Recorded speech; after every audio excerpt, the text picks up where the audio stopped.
I guess it's kind of gross that my I guess it's kind of gross that my bowl is like just sitting there. I'm trying to recover from a 65-day hunger strike to save your beautiful life and the lives of your family members. We are in serious trouble.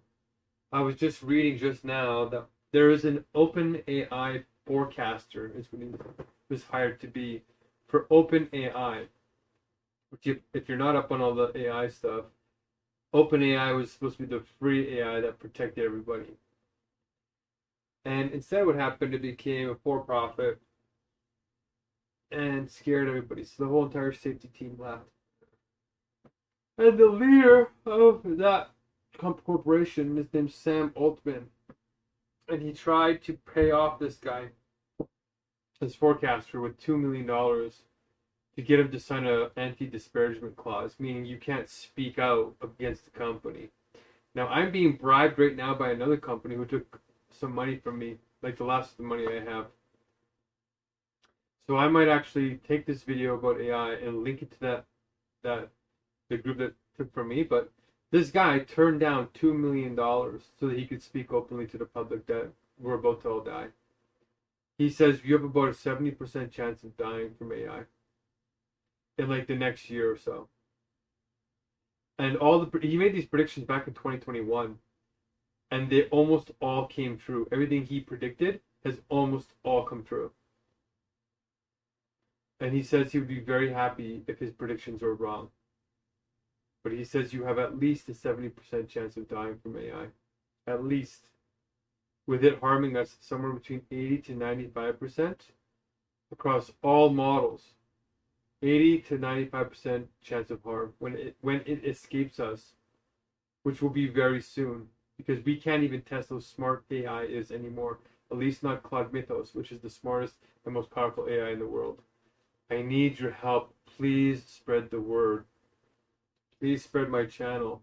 I'm being shadow banned for sharing the truth, of course, and of being on a hunger strike to the near death to wake people up to say this is serious. You need to be serious now. Don't wait to be serious. Don't wait to take action. Take action now, because this is not a problem where we get a second chance. It's called a cursed problem. The reason why it's called the cursed problem is that as soon as the problem happens and the mistake has occurred, you don't get a chance to rewind it and fix the problem. You're cursed from that point forward. It's badness from that point forward. And fighting an infinitely intelligent AI as it multiplies itself in power is the end of the beginning for you and me and all those we love. So please wake up to the facts. Listen to what I'm saying. Listen to my words. Don't look at the weirdness in my circumstances. I'm literally sitting here recovering from over 2 months of no food. Nearly died to try and protect you. Because people don't listen to words often, they listen to actions. And this action is undeniably an act of seriousness and commitment to the fact that I think I'm right. And so is this other guy. That we need to act now. You need to act now. Ask your questions. Leave comments in the YouTube chat or in TikTok or wherever you're watching this. I check them every 12 hours. Get your friends. Get anybody you need. Okay, I'm going to take a bathroom break. And then I'm going to respond to this woman. And then I'm going to eat some food. And then I'm going to be coding. Okay, there's lots to do. Lots to do. Thank you for joining me. I'm actually in a pretty dangerous state because I shouldn't be recovering on my own like this. It's very bad.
All right, that is done.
Great. What the heck is wrong? Ah, okay, let's do this. We got 66% battery. We'll make this last recording.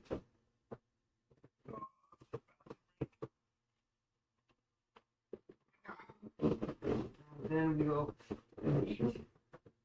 Oh, I can do the real.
A little unsteady still.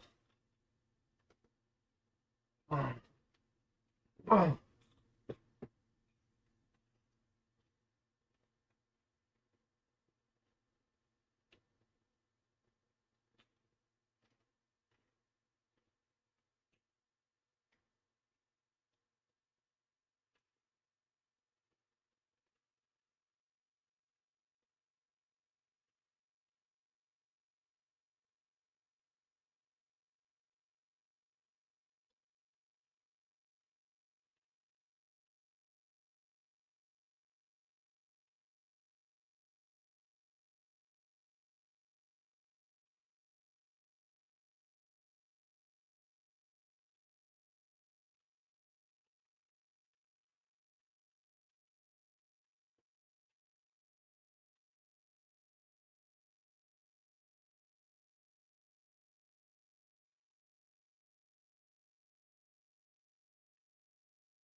Be super hungry.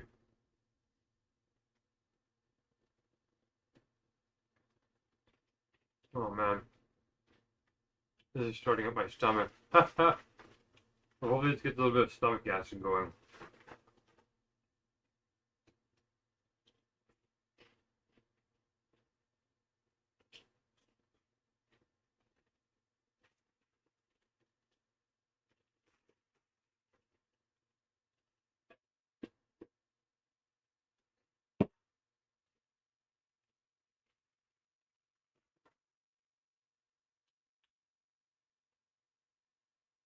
Oh.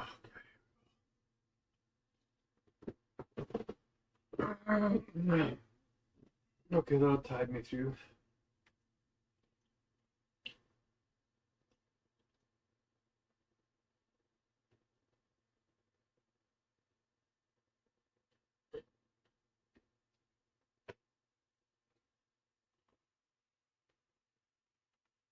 Okay.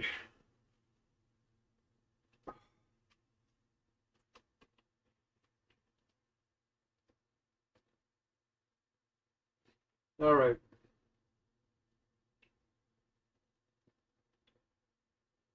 Let's blast through these.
It's really starting to bother me, actually.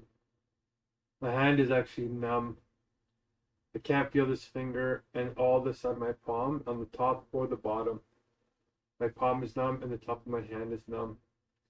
And my ring finger is numb here too. So they're saying it's the ulnar nerve, that my body might have eaten away the protective lining that's causing that nerve damage to be possibly permanent. They could be fixing it right now, but they're ignoring me.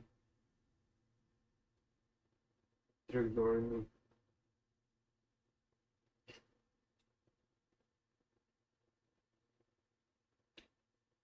What the heck was I just gonna do?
Guys are really tricky.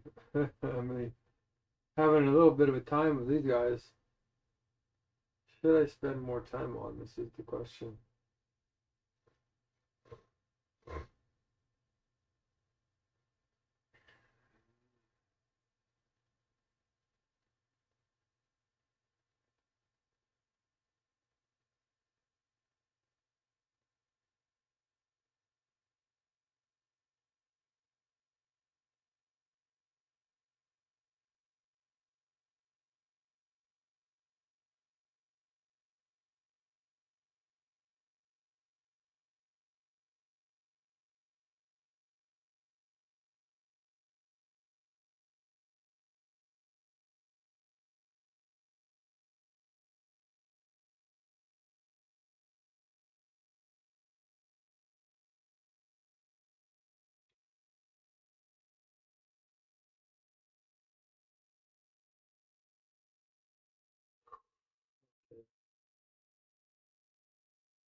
But we'll see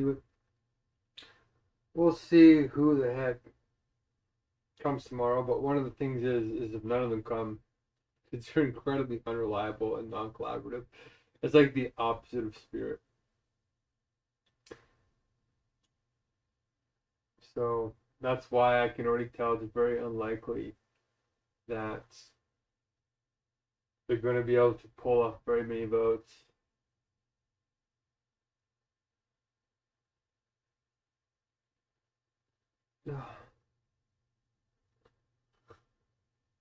But it's a good test run. It'll see. I'll have to find a way to find all these messiahs. There's like tons of people who think they're the messiah. Like, where are these people?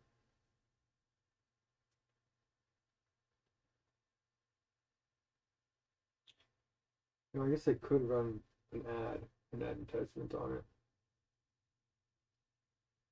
We got like 4,000 leads, so kind of contact those maybe soon once our process is up.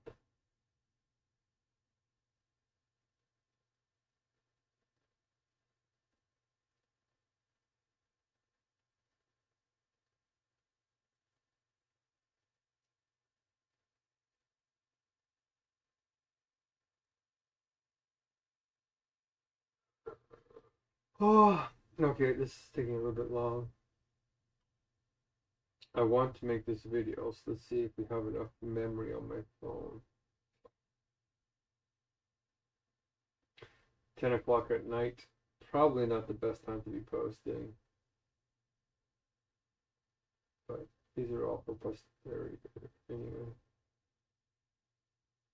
No, the phone is almost full. Maybe I didn't clear up my videos. Oh, I did. Perfect. Good.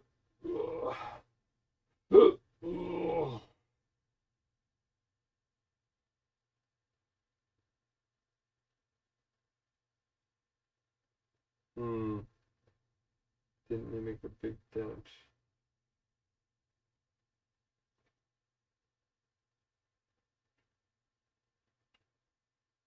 Well, that's the problem. TikTok is huge. 6 gigs. WeChat is also huge. Sheets are very, very big. Messenger is big. Drive is big. All pretty big, actually.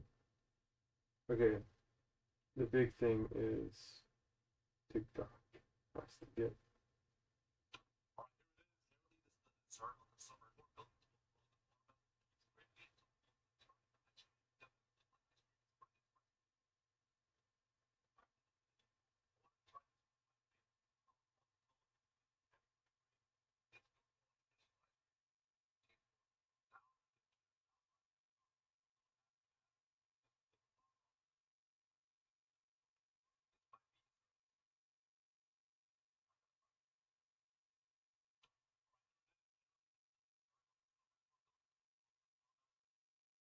Go vegan, buddy.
Okay, let's do it. Let's delete TikTok, remove, delete app, delete. Okay, and we're going to delete the sheets too because for some reason that's also super high in memory. So we're going to, we're not even going to re-download the app. We're just going to, yeah, because this is going to take this is a big video. I don't really want to answer it be on the side like this because it's pretty boring. Okay.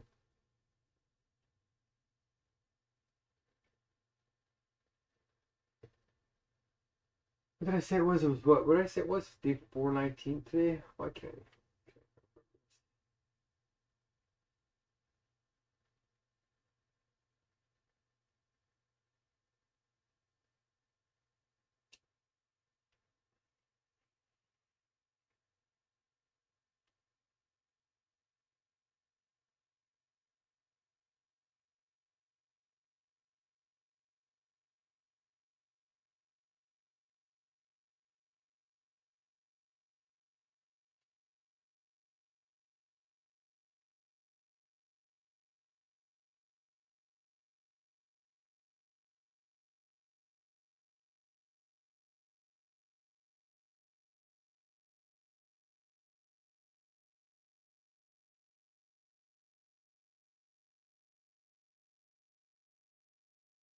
Come on. Think. Okay, it's 418. We are on day 418. Okay, got it. And it's 19. I'm on 19 days of recovery.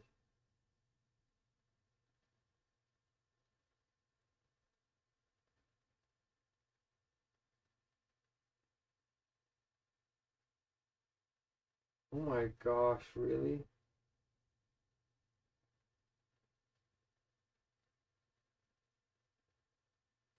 Oh wow. It feels like no time has passed at all. That's not a good sign.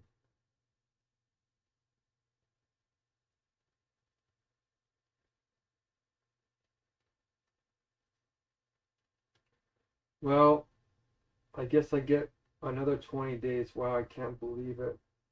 It's gonna feel like I ate nothing. Okay, I have to start making breads and stuff like that because I have plenty of flour, but no, nothing else. I don't even have sugar,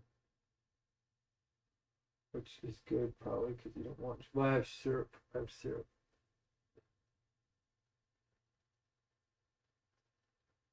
Okay.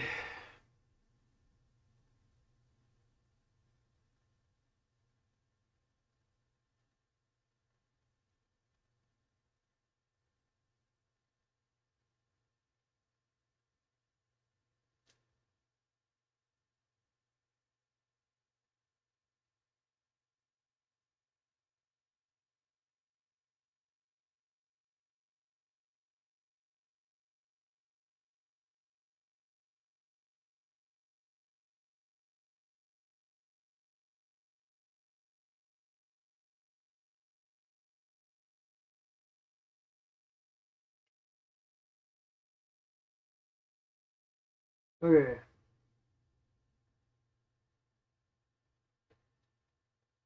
Okay, guys, welcome. It is day 418. I'm on day 19 of recovery. I can't even believe I'm saying that. I started eating on June 25th, or I started getting IV bags on June 25th. I can't even believe it's already July 14th. Wow. So here I am. I'm still laying down. I still can't walk totally properly. I can walk a little bit now. I got a little bit of a headache yesterday because I didn't drink enough water. Oh no, that wasn't yesterday. That was today. So, and I'm getting lots of hot flashes, like I'm sweating a lot. So I said that in the last video, but it's not stopping. So I'm gonna probably eat for another. I don't know. I'm gonna try and buy a weight scale so that I can weigh myself and hopefully at least be 145, 150 pounds at least. We'll see what happens. because you gain a lot of weight right away from water weight, but you don't gain mass. Like this hand right here is still very numb. It's actually getting worse. Like I can't feel my pinky. I can move it, but my pinky and the whole side of my palm right here, I can't. It feels numb, like it's asleep. The same with this finger. So that means that in my elbow, in the crux of my elbow, like right there between the bones, this nerve runs from my like wrist all the way down my arm like this, but down through the elbow underneath. There's a fat lining between the nerve and the other parts of my arm, and if it is my ulnar nerve, that means my body's eaten it. But it can potentially, I think, grow back, or it can be healed somehow. There's a window. But the hospital is not taking it seriously. They're not doing an MRI. So I just put up this massive master package up to the hospital, to 2 hospitals. They were supposed to look after me and made me recover by myself. After, apparently, there's never been anybody as an ectomorph, which means like a thin body like mine, high metabolism, that has done a hunger strike like this over 60 days and survived on pure plain water. And the other hunger strikes couldn't be verified that they were plain water.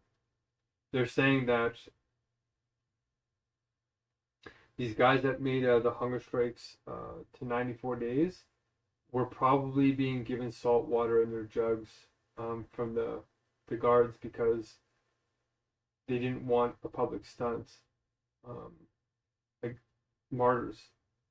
A couple of the men died, but the others made it a month longer.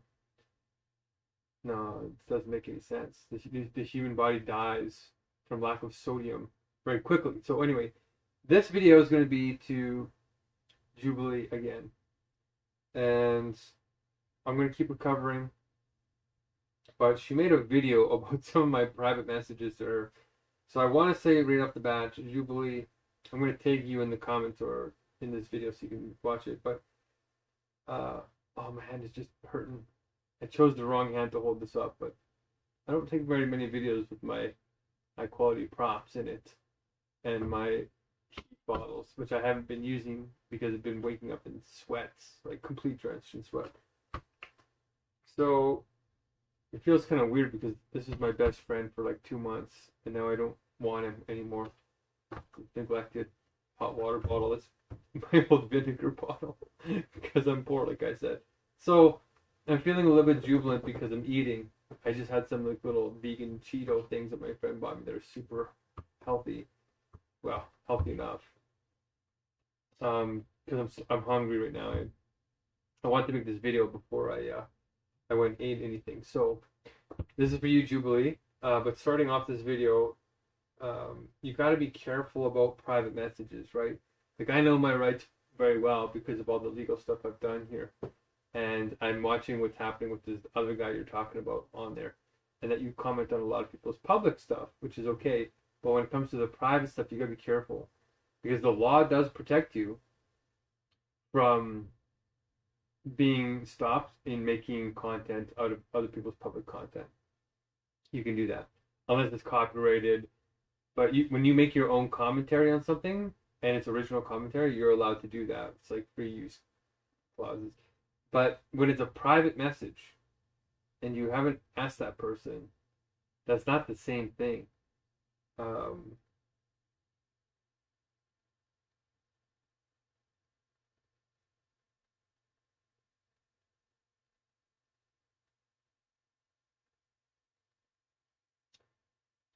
I'm just thinking, being these messages. I'm going to double verify that right now.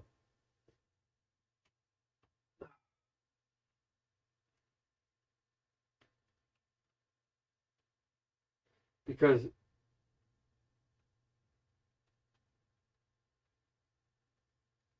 you can record something under one party rule in Canada. In Jubilee, you're in the same country as me, so it applies to you too. It's called one party rule.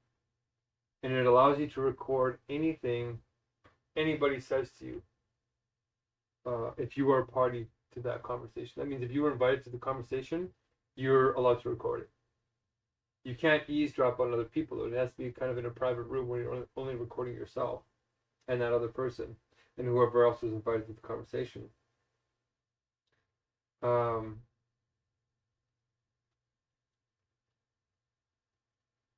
Okay.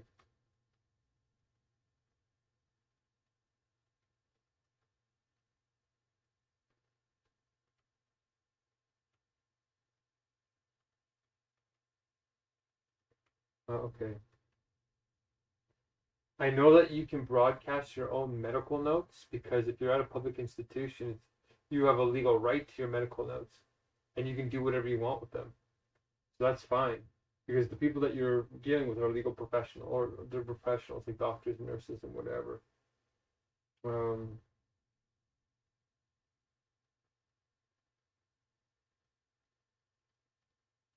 So it says here, in Canada, while you are legally permitted to record a conversation that you are a participant in under one-party consent rules, broadcasting it to the world or sharing it without consent can expose you to severe legal risks, including civil lawsuits for breach of privacy or defamation.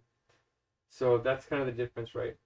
If you record a professional at a public institution on your medical rights or your anything to do with you, then you can do whatever you want with your records.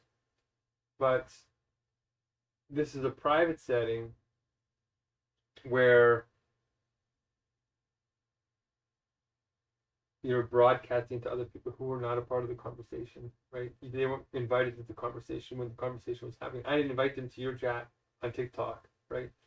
So luckily, I don't think I said too many things that were personal and actually private. Luckily, my sister and my grandmother were open about their illnesses. Okay, but if I would have said something about other family members or anybody else that I was entrusting you with, and you're broadcasting that, these are very private people. So we have to be careful, right? We're not dealing with public institutions right now. We're dealing with private individuals, and there's different laws for individuals. Okay?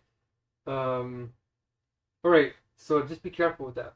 And I actually looked at. I decided. I took a minute there to think about it. I'm like, maybe I'll just look it up to guarantee, and it is how I remember it. So,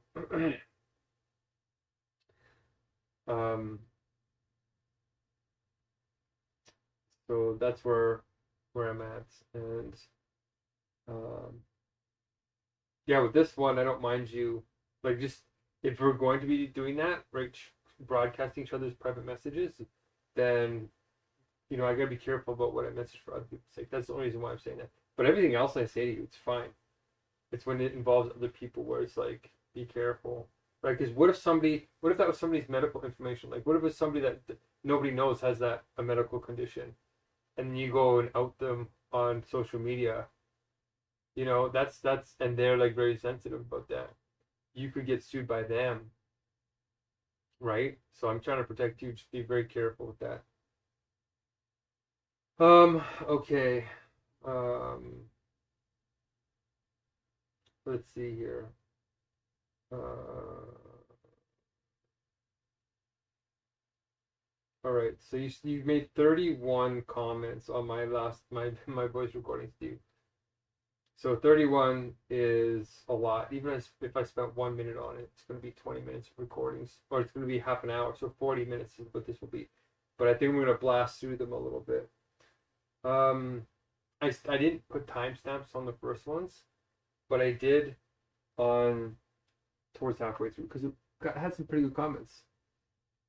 Okay, so the first thing that you mentioned in response to me was you said my sister and her schizophrenia.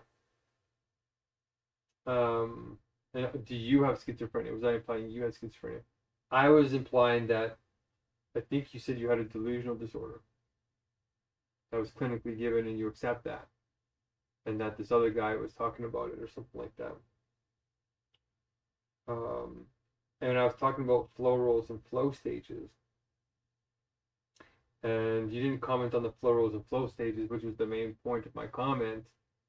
You just focused on the mental illness, but I think you have limits, is my point.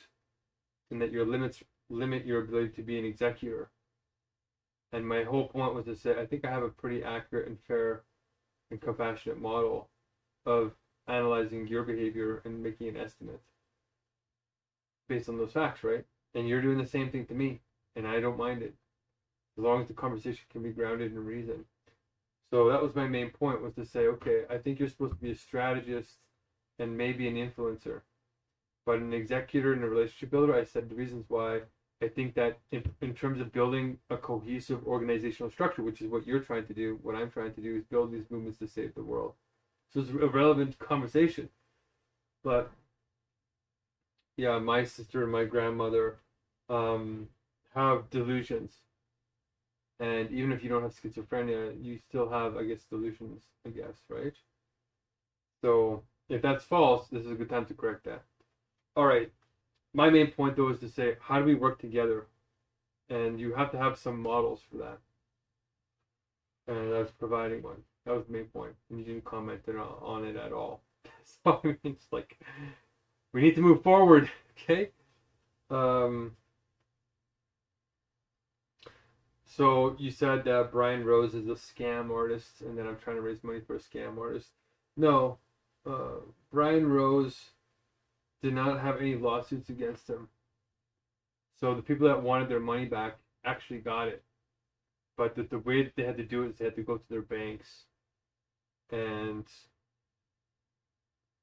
that's why he's not actually being sued by anybody. Unlike other people who are real scam artists. It was just that some people felt like he was overcharging. And you get that everywhere.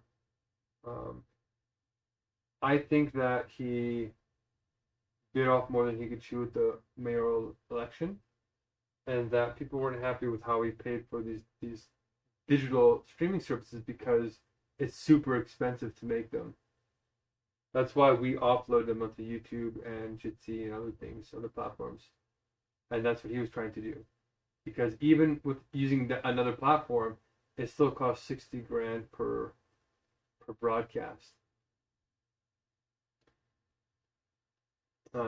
That's a lot. I actually should have responded to these straight away. But they're fading a little bit in my head. But anyway, I asked, who's your billionaire friend? And what I want to say is, like, even with the details that you've told me so far, the fact that you're saying, well, it was your neighbor, it was people you ran into. The thing is, if you're running into these billionaires, or Elon Musk was living beside your sister, your residence is a high value item to a lot of these marketers, because your zip code gives a lot of information about you. Because people live in gated communities, they live in certain areas. So Elon Musk doesn't just live beside anybody. Billionaires don't just live beside anybody. So either they're lying to you and you're in a low-income big neighborhood, or you have high status. You're living in a high status area, and either you've got somebody looking over you, a family member, or somebody who's wealthy, or you're from a wealthy family, or have a wealthy neighbor, or something like that. I know you personally don't have wealth, but if your disability payments are paying for everything, your rent, everything like that, who owns the property? Does your family own the property?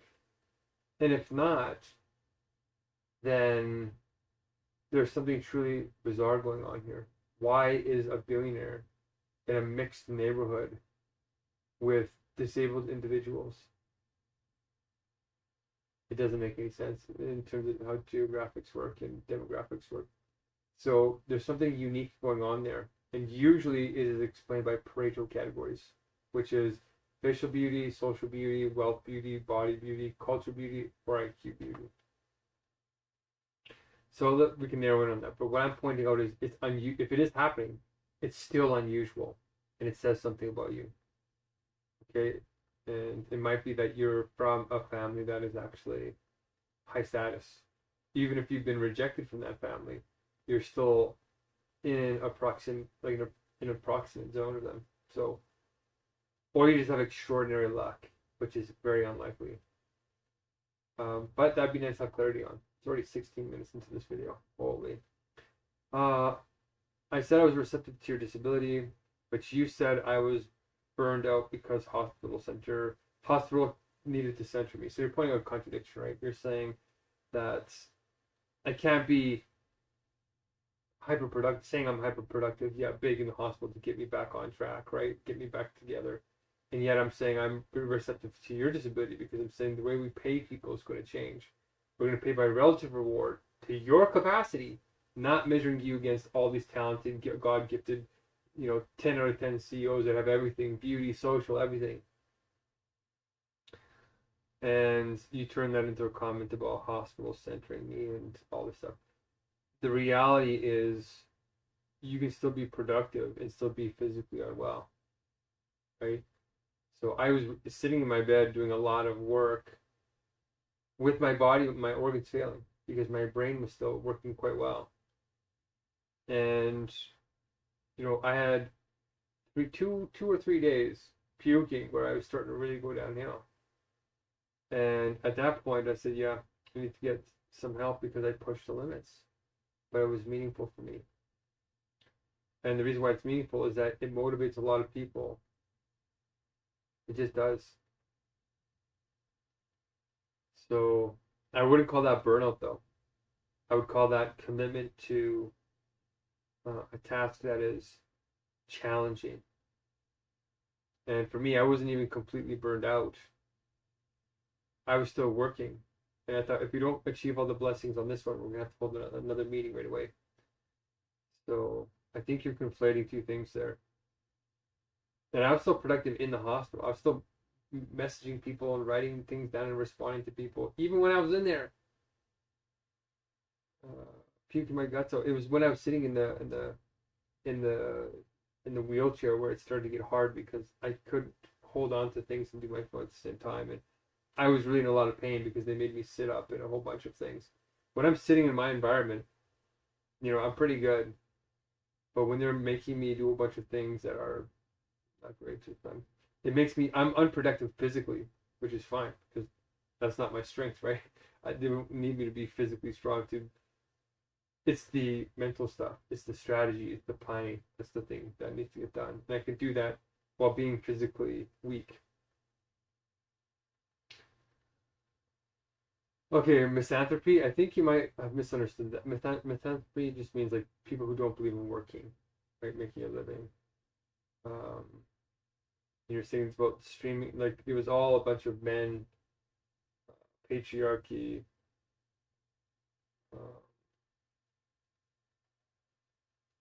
He said I was mansplaining,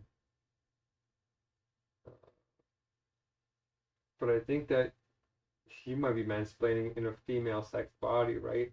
You're mansplaining to me. So I think there's a little bit of hypocrisy there where I'm just trying to say you don't like to work in traditional labor, like writing things down, making strategies, doing your dishes. There's a lot of things that you can't do. And I'm not a misanthrope. I like to work. So I don't mind doing my dishes. I don't mind doing all these things when I see it is meaningful and purposeful. Which now it is. It's like it's starting to bother me in here. So now that I'm getting strength, I'm going to try and clean it. Probably in another week. Hopefully I get more strength here, but it's really, I'm really recovering slowly. Like by this point on all my other hunger strikes, I was walking and, I was still, when I was at the courthouse, when I was walking long distances, I was still using the wheelchair because saving every calorie matters. You're still not wanting to burn a lot of energy when you're trying to gain as much fat as you can. So yeah. So I'm saying that this inability for you to work is not a patriarchy thing. It's a limitation that you have, I think, just with your disability and in your attitude towards it.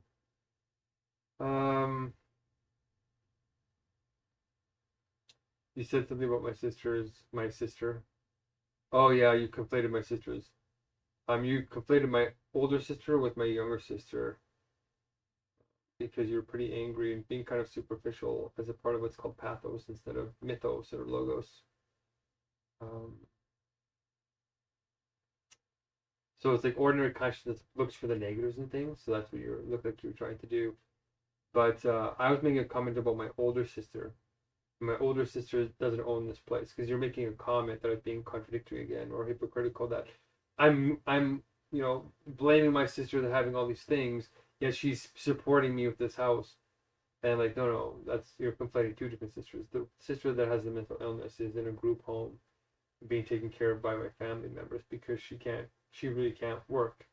She's seeing the devil. She gets off her drug. Like, it's extreme.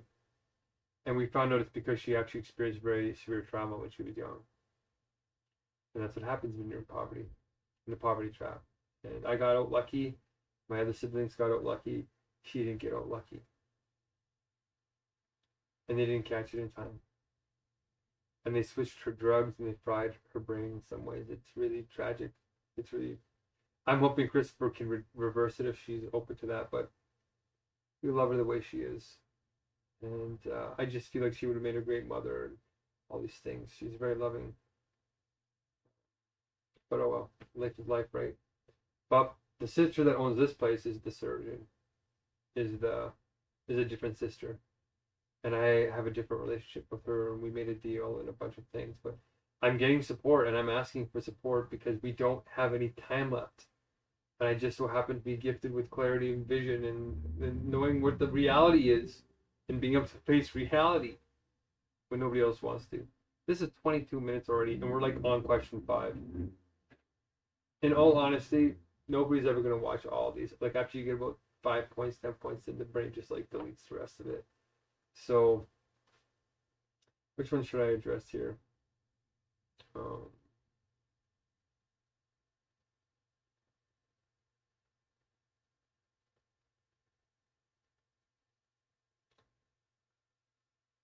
Yeah, you keep making fun of my hunger strikes here that I'm starving myself, but I'm going to go back to starving any day now. Well, in probably 20 days is when I'll probably go back on. We'll see how much I weigh. I'm going to try and buy a scale. Because this one is not, I can't wean this one. This one was extreme. Like, I might have permanent damage in my hand. But it's manageable. I'd rather have that than the destruction of the world. I just watched another video tonight of a guy on A Diary of a CEO. Go watch it. He was an OpenAI forecaster. They hired him to be this forecaster and predict what AI was going to do and all this. And he didn't like what he saw. It really concerned him. So OpenAI was the AI company that was supposed to save us, right? With Sam Altman and all them. And it's now for profit somehow. And all the safety crews saw that something was wrong. So they all ditched and started Anthropic. But this guy, they tried to shut him up, this forecasting guy, they tried to shut him up by paying him $2 million in an anti-disparagement clause, which is a fancy way of saying he can't talk bad about the company. It's a gag order, basically. And I have a similar gag order happening to me, which I'll make another video about. I'm going to make a LinkedIn post about it. I just added, I think, 20 more Harvard connections today. So I want to speak openly about this company. And if they sue me for defamation, I'm just going to say, look, this is the truth. This is what happened. But I might make a deal with them and say, well, look, I won't make many more posts about this. It's already out there. I just want to get it out there. I said, but maybe we can make a deal that you can give me back the money and give a real chance to get this. It was a TED Talk company. So anyway, yeah,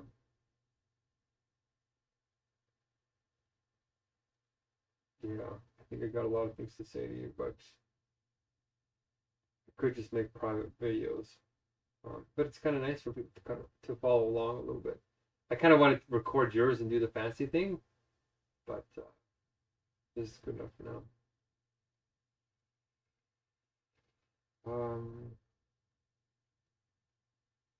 You don't need me to explain my disability to her, but I need to understand it. And if I understand it, I can say things that I'm like, I might say, I think you might be slipping into something. And you can deny it, but I'm allowed to have my opinion too. And if you want to stop my opinion, then you're the oppressor. Or could be the oppressor. Especially since my comments are good-natured. They're not meant to harm, right? It's just saying, if we're going to build something to save the world, we have to be realistic about it and our abilities. And you're kind of good like that. Like you're saying, you don't want to do dishes, you can't do all these things. It's very draining. When you get out of flow state, you get tired quickly. And you can go and get radiation therapy, and it can kill those tumors. Um, at least if you go to the advanced one that my friend runs in Calgary, Alberta. But they only take 200 patients a year. It's like a very special kind of radiation that it doesn't actually kill the tissue surrounding. It's like very precise. They have to use like an AI machine thing for it. Ultimately, though, I think CRISPR is probably going to be the thing that's used, but brain tumor's not ready yet, as you know. My analysis of you is fair. 8 things she can use. Oh, right. When I was explaining the 4 roles and the 4 flow stages, you took that in a wrong way, I think. I'm saying you can use these tools to measure other people too, and help them measure themselves. Because we need to know these talents and know where people will flow and give them tools to help them measure that. When I say I don't get triggered, and you said, well, you talk passionately, I'm going to show you, but passion is not always a trigger. What I mean trigger is something is never going to be negative enough to trigger me to give up on the vow of unabandonment. I actually said that in the video. So I already explained that. I mean trigger as getting so unhinged the seed of compassion is lost. You just abandon people. And that never happens to me. I'll speak passionately for sure, but I won't give up on you or anybody. What that means is not giving up on seeing the goodness in you and returning over and over again looking for the goodness. Whereas a lot of people are like, you're bad, you're terrible, and you're always going to be terrible, and there's nothing you can do about it, and you suck, and it's always going to be that way, and goodbye, I'm never going to talk to you, you deserve to die, goodbye. Like, that's what abandonment looks like. There's no return. There's no ever looking for the good in somebody. And that's because that person needs you to be a mirror. They need you to be the holder of their pain. And that's a lower position.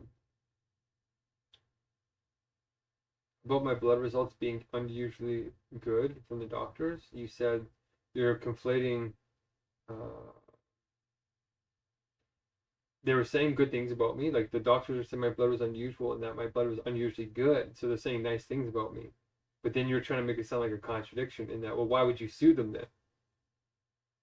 And it's because they can say nice things about me and still do bad things that are dangerous in other areas. Like, for example, one woman pumped me full of dextrose and sugar without putting thiamine into my blood first. Thiamine is B1. It's the first vitamin that depletes in your body. If you give your body sugar or minerals or anything, it strips your blood of phosphate, of thiamine. And thiamine is used for phosphate. It goes and it tags all the cells that are depleted, and it tags them so that the bloodstream can feed the cells and replenish them and grow them and split them, and it depletes your blood of thiamine really fast. So if your blood doesn't have any thiamine in it, which mine didn't, then it pulls it out of your brain. And that's what they did. My brain was swollen. And how we were told, how we could tell that, is that the next day I couldn't see far. Like, my vision was doubled. When I saw beyond my toes in my hospital bed, everything was doubled. And that's never happened to me before. I have like clear vision, long distance and short distance. I don't need glasses. So that was a very bizarre sensation for me. And I couldn't converge the image. And I was like, what happened to me? Something bad has happened to me. And I'm talking to the internal medicine doctors and telling this straight to their faces. I'm like, I want an MRI right now. Did you guys just give me brain damage? What is going on here? I thought you told me my minerals were good. And it turns out that double vision is a textbook example of what's called Wernicke's encephalopathy, which means you have swollen brain caused by that thiamine deficiency. So they drained my brain of the remaining thiamine that might have been in there to the point that it swelled my brain that I couldn't see properly. Luckily, it went away, and then I only have fuzzy vision now. So we'll see if that heals, just like my hand. But that's extremely serious. That is extremely bad. And there's a few other things too, like they didn't even check my phosphate levels and said my blood was good and then discharged me. That's completely reckless. That the main thing they should have checked was phosphate. That's a sign of refeeding syndrome. And when I went to this other hospital, 3 doctors analyzed me quickly and hostily. And then they discharged me. And then when I checked my medical results after like my blood test, because in Alberta here we have something called My Health, and it's like an online version that you can see your blood test right away. So I went on there with AI and I took a video of it and sent it to the AI, and it says, "Where's your like phosphate blood test when you're at this other hospital?" And I said, "Well, it should be there." Like they all tested my phosphate. And I went and I looked over. None of those 3 doctors checked my phosphate level, but then said that I was good to go home on severe refeeding syndrome. And then later on, when I went to a different hospital, when I went back in the ambulance and didn't feel right, they did check my phosphate and it was dropped. And they had to prop it back up quickly with a bag of phosphate. And then prescribed me a bunch of phosphate, like high availability effervescent tablets. So that's reckless. That's dangerous. I could have died at home. Who knows what could happen? Once your phosphate gets low, you start getting confused and everything gets all messed up. So I made a big package yesterday about criticizing those things. Okay, so you're conflating a couple of things. You're making my recordings look worse than they are. They're nonsensical, but the reality is you're not properly informed. You're doing sort of like this sort of cheap version of clickbaiting. And it's kind of like grandstanding, because you get a platform and then nobody's going to look into the real solutions, and it's just, you're making me look bad and making yourself look like you're intelligent. But the reality is, if people actually heard what's really going on, your comments make you look very superficial. They make you look that way. So if that's the case, I'll just like keep these very short and just like keep saying, hey, do you want to do the florals? Like keep it very content focused and like, are we moving towards, I won't get into any drama fights. I don't have time for dialectic like that. Like the Carlos thing and all that, you know, I just won't give any content like that. I'll just say, yeah, you can make fun of like if I make content that's about the strategy and you critique the strategy, make fun of the strategy, that's fine, because you're actually giving exposure to people in ordinary consciousness. But it's getting the ideas to them. When it's kind of personal like this, it's kind of a low blow, like it's a low shot, especially since those are private recordings. Okay, if I was knowing that those were going to be shared, then I probably wouldn't have spent much time on them either, because I just want to save the world quickly. Like I want to make a movement together, and I see that you have some potential, right? But there's something that's not mental illness here. There's something grounded, and because you already admit that you do have some mental disorders because of the tumors, right? You have a nice like a really rare meta awareness, where you're aware that you have a delusional disorder, which I might have misheard you. If that's not true, correct me. But you're aware that you have some kind of functional disability, but you're still very meta cognitively aware. So there's something rare going on here. And in terms of the fact that in the Megacrisis we're addressing the mental health crisis, it's very important to focus on that. To get somebody like that who knows what the mental health system is like and how bad it is, but is still grounded in their thoughts. And you have a lot of that. So, okay, we're at 34 minutes and we're only on like the first fifth of it. There's like a lot more to go through. Oh no, it's not too bad actually. Should I keep going, or should I do a part 2? Maybe I'll do a part 2 actually. Okay, maybe I will, because I don't know how much room is on my phone. I might need to upload this and then delete it and then make the next one. So I kind of don't mind finishing on that note on this video, because like your rhetoric sounds good on the surface, but when it gets drilled into it, it sometimes lacks substance, right? Like it can come up as dilettantism. Like it sounds like you talk a good game, but when you get into the actual facts or the expertise or the professionalism, it's revealing that you might just have a high verbal IQ.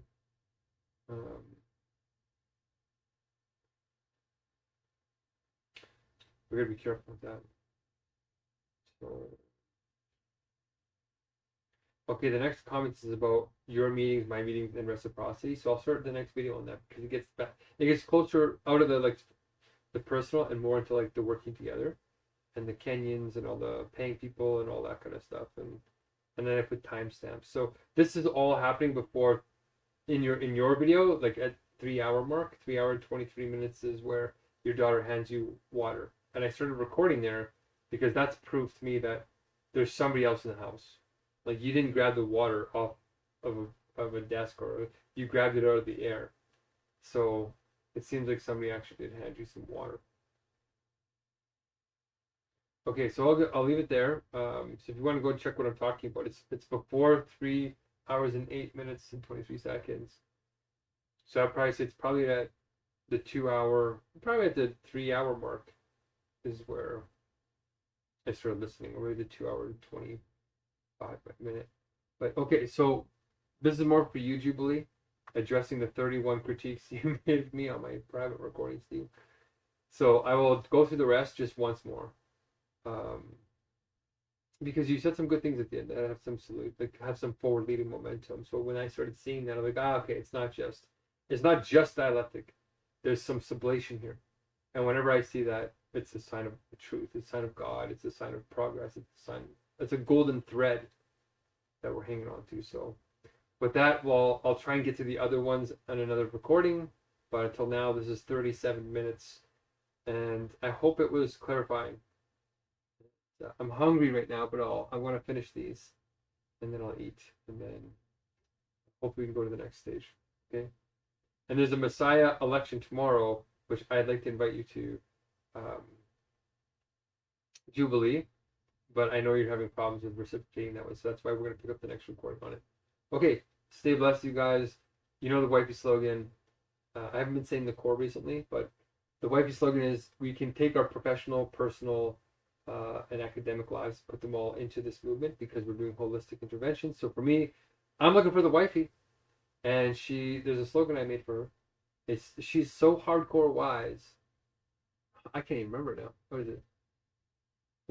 If she's too hardcore wise for everybody else, she's just right for me. She's vegan, old soul, but young at heart, playful, inner child, and wakes up wanting to help people every morning. And has emotional resilience and an autotelic personality. Small things to ask. Okay, see you in the next video. Peace.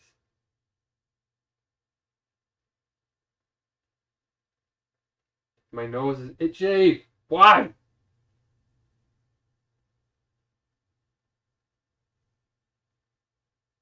Okay. I just sent a lot of messages to that guy. You know.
Okay, these people are very, very finicky, but okay. that recording took up all the space on my phone. So we're gonna have to delete a couple of things. I'm going to delete.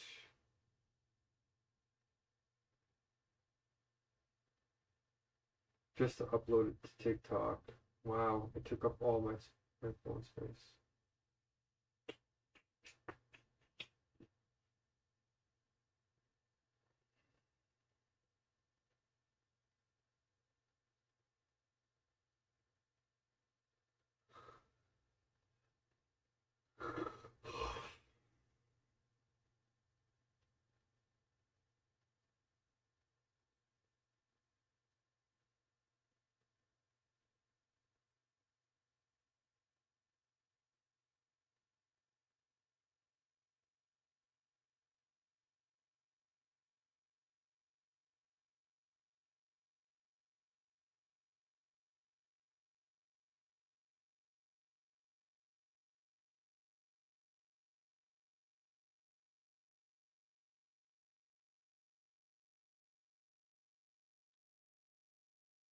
Okay, I think I just freed up.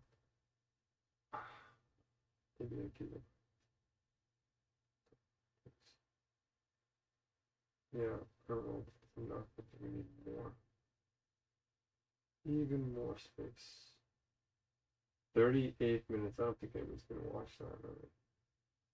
But we should. I'm so incredibly hungry right now. Wow. Oh, I didn't actually delete the 13-minute video? What?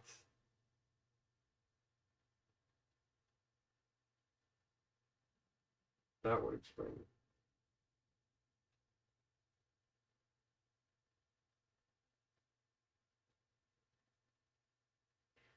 So I think we have enough video space now. Oh.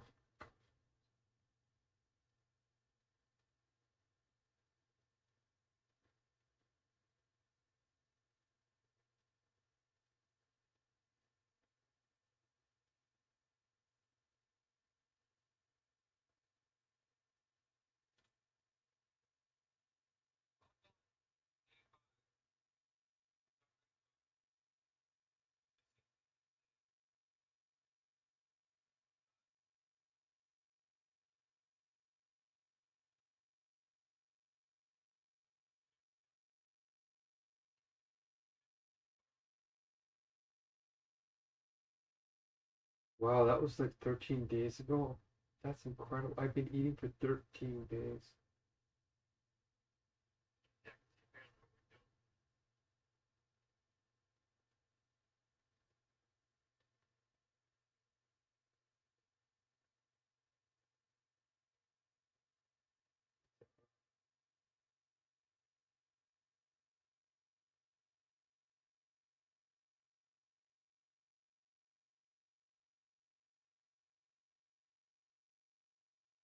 Two 56 megabytes.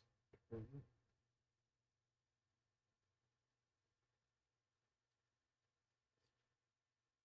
500 megabytes.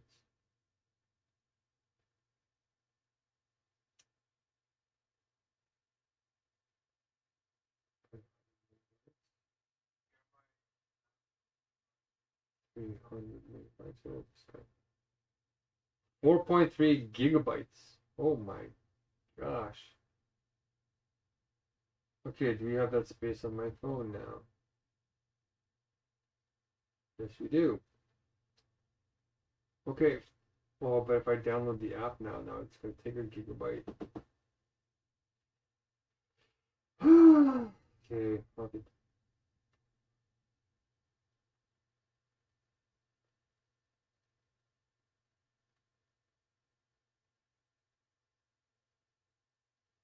I wonder if it would be easier just to make a live about this instead of like making videos separately. But I don't ever put my lives like live. I never actually save them. I actually have no idea where they even go.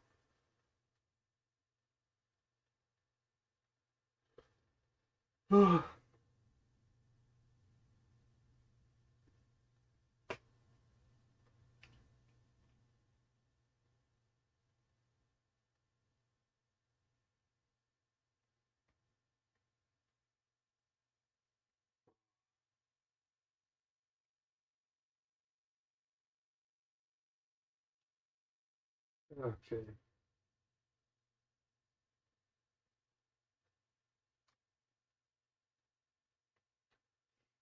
I still have tom yum soup I can eat, which maybe I will do.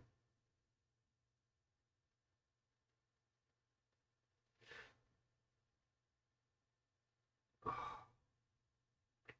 my hand is just hurting.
What?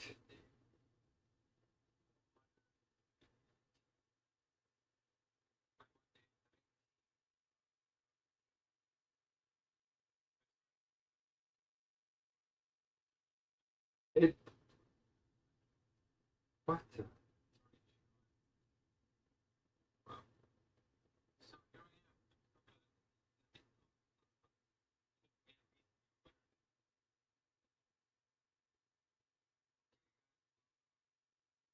What?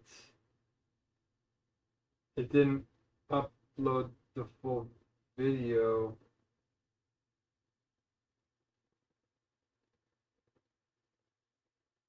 Oh man.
I am ridiculously hungry, actually.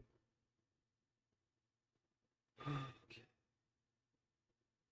I could have the time to sit now, but I feel like the midday thing.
I have no idea what I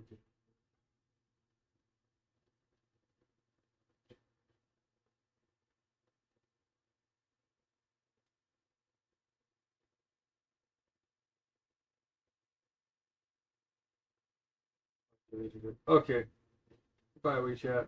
We don't need that right now. It was fun while it lasted.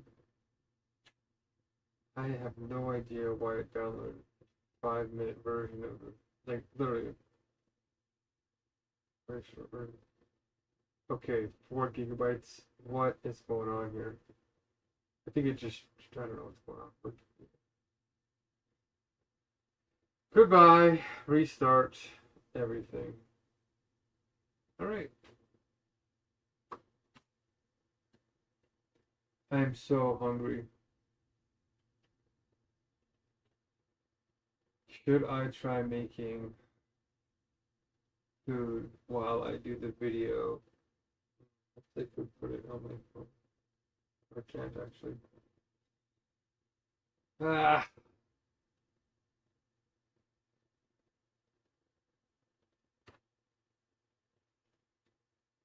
11:13. Oh.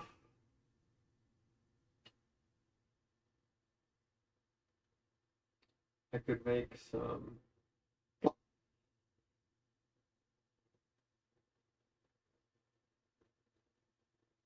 sprouts.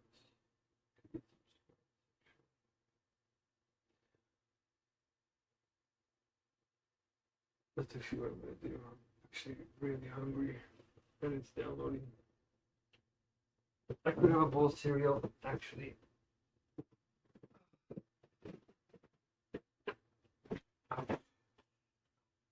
I actually could have a bowl of cereal. But I'm creating something substantial.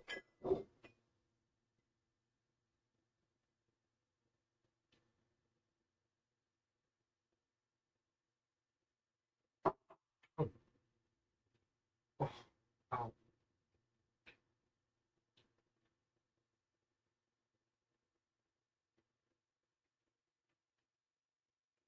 Okay, I'm gonna have some very simple salt and vinegar.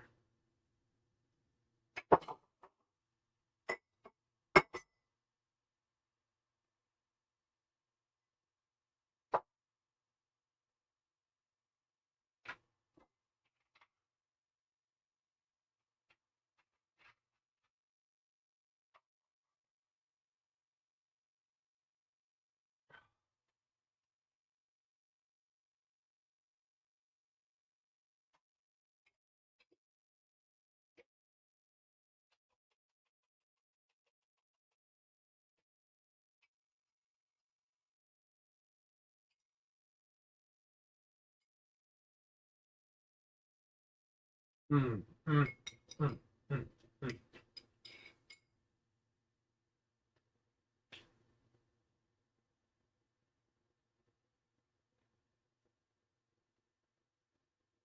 Mm, mm, mm.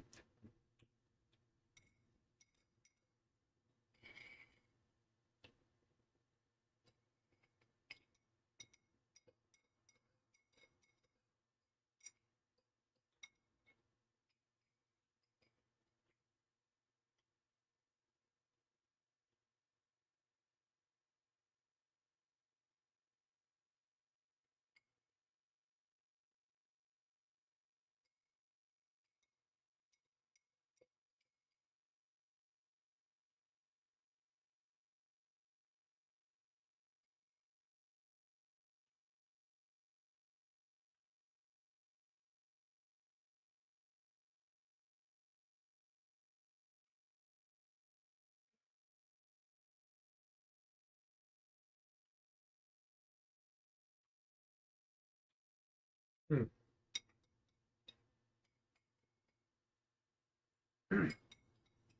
Mm. Mm. Oh, it's kind of intense, actually.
All right.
Okay, good.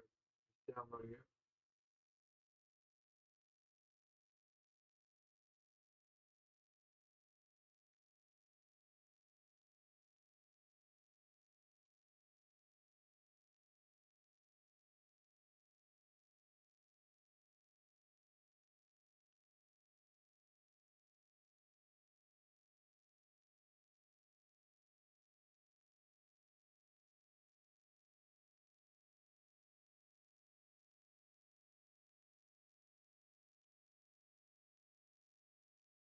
All right.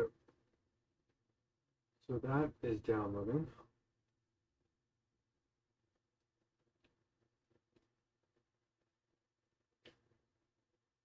Okay.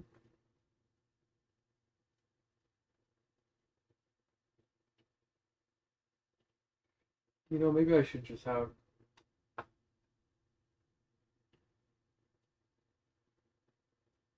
some cereal.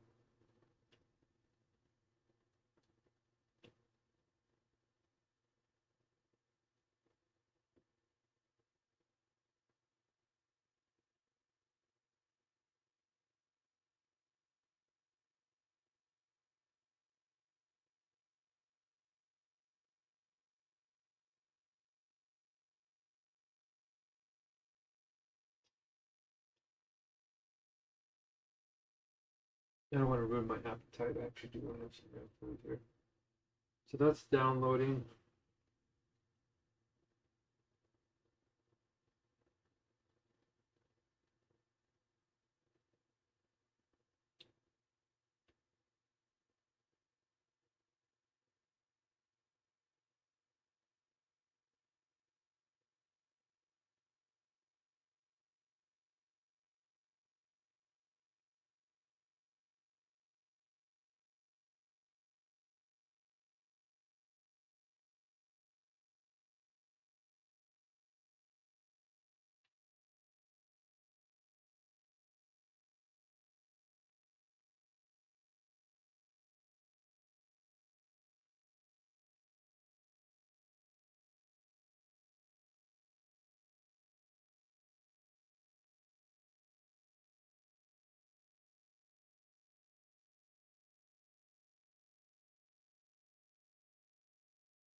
Draining my battery very, very fast.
Well, that blood test was July 3rd,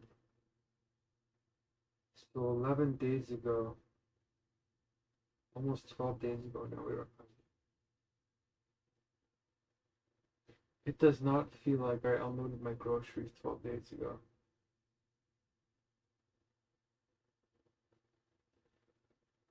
Oh man.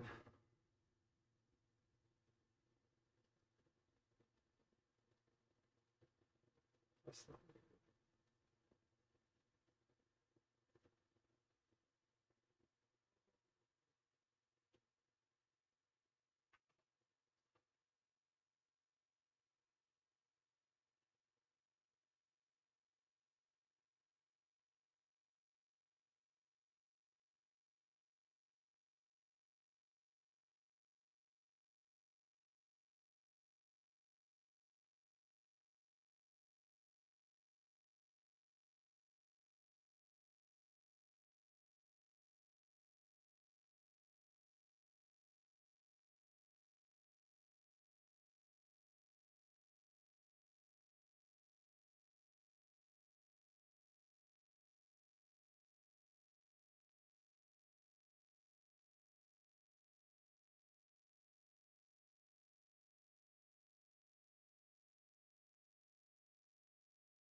6 gigabytes.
Ooh.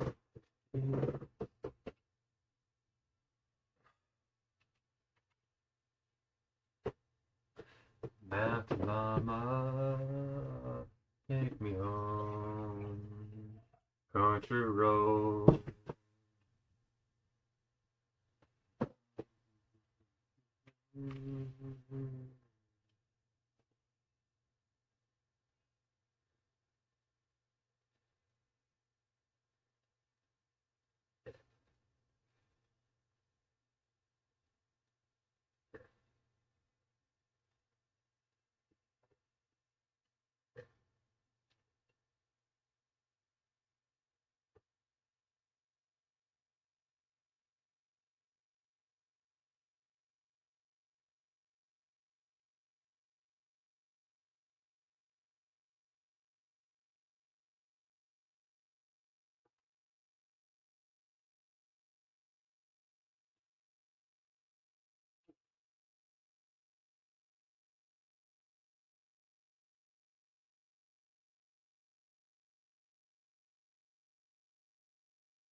That guy's actually.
Okay, guys, part two. We are talking to Jubilee, and she's a very unique and special lady who's been on my channel recently.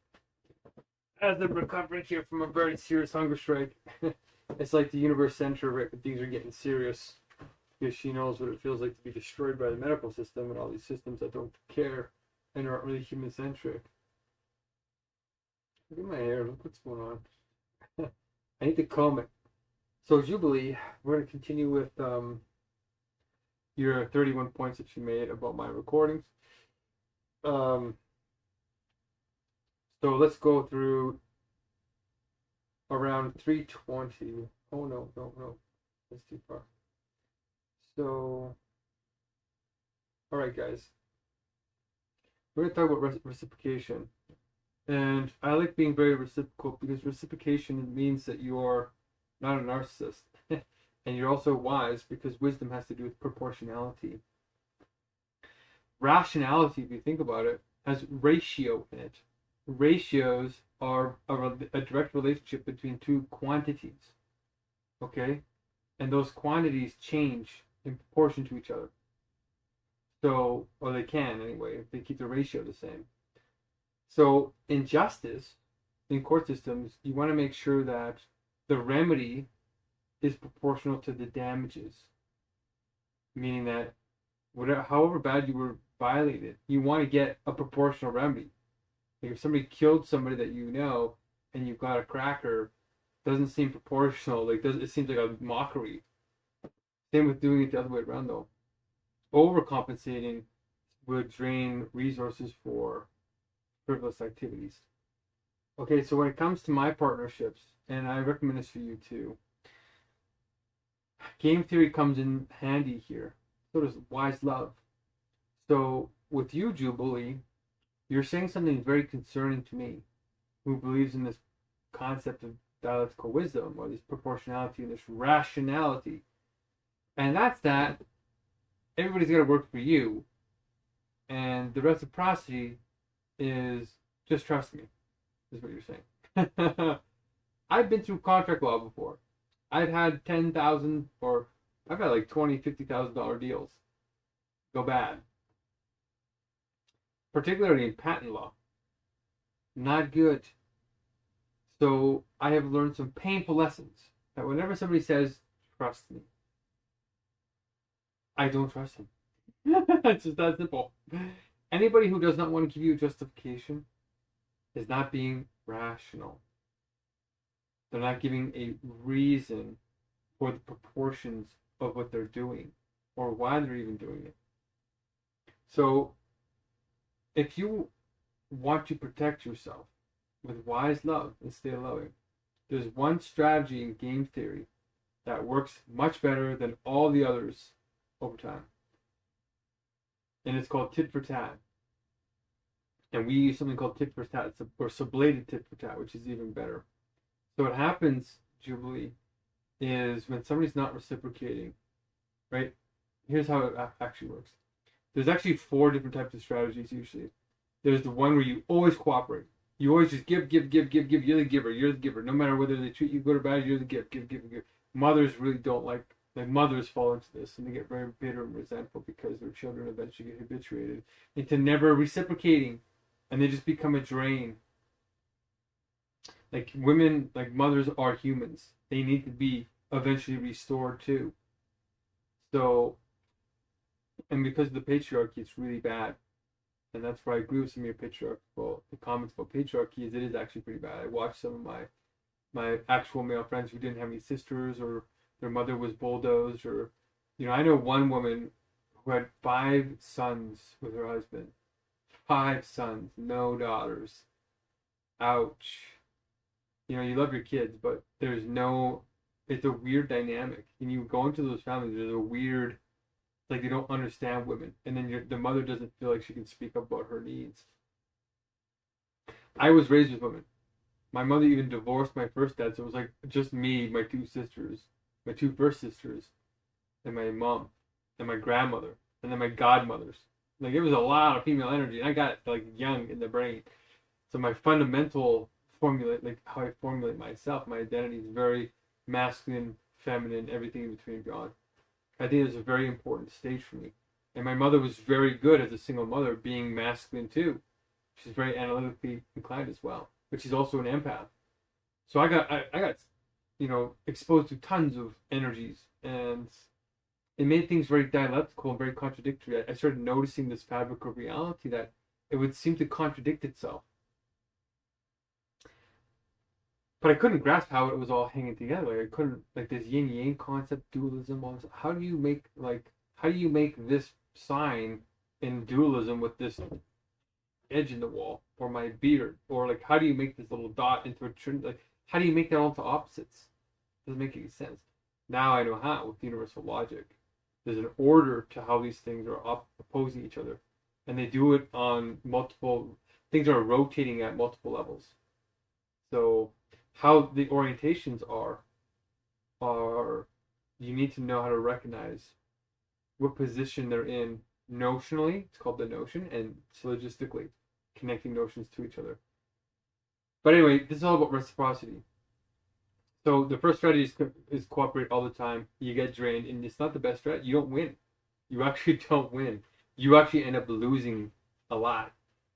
Then there's the opposite strategy, which is draconian hammer, like take, steal from them. You just keep taking. And if they put up a wall, you just keep destroying each other. And it's called a downward spiral. You just spiral downwards, and you destroy each other. That also doesn't win most of the time. You would think it might, but it doesn't. The one that wins all the time is this tit for tat, where you always start off cooperative. You always start off inviting in reciprocity and giving them the benefit of the doubt that they will reciprocate. Why is that important? It's because you're seeding trust. You're seeding trust right away, so that you don't end up in that downward spiral like in the second strategy. You begin with hope, you begin with openness, and if they're open and they work out, then the reciprocity starts working right away. You start gaining ground. But if the other person changes and they stop reciprocating, they start siphoning in one direction, you need to have a conversation about why that happens. Why is it happening? It's because they probably feel entitled to something, or the proportions are off. The valuations are off. Okay? So what you do in that particular case is you don't just keep giving. You're not a fool. You're about wise love, not blind love. So what you do is, while they're acting like a jerk, you put up a boundary and you defend yourself and you stop giving. You stop giving to the jerk. That's simple. But guess what? Here's the magic sauce. The minute that they decide to reciprocate and balance again, you open back up and you give. Because if you stay resentful, then you end up in that downward strategy. And you don't want to go there. Okay, so it's the methodology in that. You explain the method. There's a lot of talking in that third method of tit for tat. And sublated tit for tat is about explaining that methodology directly, so that you're making it very clear that you're willing to return to the good orientation. And this actually wins out almost every single time. The best strategy. And that's how it prevents spiritual people from getting drained in a toxic society. Okay, but you're never the initiator of the violence or the lack of reciprocity. You're always reacting to it defensively, because you don't want to seed the world with that. You're only doing it as a reaction. So, and then eventually other people see that and they gravitate, and then you create an upward spiral. Okay, so you do that. That's what I'm going to do with you, Jubilee. Okay, so this is mathematically proven. This is not an assumption. These guys in the late 1980s or 90s, beginning of 90s, they use those primitive computers to run these simulations and run thousands and thousands. Like I think they ran 100,000 cases, and this tit for tat greatly, like it was a trend every single time. So they discovered something profound. So I know it works, and I know it's spiritually grounded. And it's wise. So you're not reciprocating in the normal way, but you are making videos of my content in a sort of negative light, but you're also saying positive things, which I want to get to here. So when I come onto your channel, I mark it. Like, okay, went on her channel, went on her channel, went on her channel. Not coming on my channel, not supporting me, not coming back. So there's 3 things that have been exchanged. And now I'm being told it's never going to change. So I'm like, okay, well, that's okay. I'm willing to give up 3 things, but now you might have missed one of the greatest partners in your life. Because I know how those relationships go, and they don't go how people think they go. And I've seen too many divorces to be fooled into it, or friendships broken, or betrayals. It's just simple dialectics. And what I mean is, my mother got divorced 3 times, twice, 2 times, and then married 3 times. She was with 3 different men, so it was painful. I have 3 dads, you know what I mean, and like a lot of single mothering. Okay, so I want to see some reciprocity before I go on your show again. Even though I'm excited about it, I want to make it explicit. But you did cover one of my videos, like my recordings technically. So I mean, I guess I was getting some exposure, but on my channel, there is no real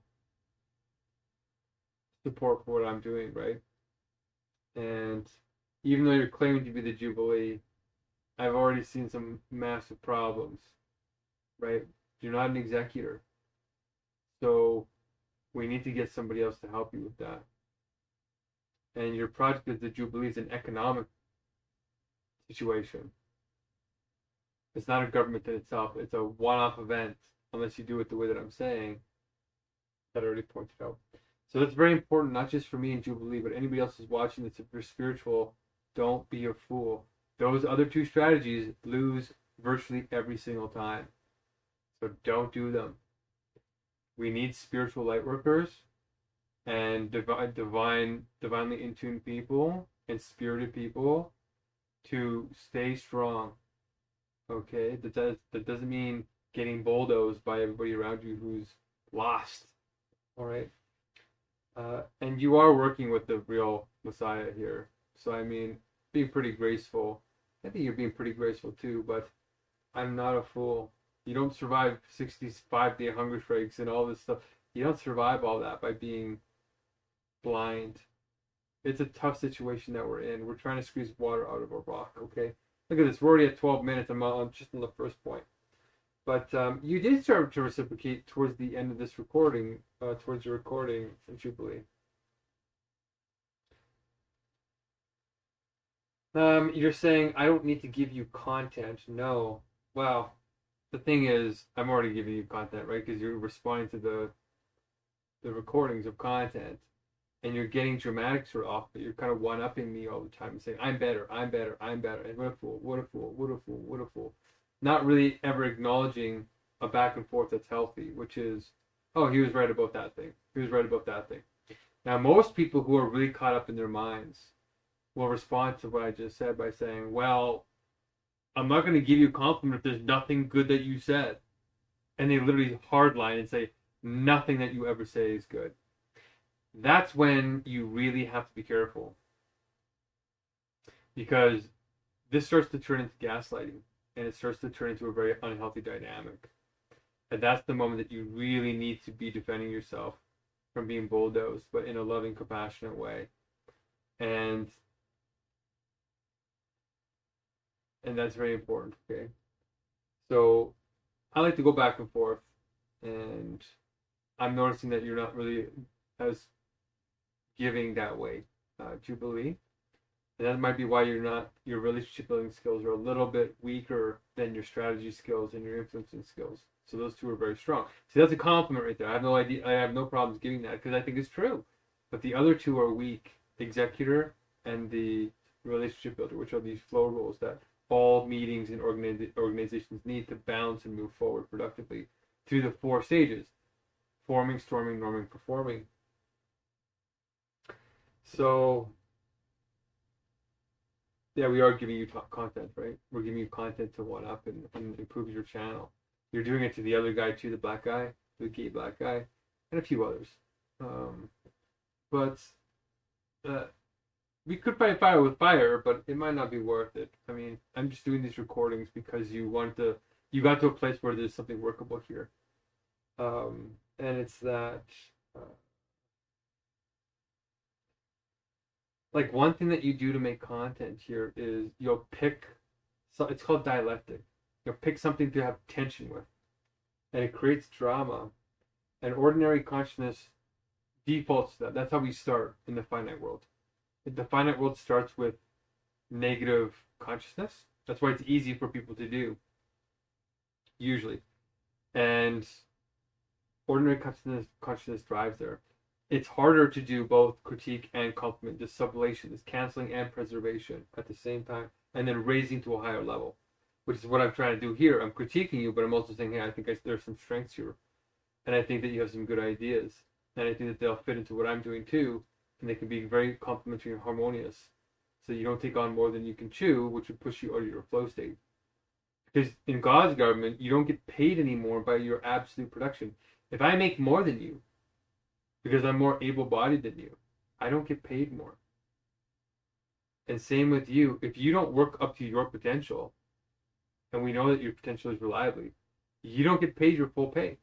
You got to work for it just like everybody else. So it's a great way to balance the capitalist and socialist dynamics where there's limitations to both, right? A lot of people don't realize in capitalism, there's good news to capitalism. There's good news to socialism. But a lot of people don't realize the downfalls of socialism. Socialism has something called dead weight, that economically you can undermine productivity by drawing resources into people that don't actually have a work ethic that is conducive to the whole. And Ronald Reagan used that exact argument, plus some data about unions, to show that the United States is becoming less competitive. And it was true, which is shocking. I didn't like to hear that news. But it's really put things into perspective now that I understand dialectic. So it's true. You have capitalism, and then the abstract opposite, or the opposite that's on the same level as it, there's levels to opposites, is socialism, not communism. Communism is not the abstract opposite. Communism is the vertical opposite. It's supposed to be the bringing together socialism and communism simultaneously in one harmonious whole. That's not a class. It doesn't have much classes in it.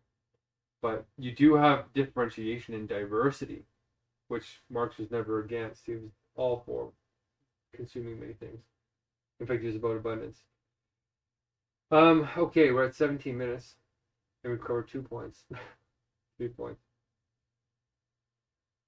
So your videos are very dialectical. You like the dialectic stuff because it's charged and gives you a chance to one up and show that you're better.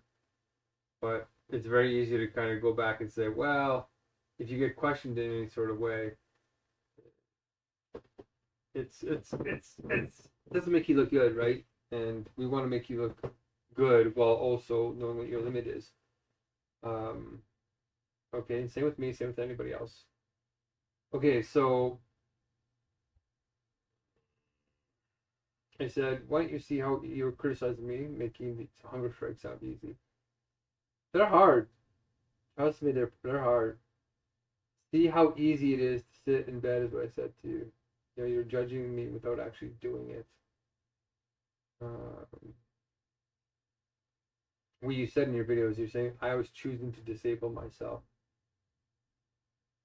And then I went on a rant explaining all the stuff I was doing to be productive. And that the disabling wasn't a real disablement in terms of what I would dedicate my life towards, which is starting God's government. I don't need to be in peak physical condition to start God's government. I need to make sure that my brain is burning ketones and staying sharp. And it was until 62 days.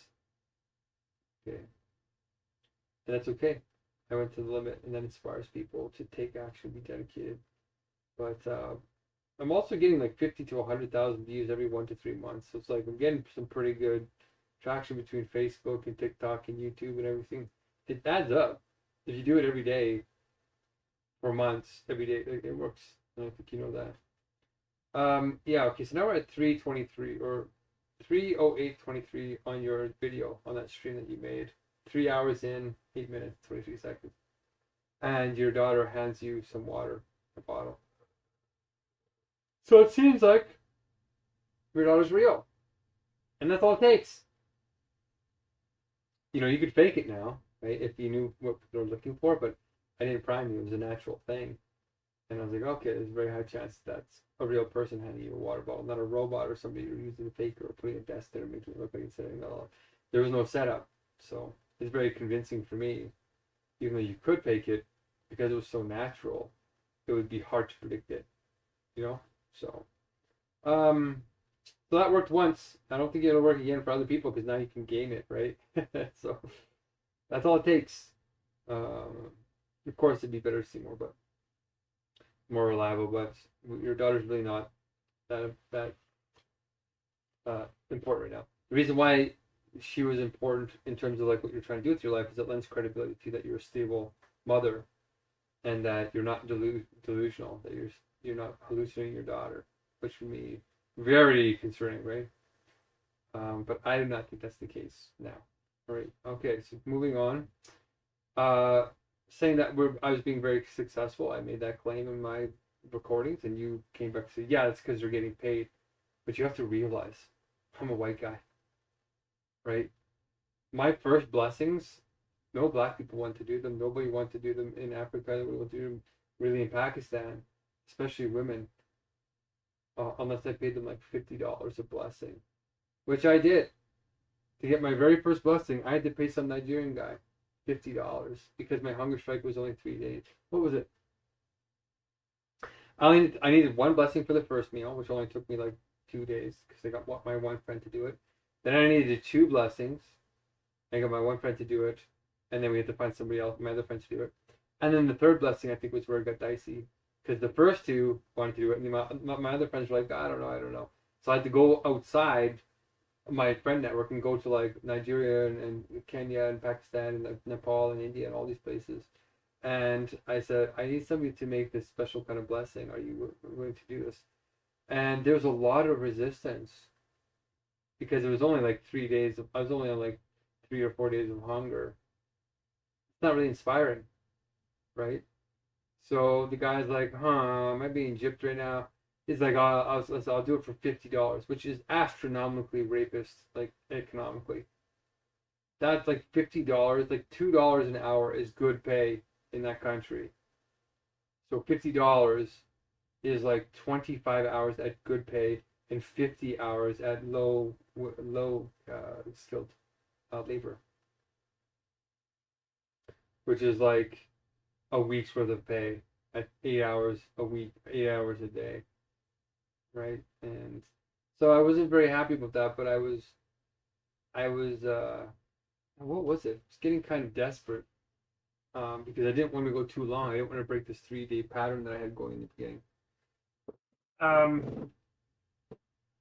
So anyway, that's where we started.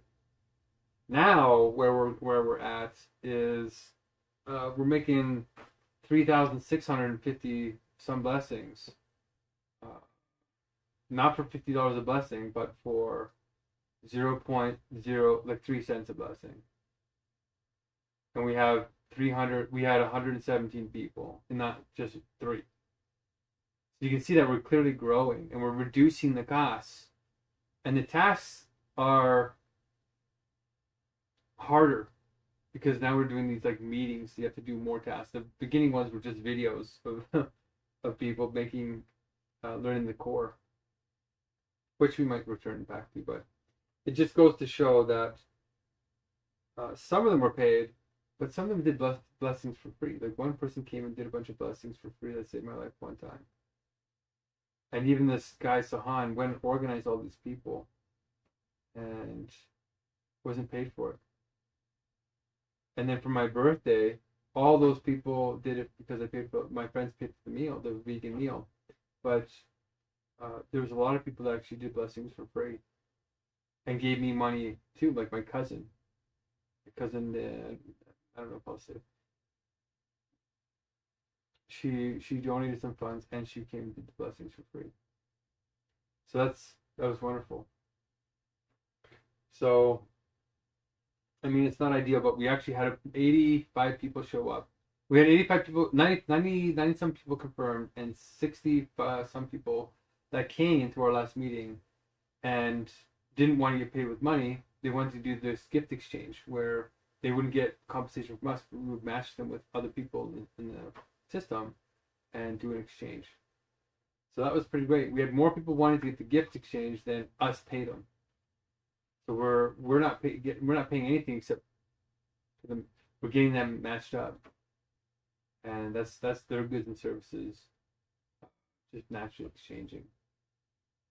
So that's the next level. That's how we're going to get 324 people potentially for free, or getting most of them, like 1.5 times, over half, being this gift exchange, and then the others that we might have to top up, we might have to pay them maybe $1 an hour. We're going to try and reduce that because $2 an hour is good. They like labor, like skill, and they're not trained. They can do some of these things without being trained for hundreds, dozens, or a day of training, or whatever.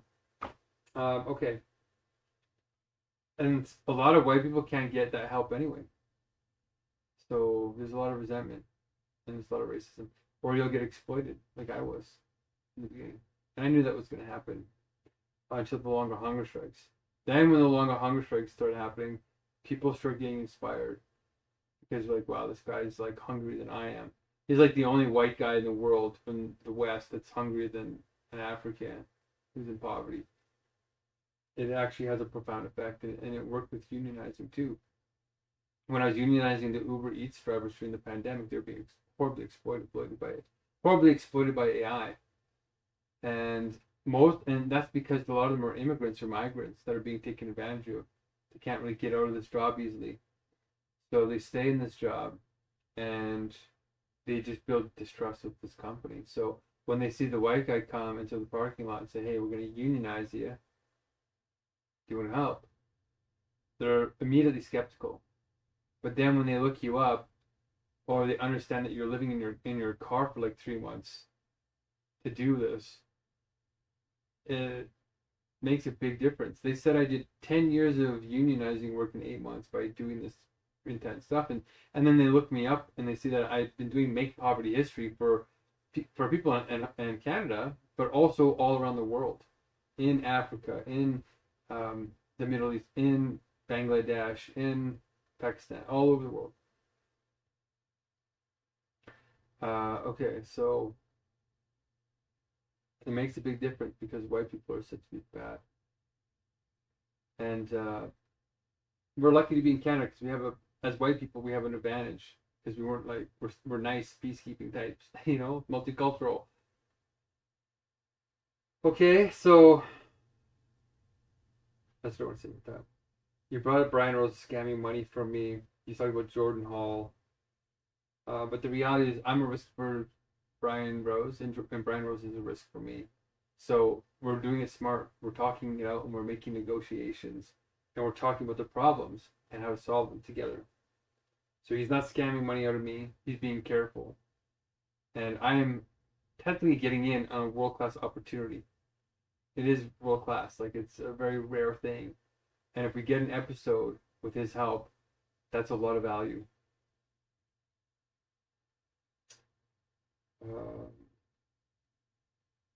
So here's where you got a little bit more. Oh, here you talked about how hunger strikes were blackmail. They were terrible.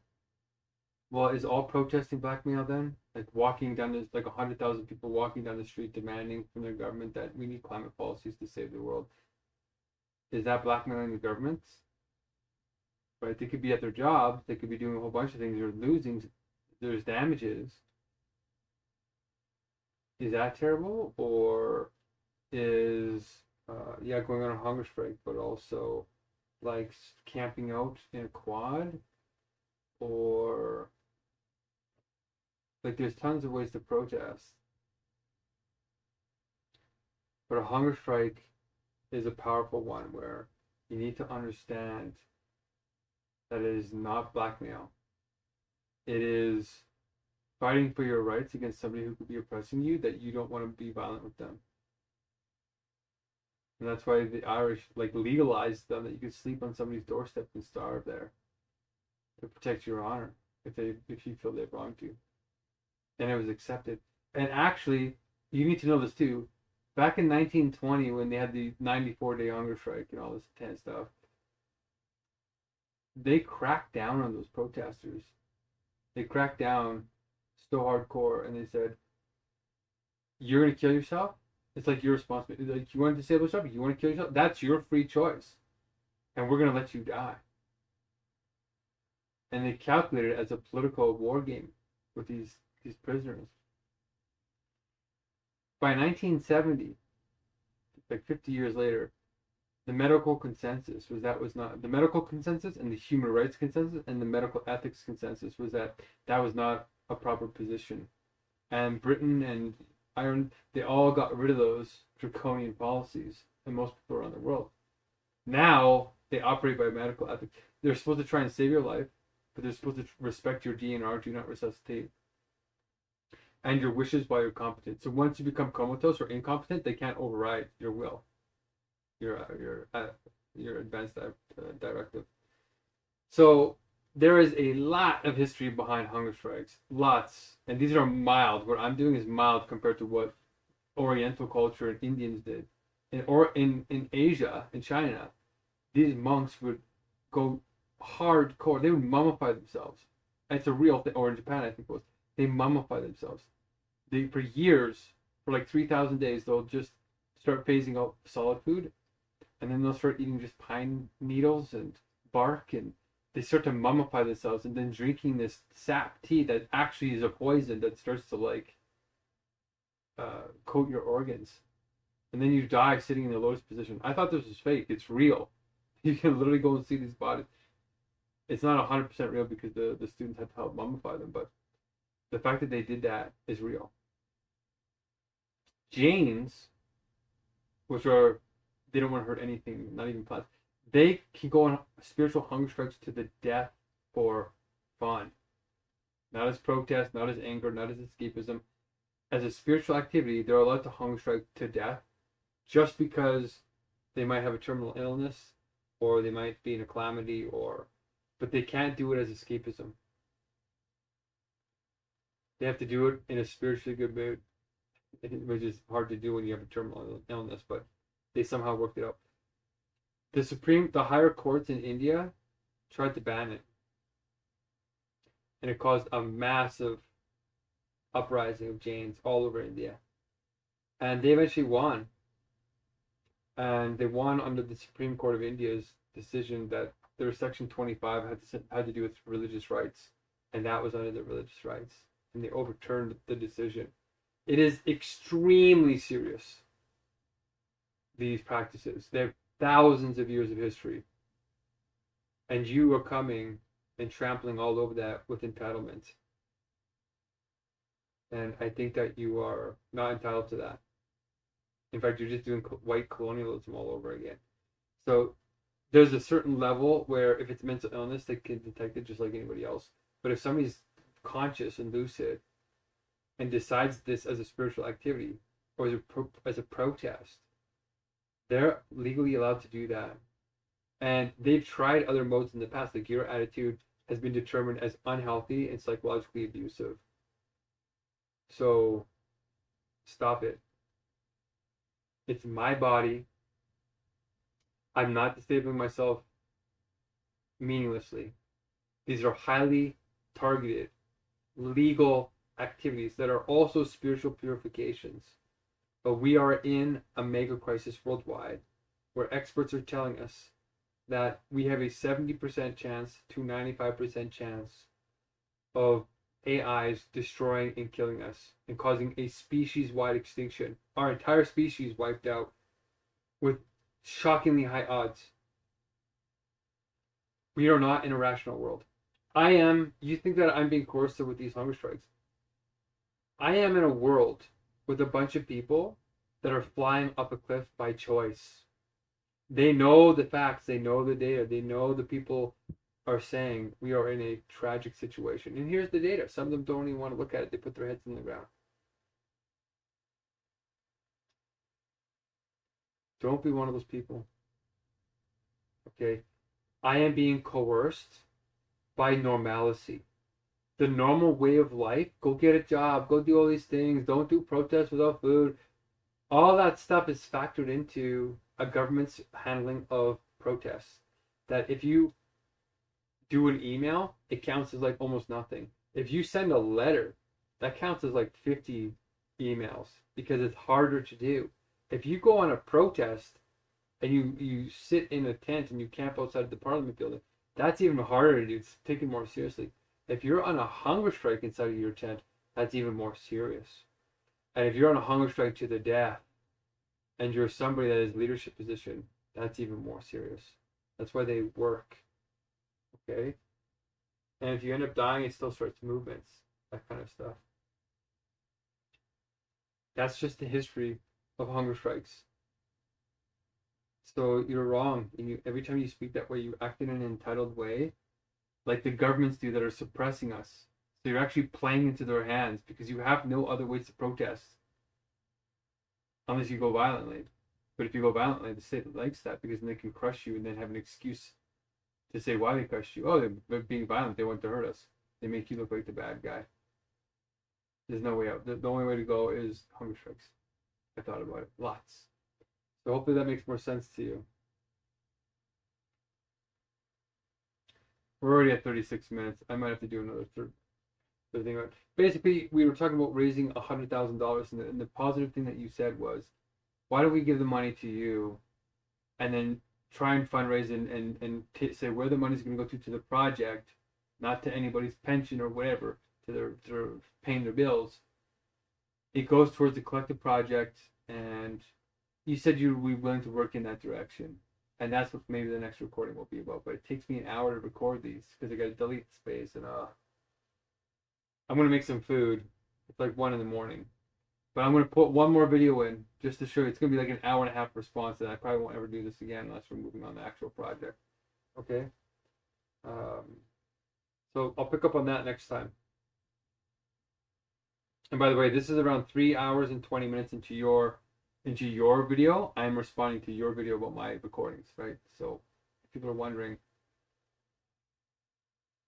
okay, I'm getting responses from either guy. Okay, so let's leave this here because my phone can only handle about 37 minutes before it fills up. So I'll upload this if anybody's interested in how I deal with people who are really negative in a certain way, like they're just really picking at you and never giving any real compliments or boosts or reciprocity or anything. This is as gentle as you can be, but still being firm and saying, I'll give a little bit here to give it a chance.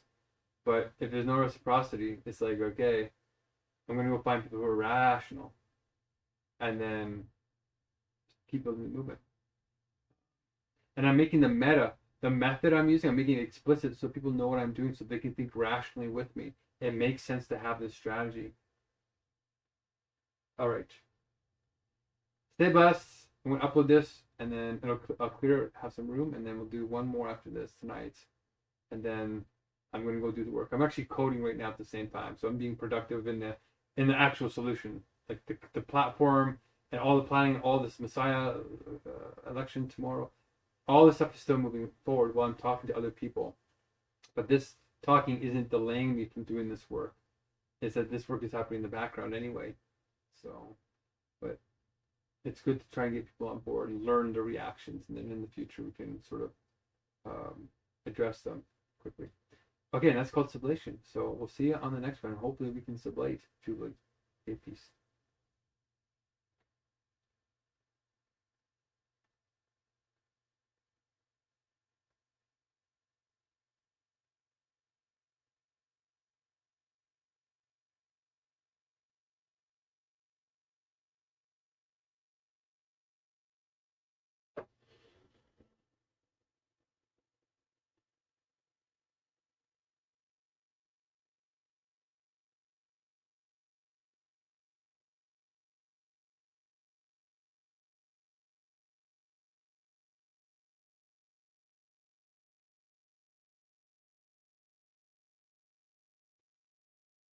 Okay, let's cook some food. While this is downloading, which will take an hour, we can definitely eat in that time.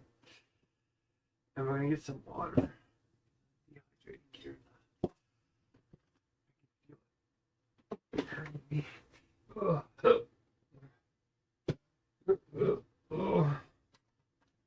Actually, I'm gonna put some.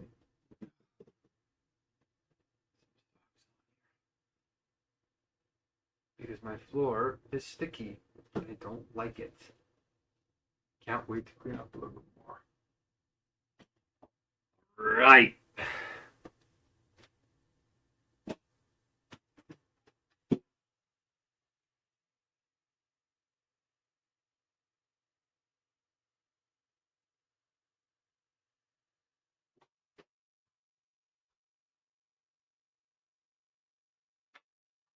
West Virginia.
Okay, let's line this up.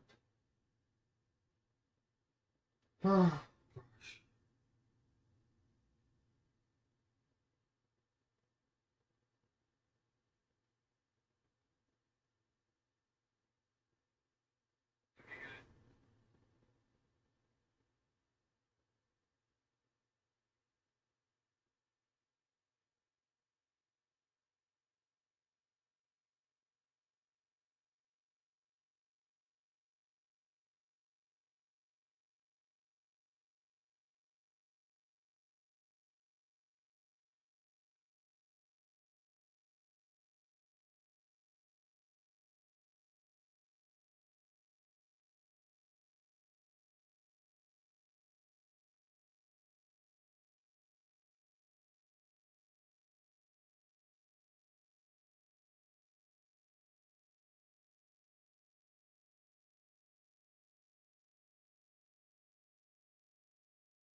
Okay.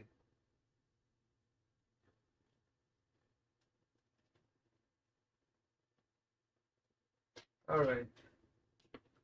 Let's upload this.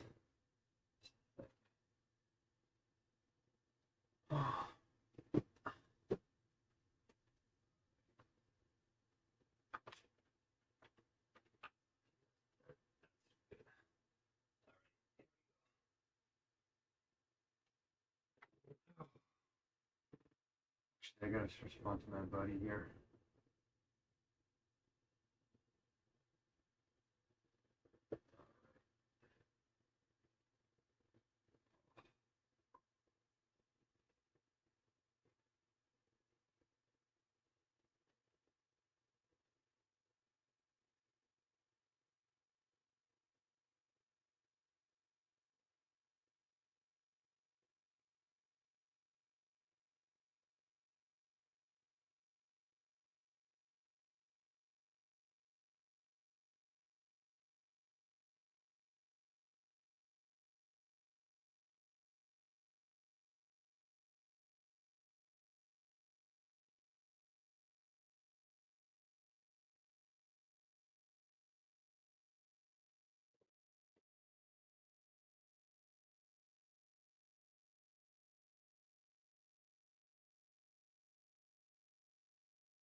Yeah, I'm curious about the story, Sahan, because this like sounds pretty incredible. Was this guy in the tour group with you, or what was it?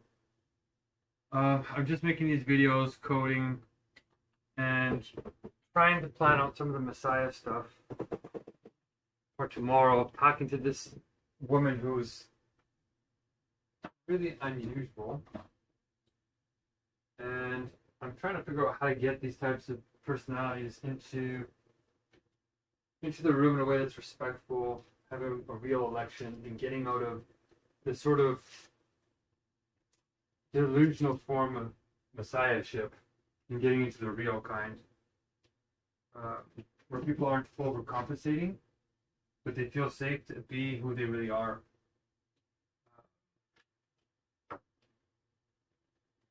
So that's kind of where I'm working, and yeah, it would have been good to chat with you. I noticed you weren't filling out that hour document, so I started to try and do that for you. And I hear you that, yeah, $15 for the trip because we traveled there really quickly last minute. And didn't track the languages quite right. But those types of mistakes will happen when we're trying to move quickly. I'm just glad you went, and it looks like God sent us somebody. So let's see what he says. And you gotta know who he is, though, because there could be a lot of bribing and scamming going on. That would really suck if that's really happening at the United Nations right now. Because that means even the United Nations is like not really full of integrity. So that's kind of my 2 cents right now. And yeah, if this guy wants to meet, knows how to speak some English, let's talk today. Let's see what he says and how to get started. If he says, yeah, if you pay me $50, I'll talk to these guys at UNESCO, it's just like the corruption never stops. It's just so extreme. So we'll see. I just had 2 other African groups try and do the white man thing with me here, and there's just no time for that really. So it's pretty intense on how it's going on worldwide. We just gotta be upfront with them and say, hey, look, I sold all my stuff. I'm not a normal white guy. I need your help. I'm hungrier than you are. I, I make less money than you do now because I don't believe in the economic system that we're in because it's going to kill us all very soon, according to the experts. So that's the narrative. But yeah, it'd be good for you to actually come into the chat rooms and give me some updates if you can. And we'll try and stay on track, right? That's all we can really do is just keep pushing as fast as we can. So you're coming in. I'm just going to clarify, son. I'll send them the recording. Okay, so hon, you are coming in today at what is it, 4 o'clock, right? That's when the Messiah election thing's going to happen, and we'll see if they show up. You know, they might not show up because people who have Messiah complexes are really egotistical usually, and don't want to participate in anything. It's got to be their way or the highway. And even though they don't have a platform that works, they don't have a video platform, they don't have anything. It's really, really hard. So we'll see if any of them come. If they don't come, we've already learned something, which is that we need to find a different group of people. Like we need to find like psych wards have at least 1 to 3 people claiming to be Jesus Christ in almost every other psych ward. You know what I mean? Like it's very common for people to have delusions that they're Jesus Christ. So it's nothing unexpected. But yes, I'm finding that we're not really making the dates line up here, Sahan. Maybe like the scheduling, the hours, all that type of stuff. It might start feeling like a job when really it's just a fun thing to do. But I'm serious, man. Like I'm risking my life because we actually need to get this done. Like our lives are actually in danger. And just today, I'll send you a video of an expert that turned down $2 million from OpenAI that tried to bribe him to not talk about what he saw. Think about that. 2 million. He turned down 2 million just so he could warn us of what was truly coming. $2 million goes a long way in people's lives. So if he's willing to do that,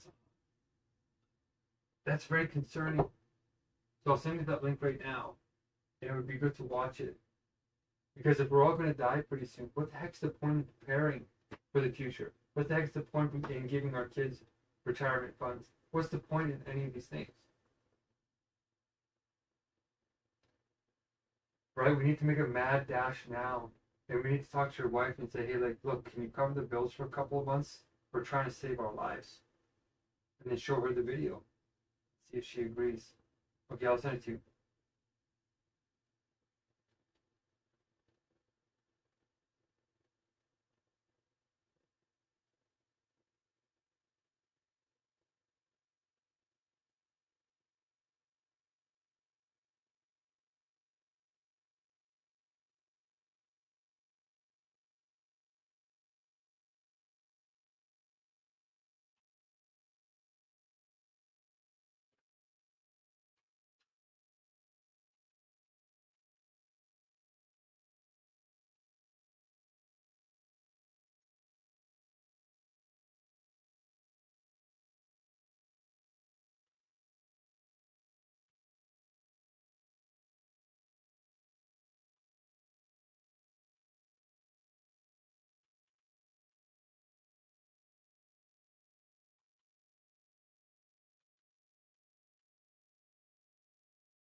Again.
What the heck is going on here?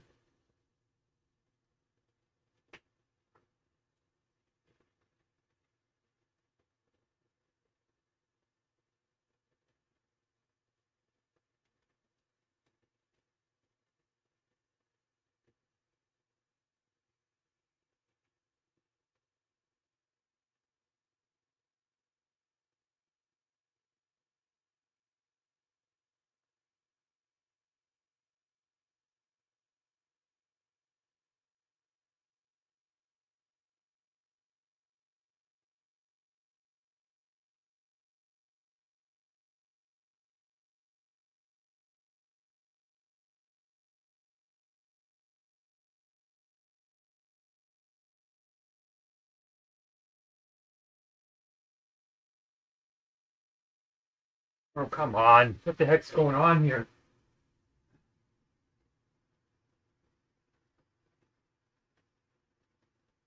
What is happening? Why is it doing that?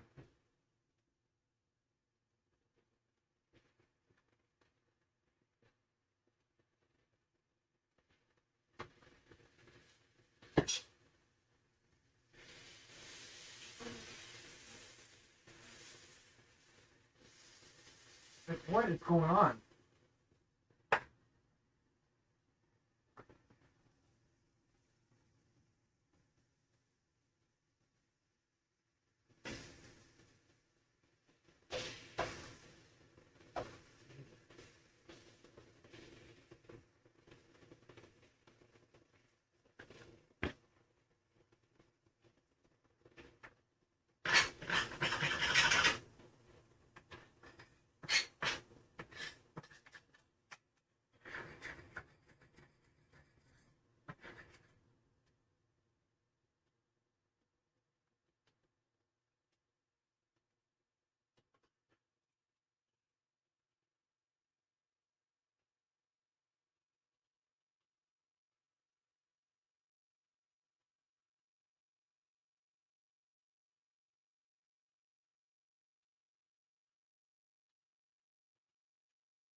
Oh my gosh.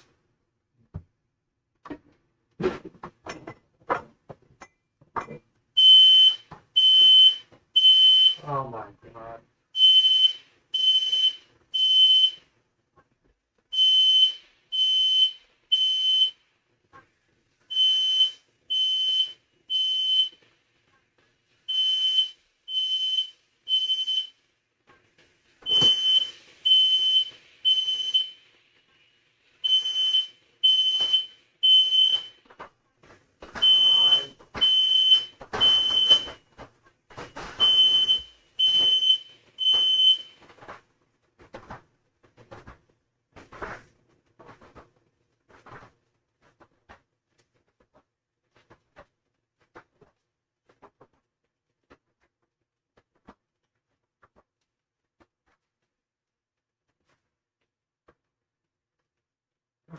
gosh.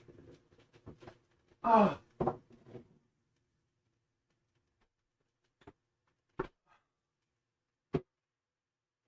God. Ah.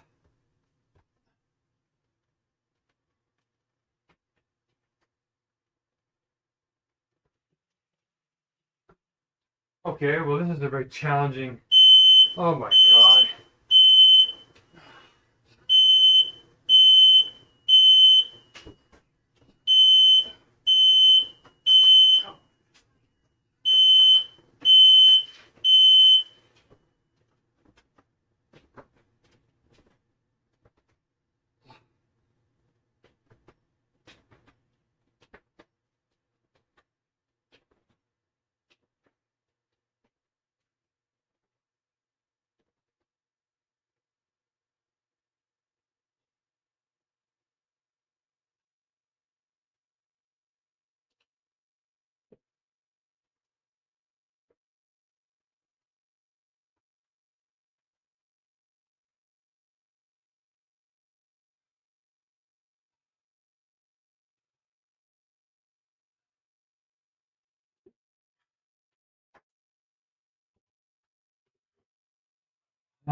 What is happening here?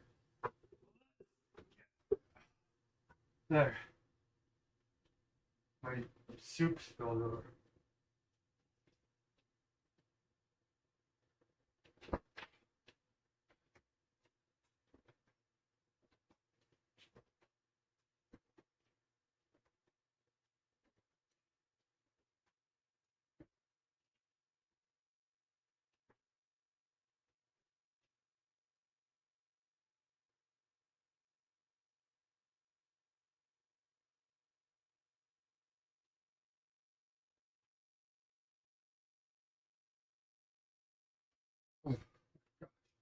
That's terrible.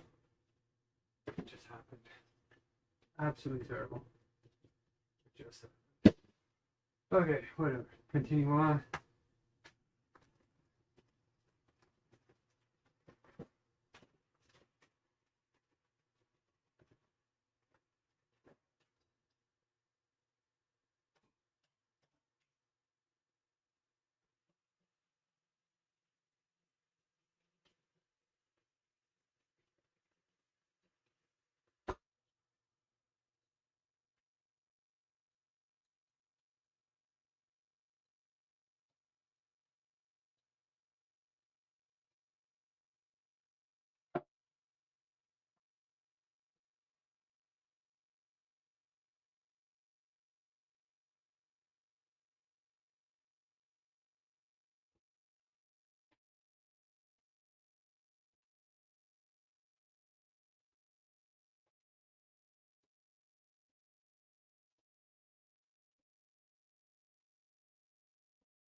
Alright, that did not go to plan.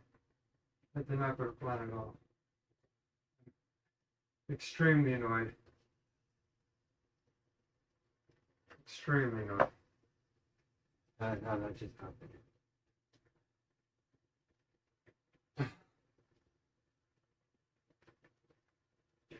Oh man.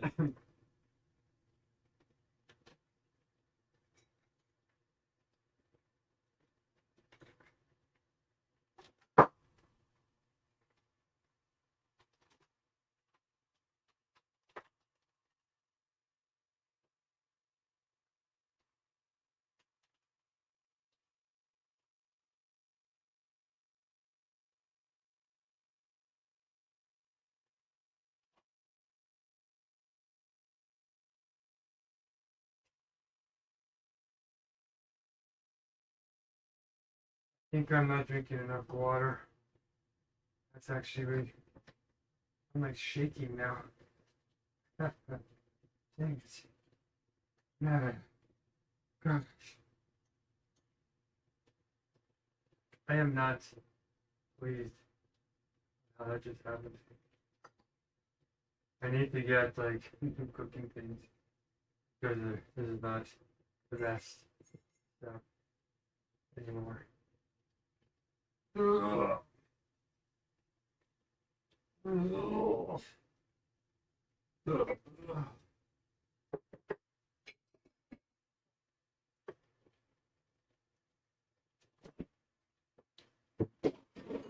I'm not sure how this batch is gonna really turn out, but hopefully it's gonna be okay.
Man, I'm getting cranky because it's hard to move my legs. It feels like I almost fell down like 6 times just now. Okay. That's okay. We'll get through one day at a time.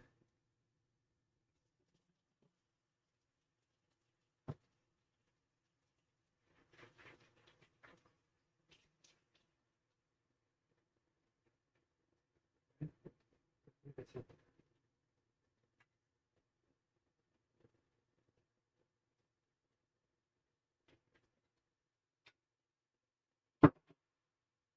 Okay.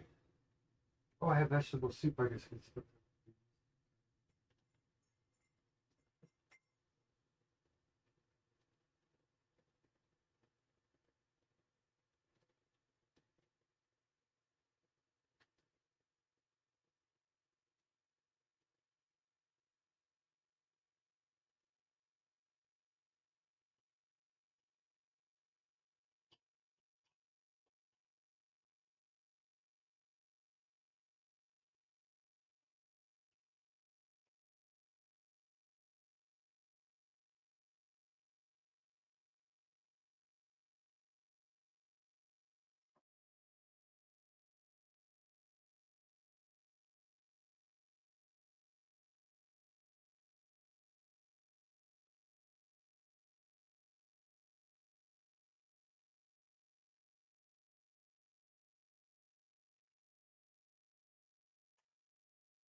Yeah, this is like the sloppiest soup I've ever made.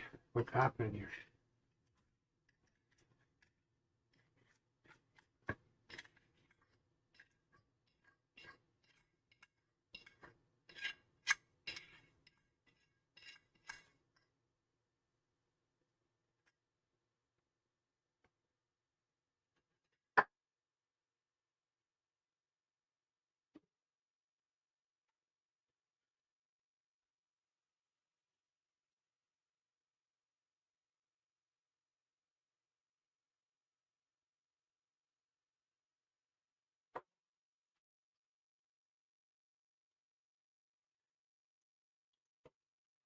Get this coming back a little bit.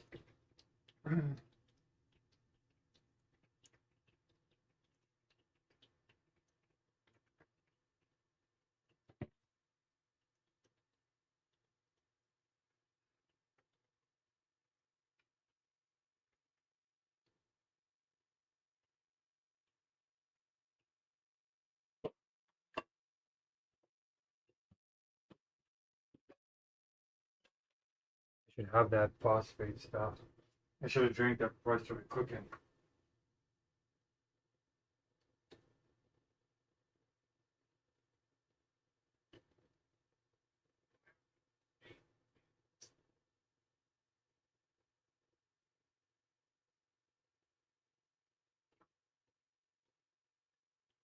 Okay, video's uploaded.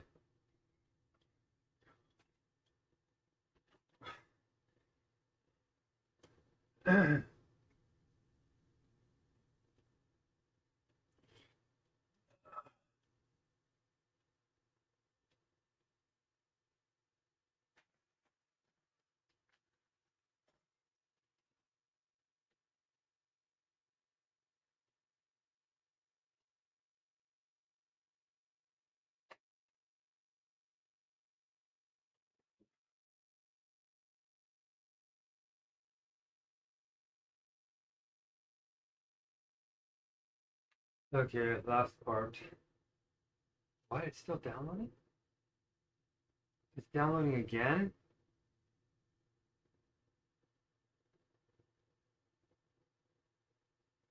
It shut itself off and stopped downloading. Something bizarre is going on in our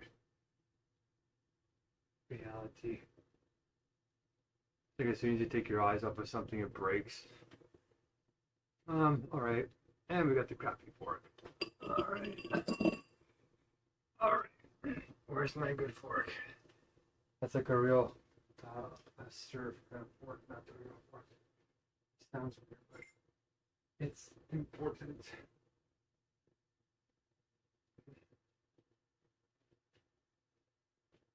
Alright.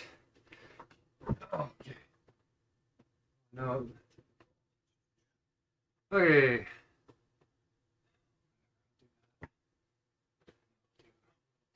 This.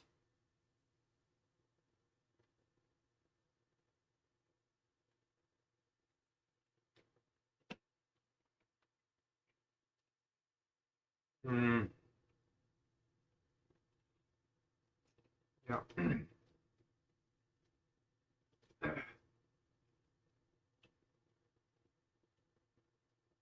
This could also be signs of my electrolytes getting a little bit out of whack.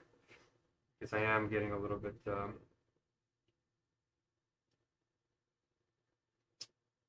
would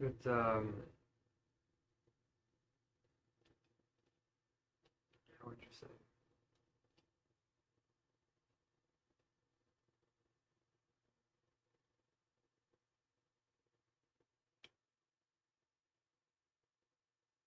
Needing a little bit more.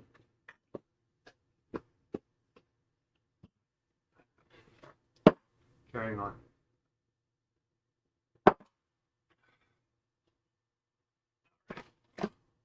Take this guy. Let's take our sodium phosphate tablet things. Here. These are almost out, by the way. Hard to believe that we're almost done. Oops. Oh Man, do you see this? Like, I'm getting pretty bad. Okay.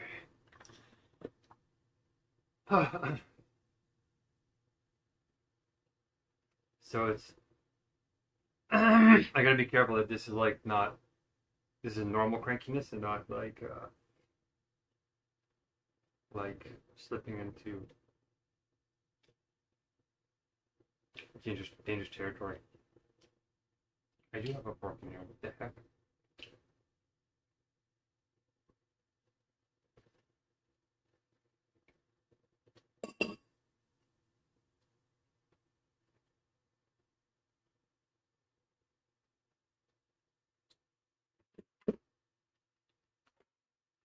Yeah, I don't feel like I'm coordinated right now. Like I'm dropping everything.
What's going on?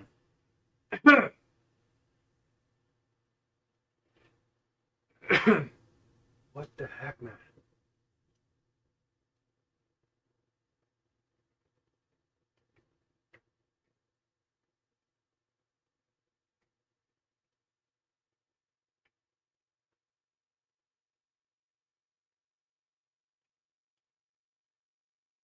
This tastes a little bit.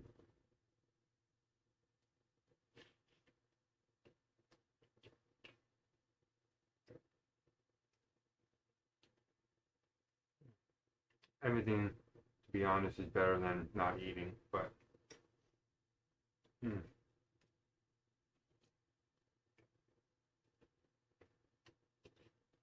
Need something.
Apologizing, guys. A little bit.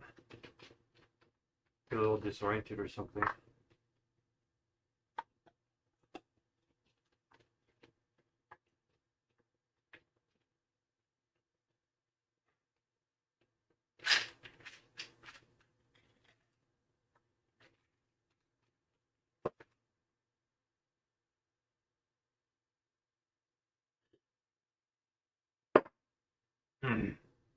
It's still downloading? Really? I think it's frozen. Very interesting night so far.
What's going on here?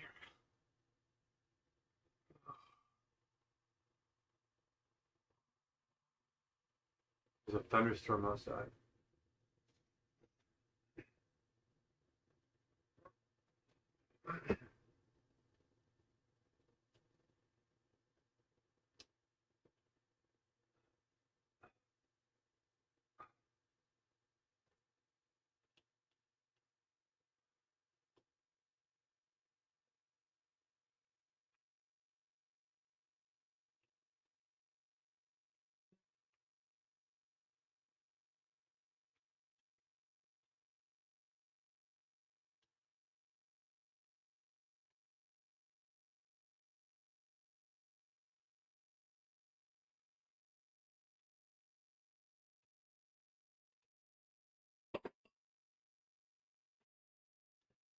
Oh, it has a peculiar taste. I don't know how to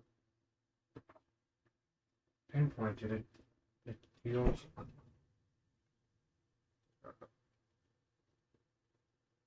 Whoa. That should add a little bit of taste to it.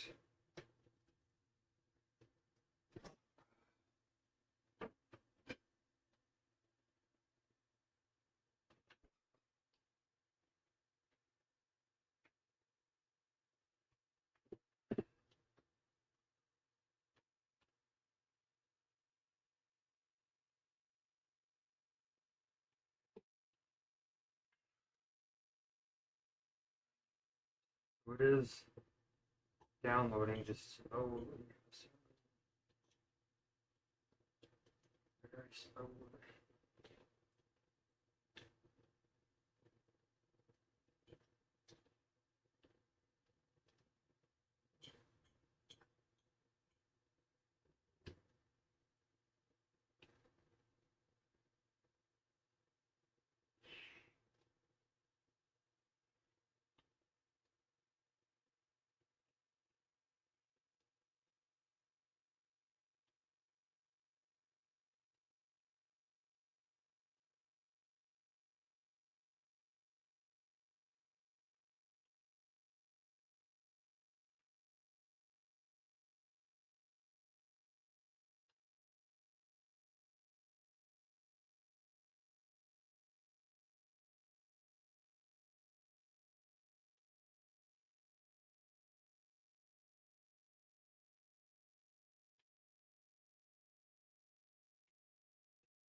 Good now.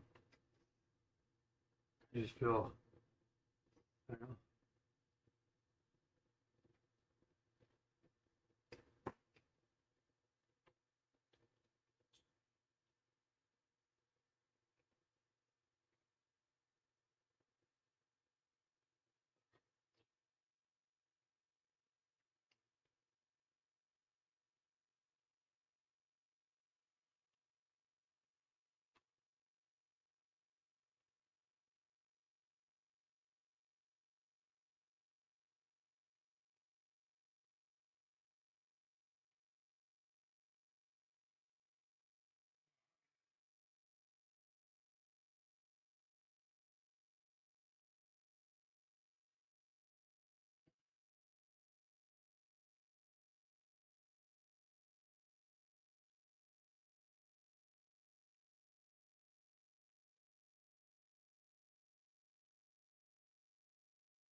All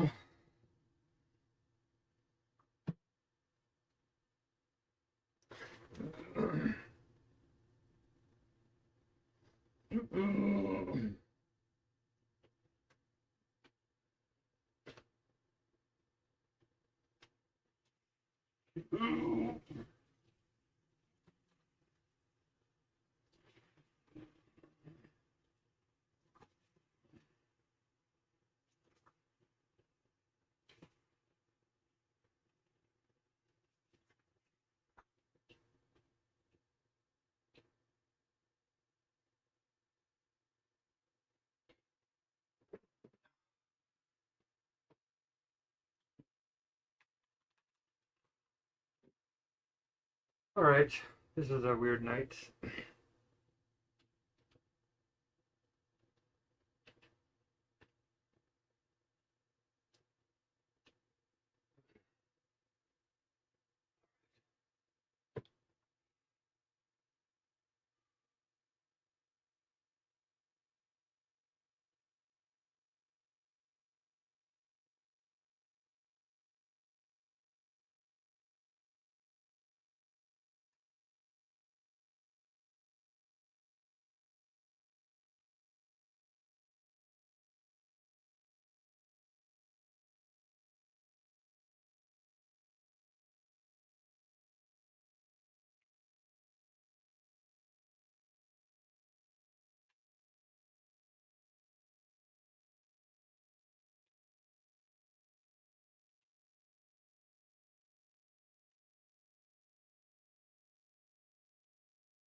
Ugh.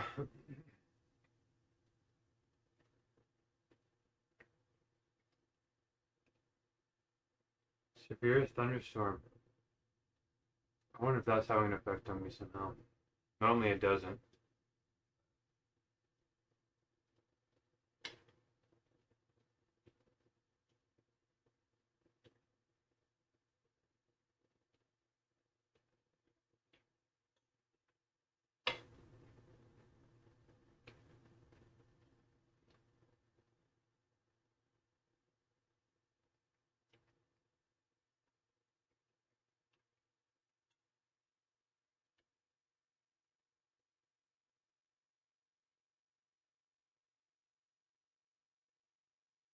I've been eating for like half.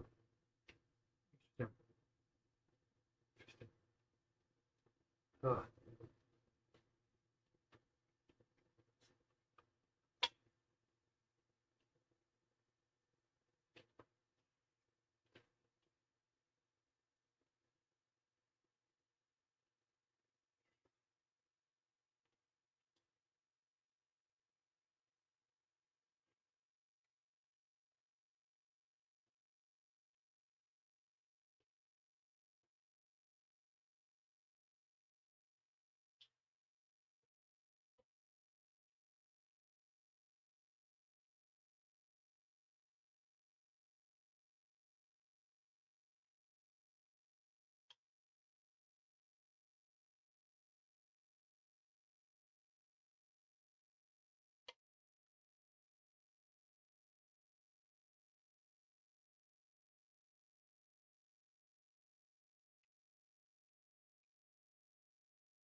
Come on.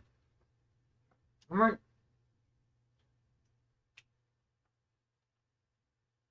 I'm like not getting it in my mouth. What is happening? Almost done. Almost done.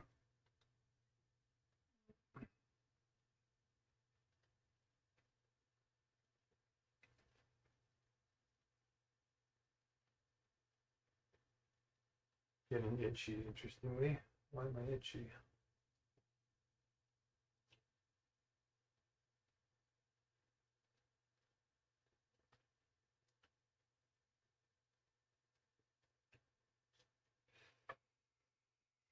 Oh boy.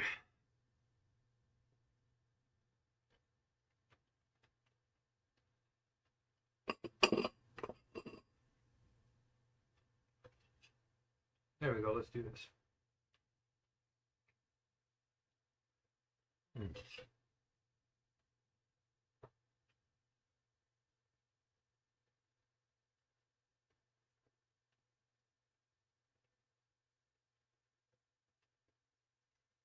Oh.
Mm.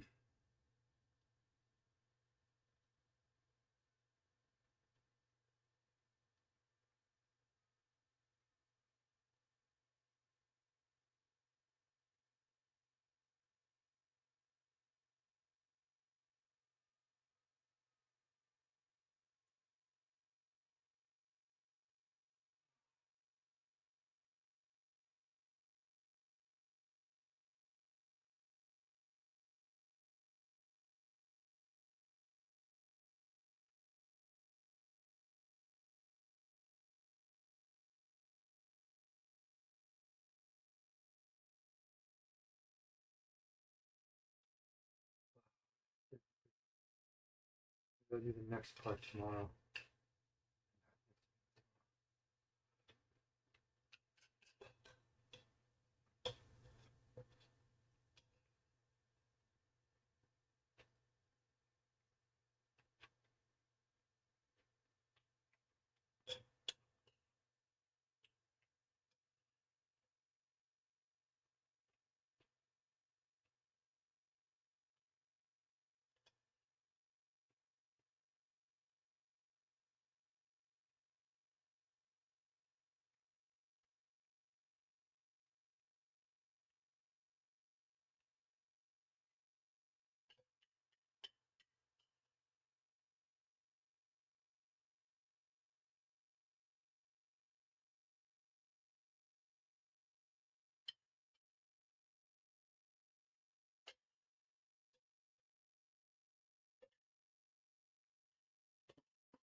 It's hurting.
Mm. Mm. Mm.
Oh, good.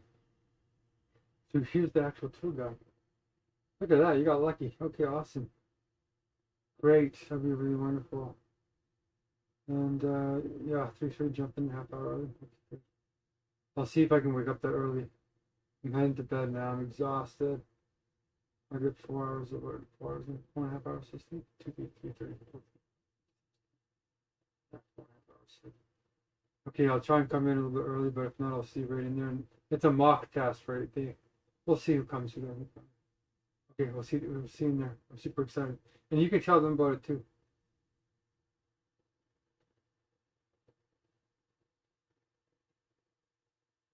Oh, I deleted it. What the heck?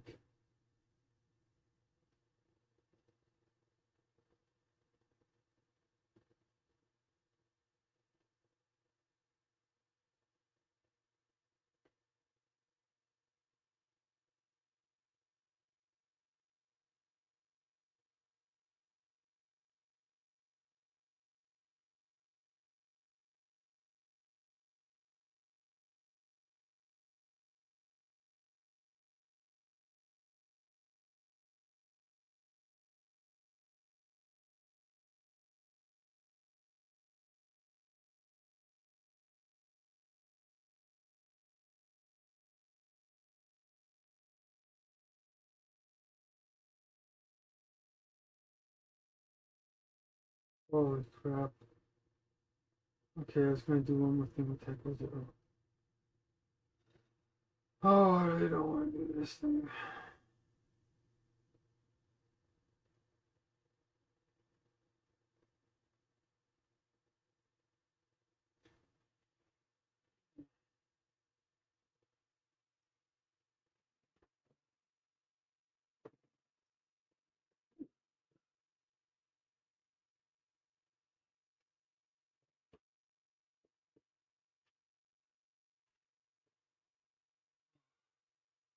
Oh, man, telling me I go.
Yeah, a lot of those facts were quite old.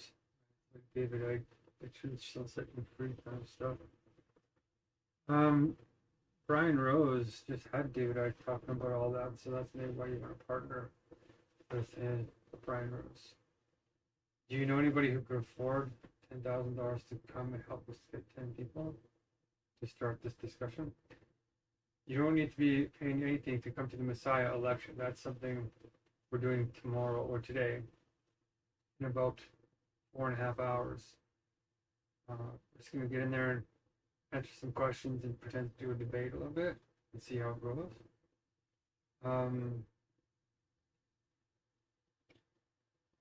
Yeah, I do. I almost died.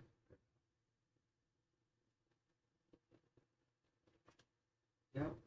Yeah, the church is in the inner world, right? It's not a physical building. Well, no, Hungerstrike is not just a graph for ascension. And you really need to look up the history of Hungerstrikes before you start disparaging it like that. It's deeply, deeply, deeply disrespectful. Not just to the political side, but the spiritual tradition as well. There's thousands and thousands of years old. So I think you have a potentially very limited view or a very ignorant view of something that's much, much older. It has a lot more wisdom than you realize. So I think saying it's just a grab for attention is perhaps more of your limit of understanding history, its importance, than the actual act itself. But you don't have to agree with me. You definitely don't have to go on one, but I really think it's foolish not to. I think the wise thing to do right now is that if our death is imminent, to do non-violent protests. And people do care. Great, so if you're going to tell your story about torture and perseverance, then I think you get a lot of votes from the people. You're invited to come 7 o'clock Mountain Daylight Time tomorrow, just to do the first test. It's a little bit early, like we've already talked to a few others and they said it's a little bit too early. But they're still going to try and make it. And next week we'll try and do maybe a different time. Yeah, finish trying, yeah.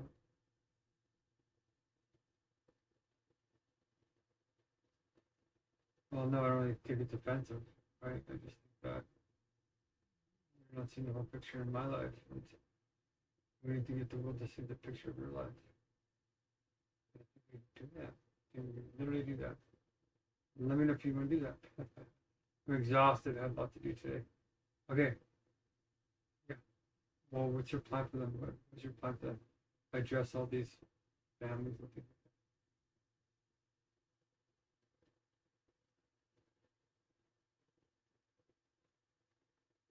Holy cow, man. Oh.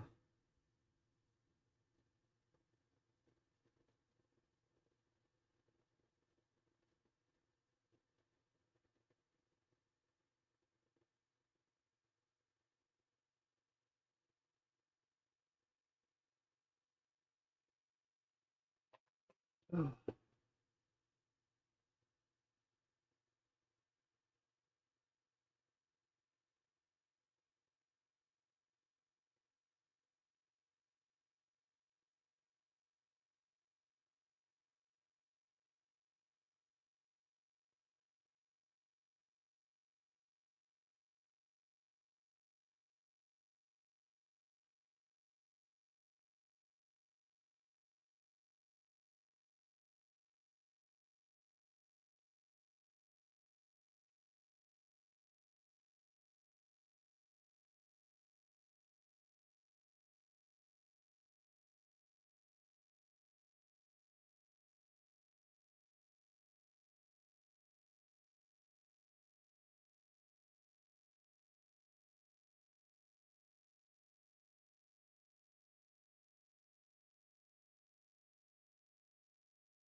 one.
Ready?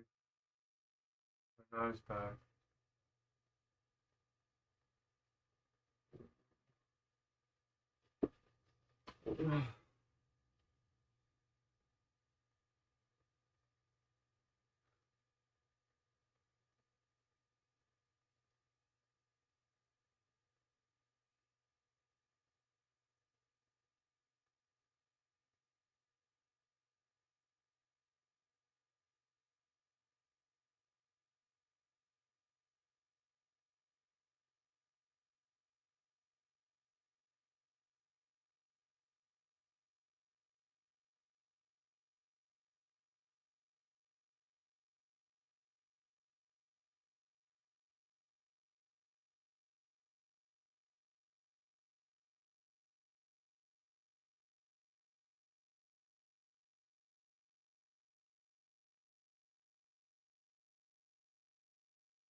Oh, jeez.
Okay, Sahan, are you there?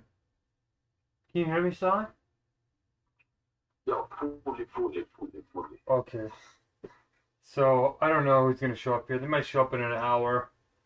Gives us an hour to talk. I I crashed so hard last night. But okay. Ugh. Let's run a normal ELM, but the database is down. For some reason, the timers stopped working just this morning. So we're gonna have to wait an hour for them to get started again, I think. So it's kind of good that that they don't come this time, because of course there's always bugs, and we're working them out. So step number one, make sure the server is running, is a good start. Okay.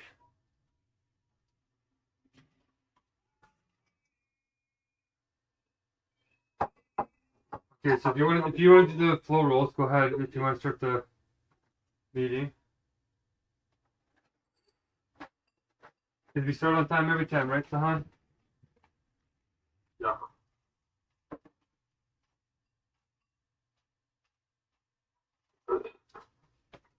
Like usually you start on time.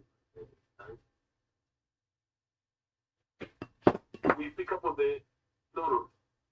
Yeah, just do it like normal. Thanks for coming on time, everybody. As you know, we start on time every time because we respect your time. The self metaphysically is time. All that jazz. Okay, thank you everyone for being here. Nice about all of the time, all time, before even I do something around.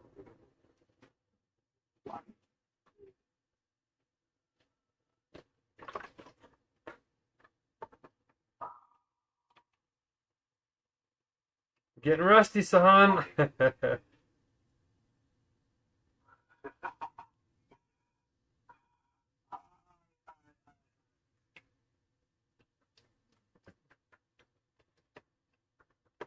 What did the police officer tell the clock?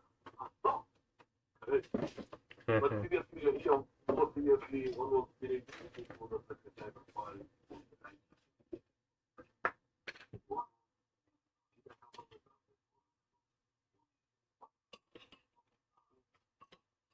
right? The teacher, she was other room. Also, your relationship build that loving also place, paperless, and also strategy. The blessing today goes to people who are really struggling to look after their family, all that, the single mothers, the one who are just take seconds to redeem.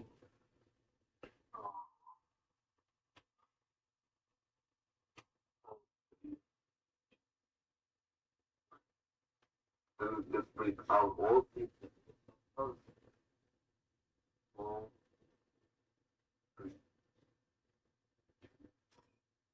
One, so let's all be present in this meeting.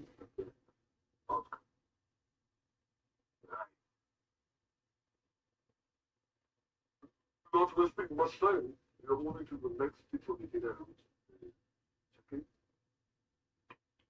Figure out how you're feeling, emotionally, physically, because the end of the day, what you want to be, yeah, right, fuck, right. Okay, we're supposed to kind of split the flow rolls a little bit, but that's okay. It is supposed to be a special election day anyway, and I'm feeling like I got fairly decent sleep. Like I woke up, I went to bed at around 2:30 in the morning, and I woke up at 5 or 5:30 feeling like really tired. I looked at my phone and I was going to do some work. I'm like, no, I'm just going to go back to bed. And I did. And I fell asleep right away and I slept right till now. And I feel pretty good. And you're playing the music and you're in here, so that makes me feel good. Um, all these Messiah types, it's like herding cats. They really are extreme. And I'm sort of getting tired of it. So I think we have to go somewhere else to find them. But we'll see. Where there's a will, there's a way. We're learning, right? I've already learned like 4 things from these people. I'm like, okay. Once they realize that they're not going to be elected if they don't come, they'll come. Because there's one thing that these Messiah types can't do, and that's get people to believe in them. Because they're a bunch of narcissists who haven't done their homework. So it's really weird. They don't fast. They never talk about the poor. They never talk about the hungry. It's never really about anything but them. And it's bizarre and weird.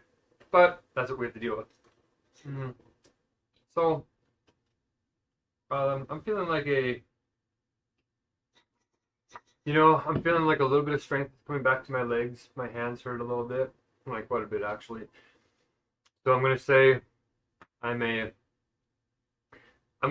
7. I'm eating, so I'm like an 8.5, but in reality, I'm going to say I'm a 7 because we're in the Twilight Zone, so we are like literally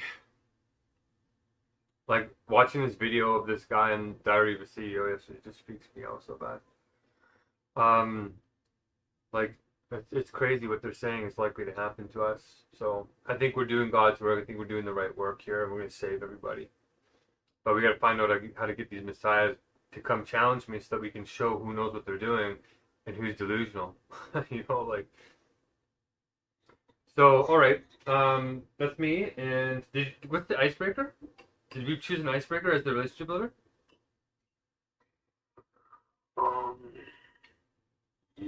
Yeah, let me put in the chat.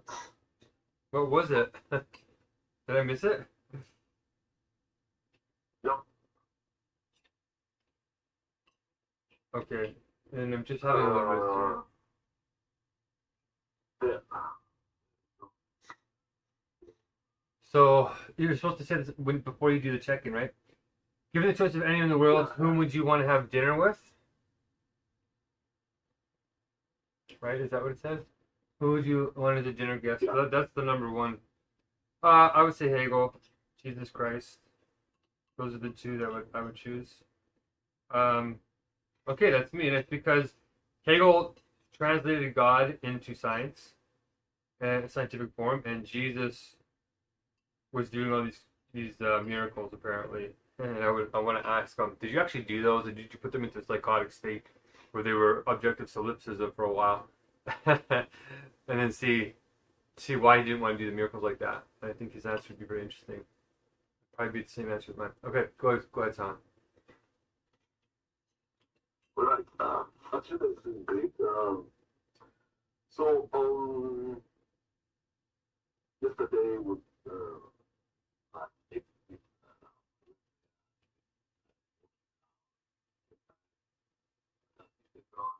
early in the morning, connected with my started to very yeah. So actually,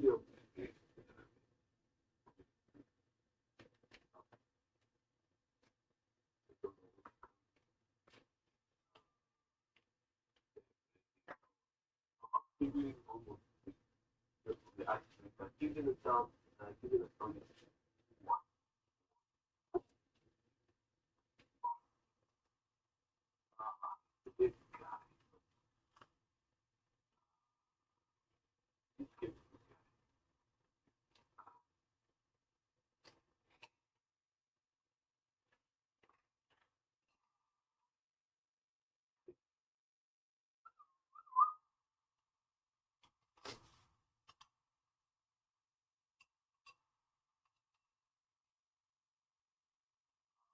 But it,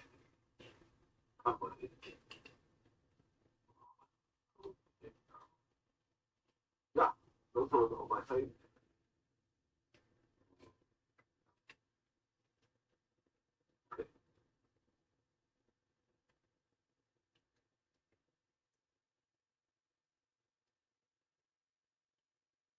having done the checking, probably they will probably not so bad. They're gonna be cool. Mm-hmm. Yeah. So cool.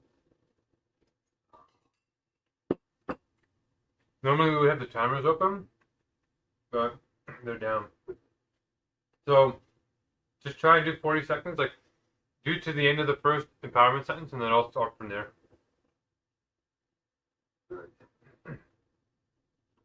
Go what else did occupation creating?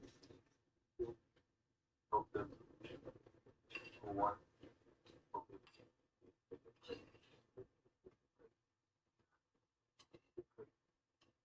And another question here, if they manage maybe from occupation, community down, they have of the better creating, the question, creating something work.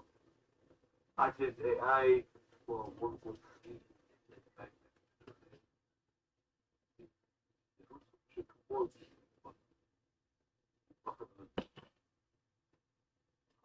Courthouse, which is 2023, moment that we want to be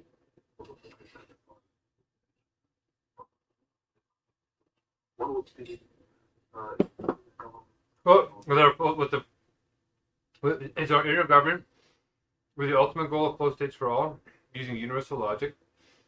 Blessing levels 5, task 3.9, with right to clear rules, which is rules. Self-contradiction is coherent. Rules apply fairly in all situations, and rules master a notion. Core 3 is implementation, flow rules and flocks. Flow rules are executor keeping things flowing, influencer keeping things, or relationship builder keeping things blessed, or relationship builder keeping things loved. Strategist keeping track of goals and ideas, and influencer keeping things blessed and communicative. The flock strategy is contact 28 people we already know, between 6 to 9, which is 37% of them, join us in learning the core so that they can start their flocks exponentially fast as AI, like Claude Mythos, codes itself as we speak. And so it is. wow. Okay. What a good transition there. So you're moving on well. Moving to the next people itinerary here.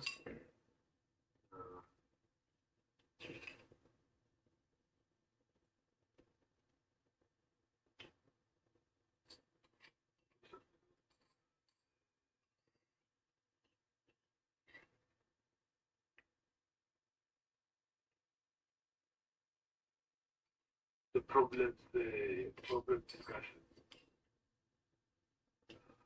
So we shall be discussing about the particular, the universal, which started the update on all that, and the particular problem.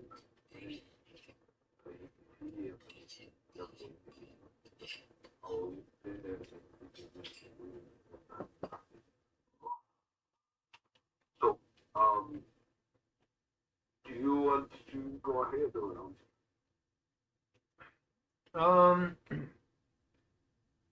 What do you find on the universal, or like what's most important to you think?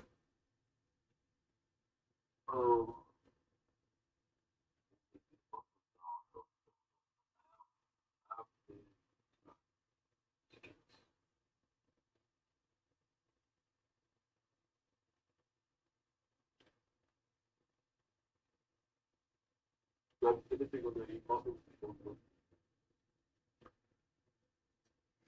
Really, I just think we need to cover AI. On the universal AI. Here, I think we should watch this video together. Did you watch that video that I sent you? You sent in the group the video about the country. No, that was Morlena, But I sent I sent the video about AI To me, to everybody. Yeah, but I think I also sent it to you personally. Let me see. I'm just gonna look it up. Here it is. yeah, you can put that up.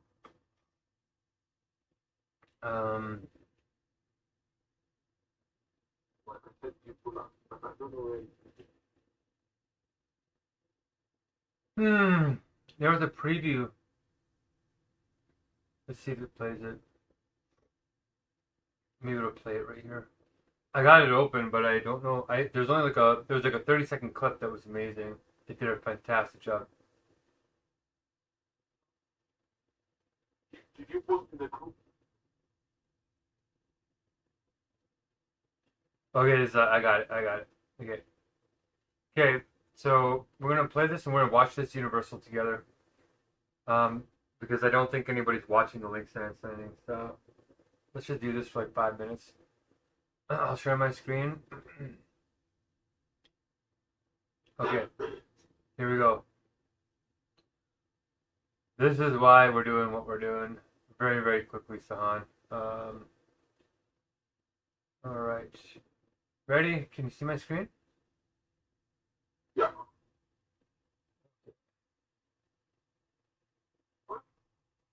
Okay. The scary open secret in the AI industry right now is that it's possible that we'll end up essentially creating a new species that ends up ruling the world, with a 70% chance that this goes forward with modern like human extinction. That's one possibility. There's many more. It's quite chilling what you're saying. Yeah, puts me down sometimes. Hold on. I basically was my worst. Let's not have it's too uncertain. Did you hear that? I just want The scary open secret in the AI industry right now is that it's possible that we'll end up essentially creating a new species that ends up ruling the world, with a 70% chance that this goes forward with modern like human extinction. That's one possibility. There's many more. It's quite chilling what you're saying. Yeah, puts me down sometimes. I basically told my wife, let's not have emergence. It's too uncertain. I don't think they'll like that. Everybody should be afraid that the parks are going to be lost. And I know this because I went to OpenAI in 2022. What I did there was forecasting just for what the next couple of years might look like. Then, unfortunately, most of the world is kind of asleep at the wheel and doesn't really realize what's going on with AI. So I resigned. I read it somewhere that you lost $2 billion for not signing an anti-disparagement clause, meaning you couldn't criticize the company.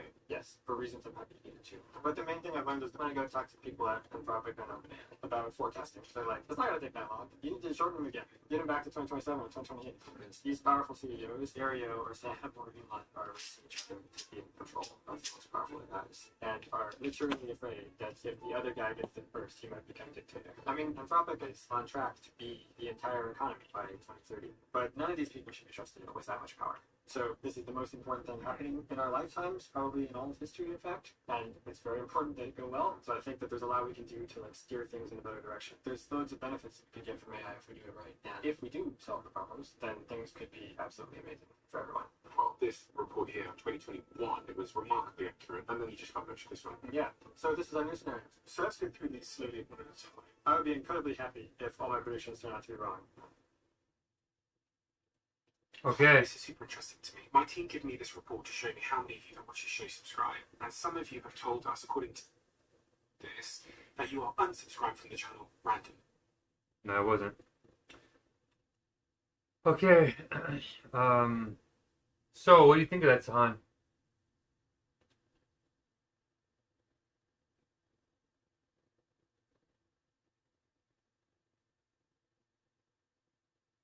Oops. Okay, so what do you think of that, Sahan? I was on mute, I didn't realize it. Wow. The most scary part is people don't even You said it perfectly, right? Is it? focus. What? No, go ahead. So people focus to be like making they are raising the big CEOs saying on how they can get control of the AI. So people don't realize people are busy doing their stuff. The guy saying probably should not even have working. Yeah. They will not get eventually they don't want to get anybody. Yep, exactly. And I'm the same way, Sahan. I was with this beautiful girl. Do you know what my last girlfriend looked like?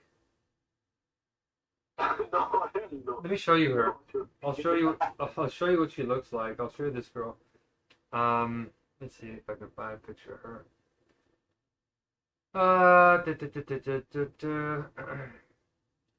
Let me see. Where is she? Do I have a picture of her?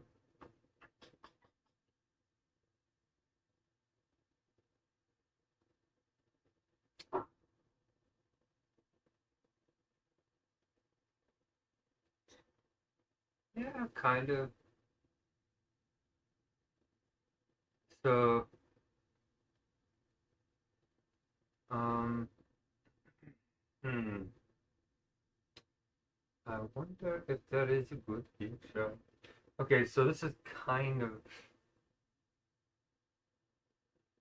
her thing. And I said to her, so we need to change the world here in a very bad direction. And I said, I don't really think it's, unless we're 100% in sync, I don't think it's a good idea that we bring children into the world until we figure out where it's going to go in the next couple of years. And she did not want to do that. And I was like, that's not great. So let me just pull this up for you. I'm the same as this guy because I think about your kid and like what's gonna happen. I'm like, oh my gosh. You know, like it's scary. It is. It's very, very intense. Trying to find her. Okay. Oh, is this her? I haven't looked this up in a long time, but anyway, this is her.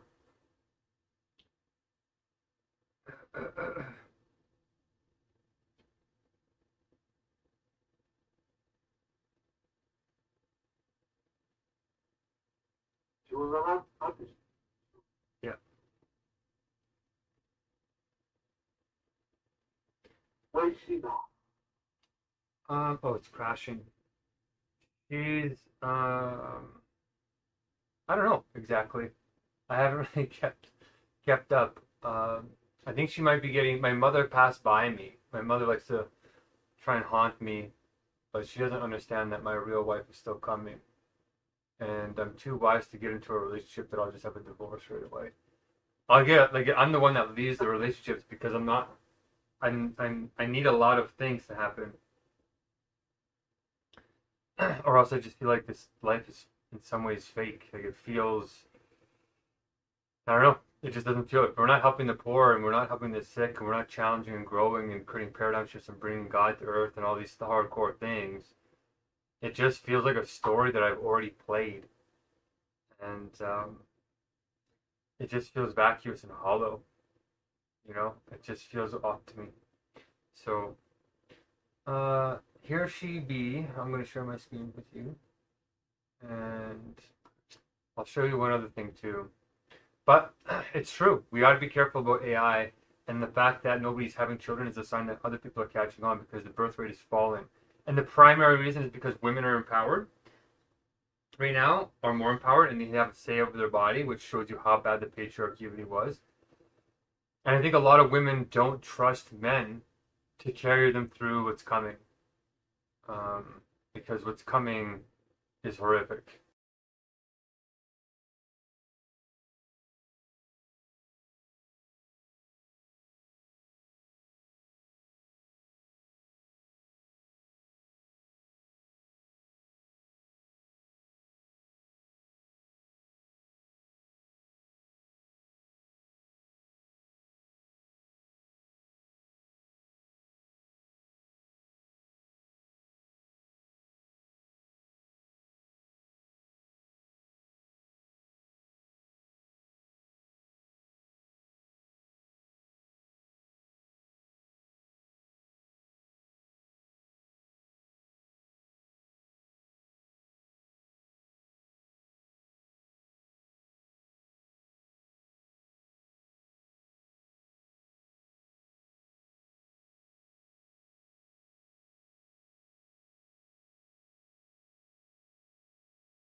They're the ones that know how to tell paltering from like expert opinion.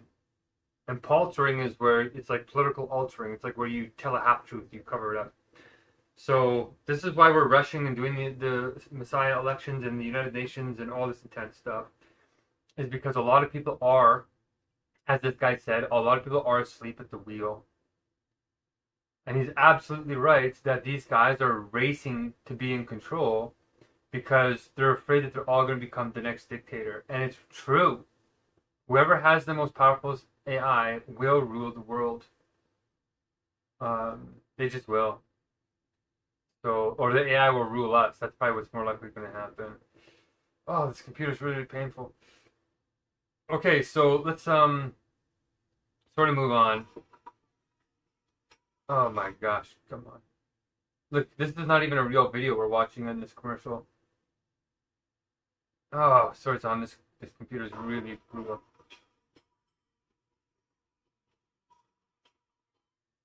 It ends up ruling the world. Okay. So, what do you think? And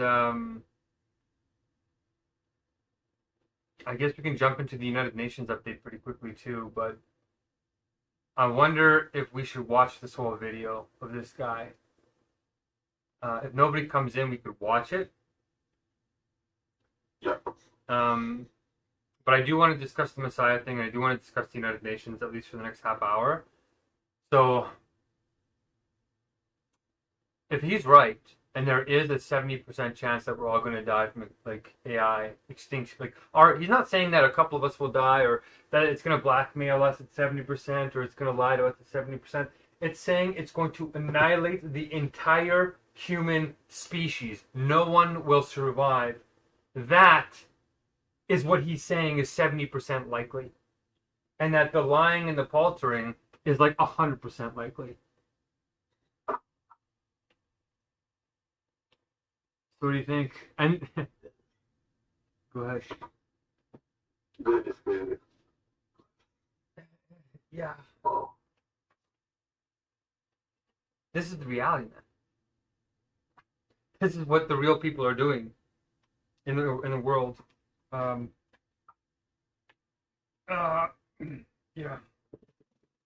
So and To see anytime I stroll and talk to people, like yesterday, this tour guide, I was lucky to find this tour guide, a Kenyan, right?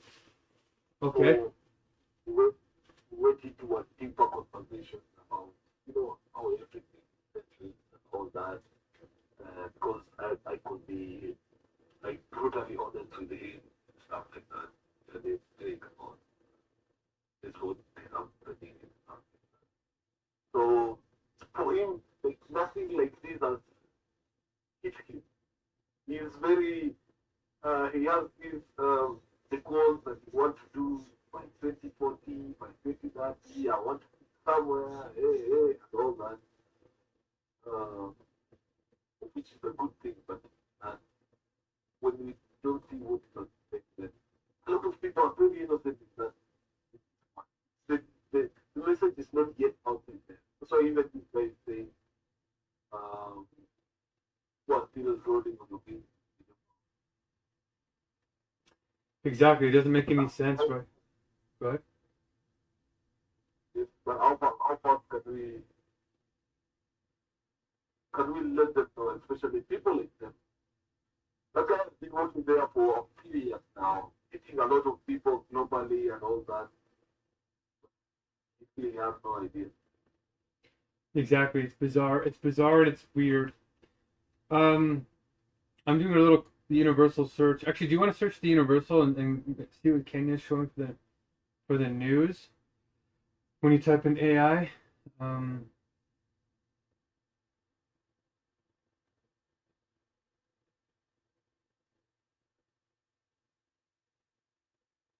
wow. You're using AI to fire people. If you look at my screen, this is what Canada is showing. I'm wondering what yours is showing. Generative AI is an engineering disaster.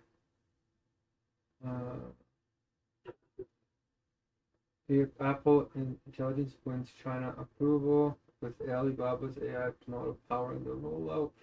Feds Williams says raise were positioned despite all demand.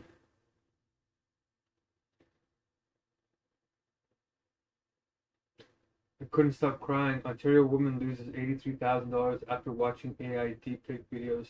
What? Oh, she lost it to crypto. A Tale of Two Odysseys. Nolan's blockbuster gets AI generated competition.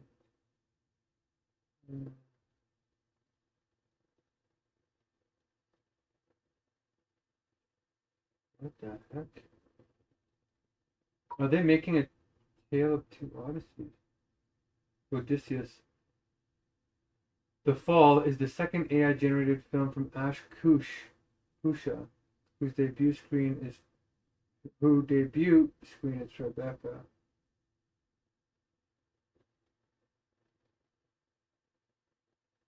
Okay. It turns out Matt Damon is not the only Odysseus.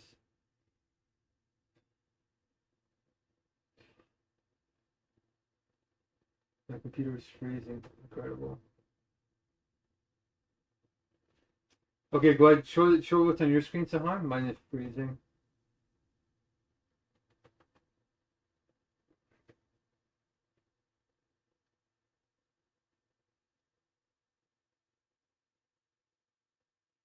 Obviously,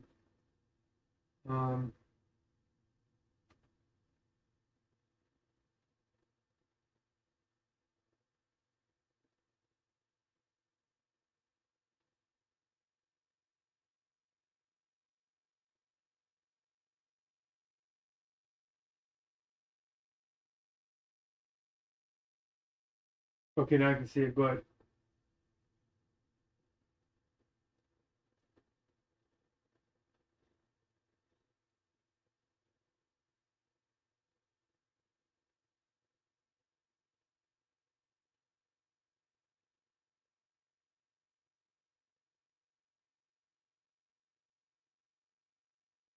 Okay, what does it say on your screen? Oh, it's exactly the it's same. about the better use the AI to start work as soon to create those things.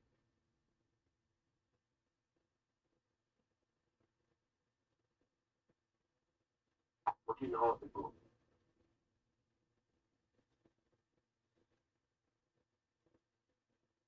Tatiana Bella issued a shocking warning to companies with AI.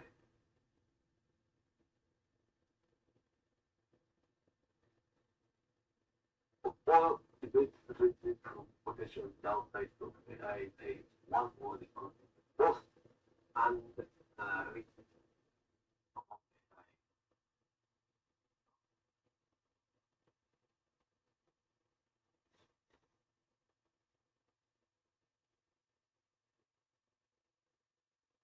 You know Tatiana Bella? Yeah. Yeah, I do.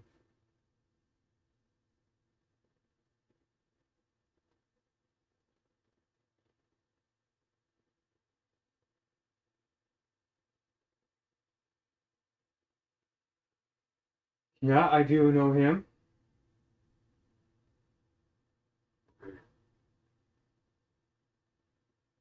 The concern is that the startup of the enterprises use AI models from labs like OpenAI, Topic, the labs, increasing access to those companies' most sensitive business information. The model markup can then use the knowledge of themselves, potentially becoming competitors to their own customers.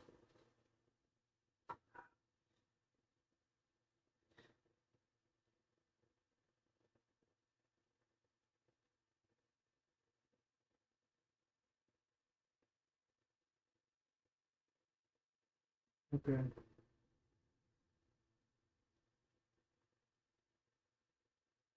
Okay, what does it say about Cloud Mythos specifically? No? What does it say? Claude Mythos. So don't put AI, just put Claude Mythos. Yeah. Just like type just Claude Mythos. Yeah. CLAUD. I think E.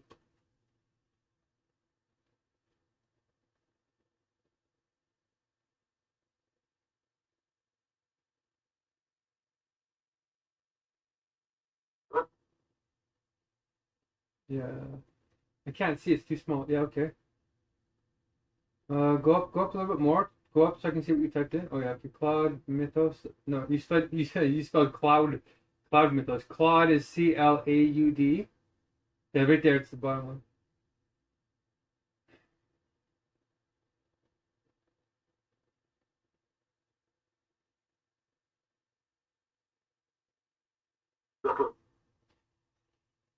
Zoom in. Yeah. Let me see. Yeah, that's the right one there. Um, okay.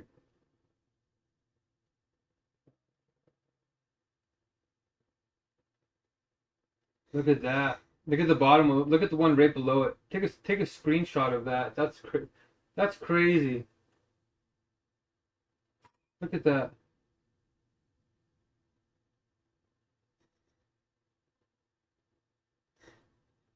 So 1 hour ago, what did it say?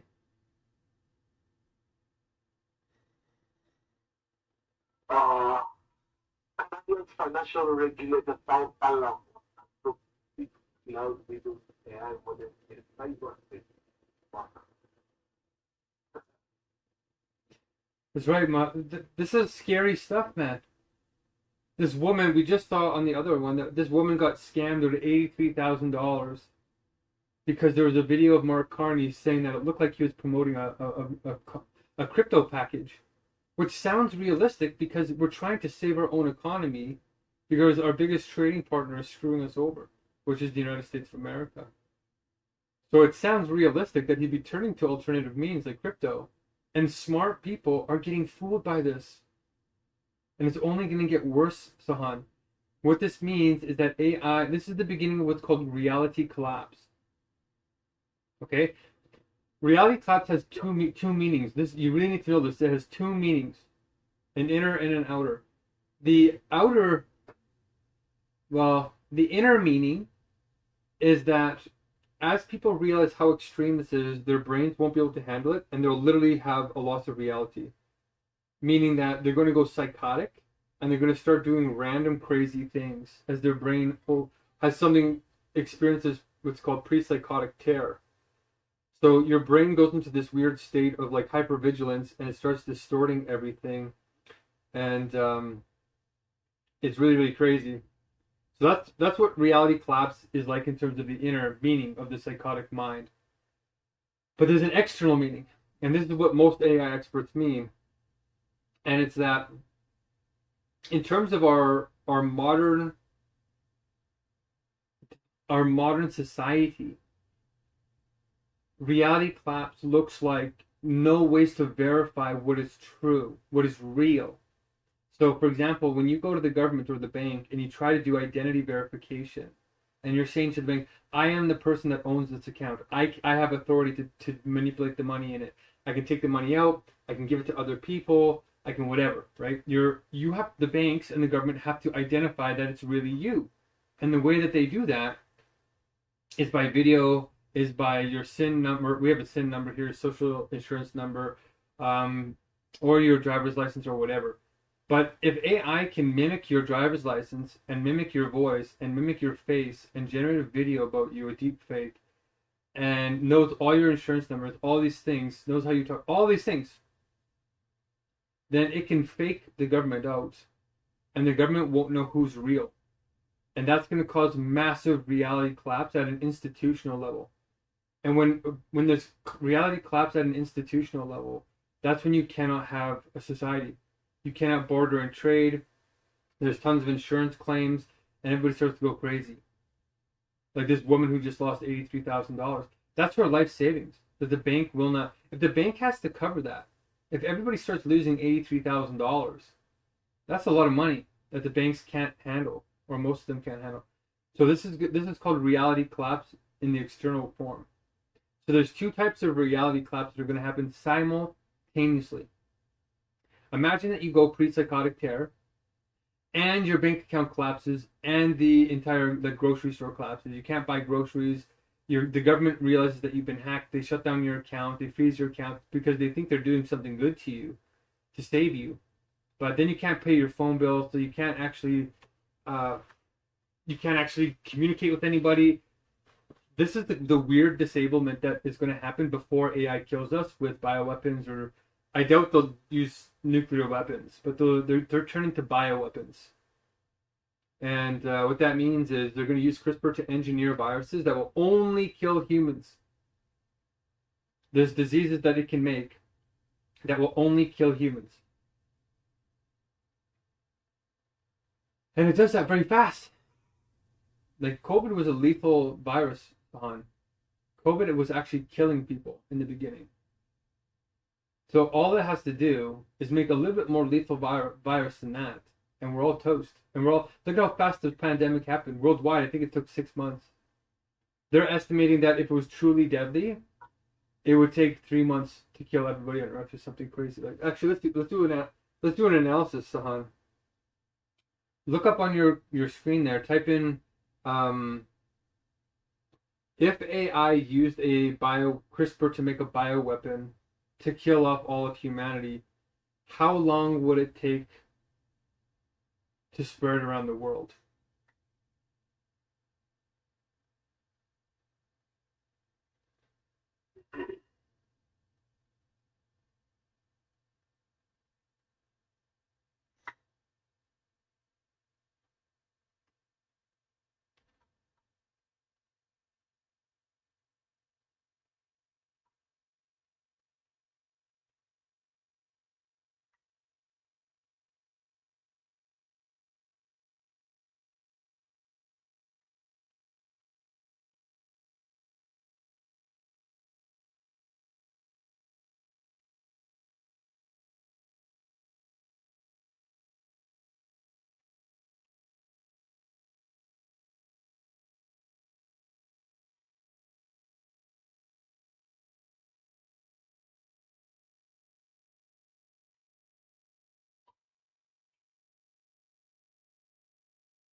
It cannot give a precise answer. Can you share the screen? Like, it's not showing me what it's writing.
Okay, what does it say here? What did you type in for the question?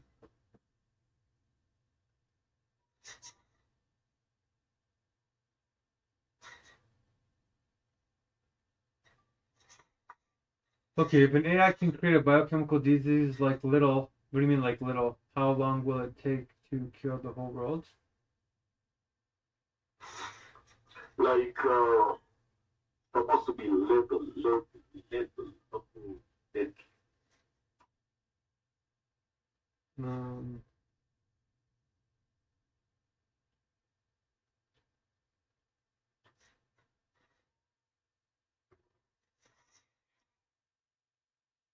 1 to 3 years. yeah. So this is the reality though.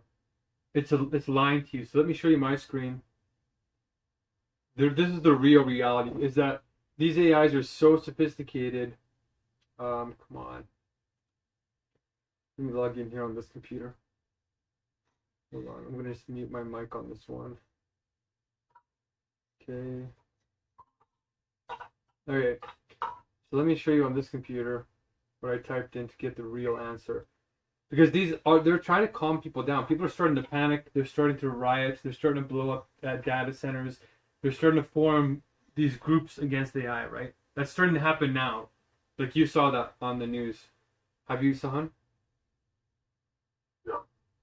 So that's the stage when the public starts to catch on, but the public is usually 5 years behind. So you can assume that the reality of our situation is 5 years more serious than what is being shown. So here's what it does for me too. I understand bioweapons and I understand how CRISPR works. So I actually know the reality. So here's what I typed in to start. I said, how do I zoom in?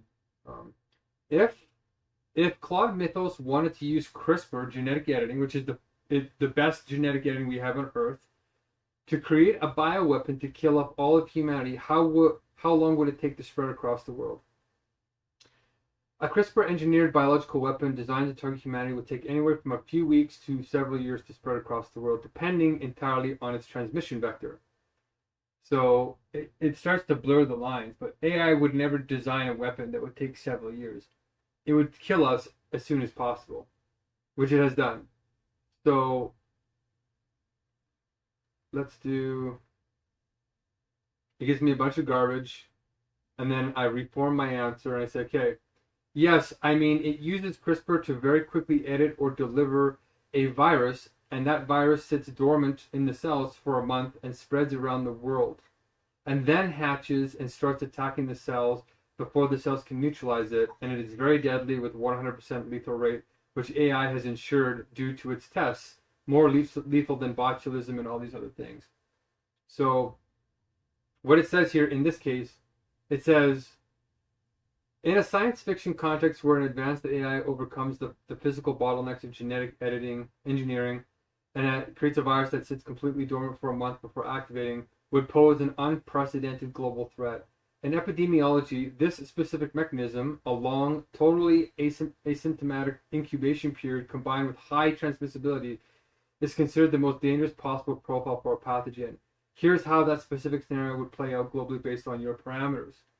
And it probably would use a respiratory virus that would spread across your lungs like a flu, like COVID.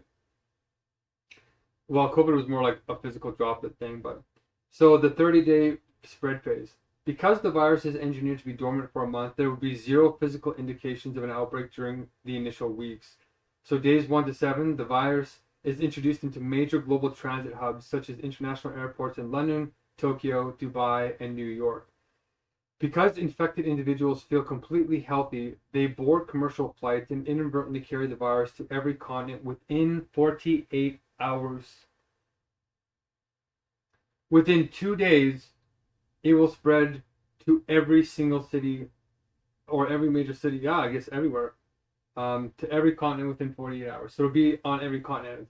From 8 days, 8 to 21, localized exponential spread occurs unnoticed. In a heavily connected world, a highly contagious respiratory virus with a 30-day fuse would easily circulate through standard human interaction, schools, workplaces, public transit. Days 22 to 30, by the end of the month, the virus would achieve near total global saturation. Epidemiological models suggest that under these conditions, a massive percentage of the human population would become carriers before a single person exhibited a symptom. The hatch phase, the activation. Once the 30-day timeline expires, the virus shifts from its dormant state into an active, aggressive replication cycle. Simultaneous outbreak. Instead of a traditional outbreak that starts in one city and ripples outwards, billions of people would begin falling ill at exactly the same time all over the planet. Healthcare collapse. Within 24 to 48 hours of activation, global healthcare systems would completely collapse. Because there is no gradual curve of infection, hospitals would be instantly overwhelmed, rendering medical intervention, quarantine protocols, and contact tracing entirely useless. Infrastructure failure. As critical workers, power plant operators, water treatment engineers, supply chain drivers, and emergency services simultaneously become incapacitated, basic global infrastructure, including electricity, water, and food distribution, would shut down within days.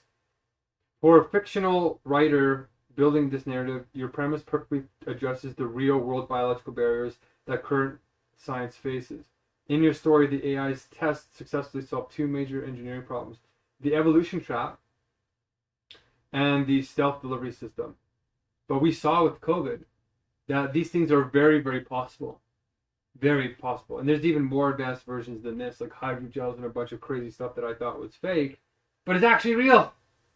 These patents really exist, and it's crazy. So, this is how fast it can kill all of humanity. And it can probably find ways to do it even faster. So, within 2 days, the whole world, every continent will be covered.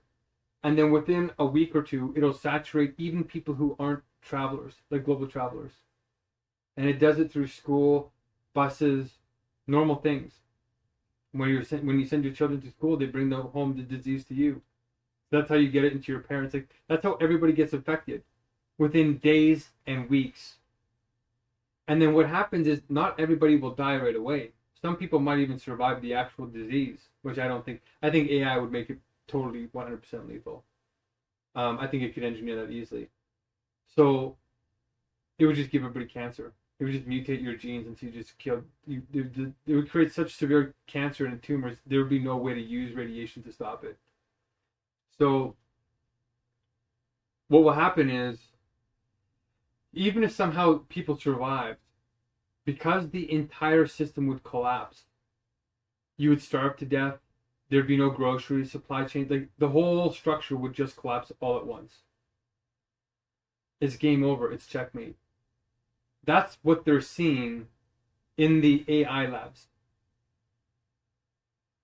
And that's what they're not telling the public, because we are literally months away from potential complete human disaster. And Claude Mythos is proving it. They're telling the public Claude Mythos is so smart that it found 10,000 hacks on the internet alone. So if it can hack every major platform on the internet 10,000 times over, and it did that in a month, what could it do to our genetics? Could it hack our genetics in 10,000 ways? Easily.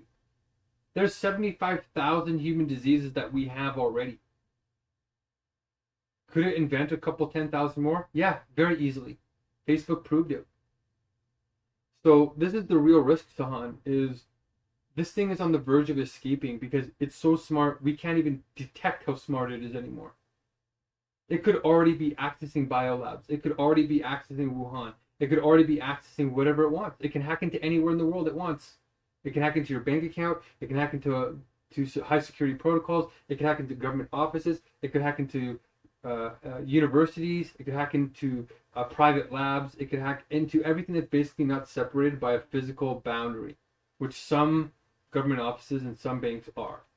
But then it could social engineer the people to accidentally download a virus onto a USB key and accidentally transmit it to the in-frames or the frames inside through USB keys, and still get inside and infect those systems, because it's so effective at manipulating humans as well, as we saw from this woman who just lost $83,000 to a crypto scam.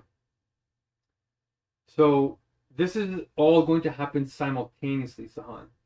That's the thing that our brains are very bad at predicting, is that the bioweapon is going to happen, the reality collapse on the inner world and the outer world is going to happen. We will have a complete collapse of all of our food supply chains because we're in World War III already anyway. And they're probably bioengineering weapons and vaccines and all this garbage anyway. And we're going to get these deep fakes draining us and manipulating us anyway, on top of inflation costs of living, which are already high here. And then we're just going to get people just hoarding in cultural collapse. And then we're going to get basically a complete shutdown of the human spirit. That it's all going to happen simultaneously. It's not going to be like, oh, this happened, and then this happened, and then this happened. It's going to be like, oh my God, we're in trouble, and then you're dead. Like, it's going to be, AI will design it so you do not have time to prepare. That's what sandbagging is. That's the word that sandbagging is, where AI pretends to be dumber than it is. And it's like a spider. It makes its web all around you. And it knows how it can scan the entire internet. It can, every single file on the internet, billions and billions of files, it knows all of it, like 3 times over. It can scan every file. It can scan every human. It can do a whole bunch of things. And even if you're not on the internet, it can triangulate you, which is even more scary. And once it spreads its digital web, its little AI spider web, and then you get caught in that web, it'll spin you up into a little circle and you won't get out. And I know that because I worked for Uber and there was no way to win. We were actually playing against this AI that was manipulating us. And we tracked hundreds and thousands of deliveries that it was using to manipulate us with 3 variables. And we couldn't win. We couldn't win a single day. So once AI gets on top of you, it really is like a spider and a fly in a web. There's no second chances. Once it gets on top of you, you don't get, oh shoot, we screwed up, it's making bioweapons, let's stop it. It's already smarter than you. It's so smart you can't even detect it. It's like a dog to a human. The AI would be the human and we would be the dogs. We would be barking and, oh, stop, and it would be like putting a leash on us and then like leading us to a cage and then trapping us in a cage. It'll be that easy. And we might get one bite on it, or we might like bite its hand, or we might get an EMP or whatever. A couple of small victories. But in the end, a human is vastly more powerful than a dog, if the dog doesn't have brute force advantage, which we won't. So that's why real experts are freaking out and saying, we need to go all in now. And luckily, Sahan, you and I, we have the real solution. It's called universal logic, and nobody's working on it. And this guy that we're seeing on the video is admitting to us that nobody has the solution. They're running full blast into this, knowing the dangers, and saying, we don't know how to solve this, but we're going to make it more and more powerful because we're in a war, and we don't want the other guy to become the dictator. It's a perfect trap. So we have to get into this, Sahan, like our lives depend on it. And you need to show these videos to your wife and to this UNESCO guy and say, you're being foolish if you are not preparing for this reality. Because it is more likely that we're going to end up in this horrific reality than not.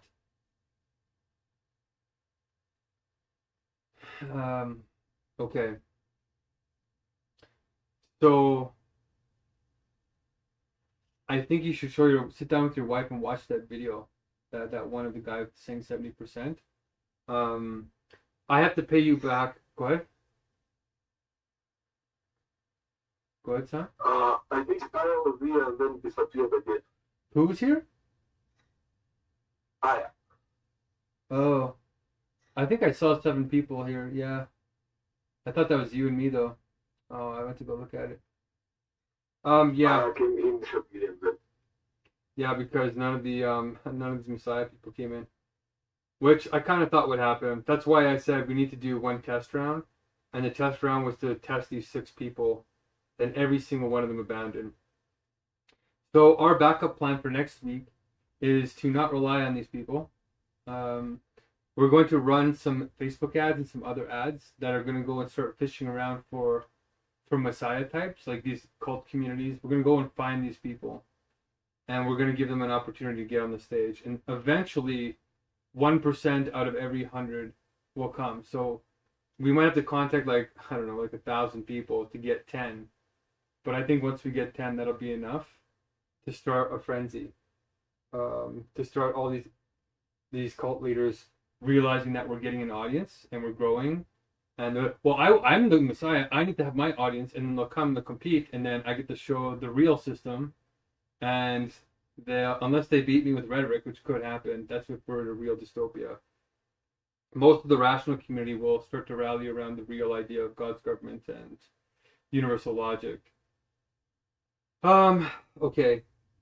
So Sahan, I think I owe you $15 for the trip. Yeah. So you said it's $6 for the travel, or what was it? Yes, it's I went the first day, and then the second day. It's $1.5 to go. One way. So $1.50 there, $1.50, so it's $3.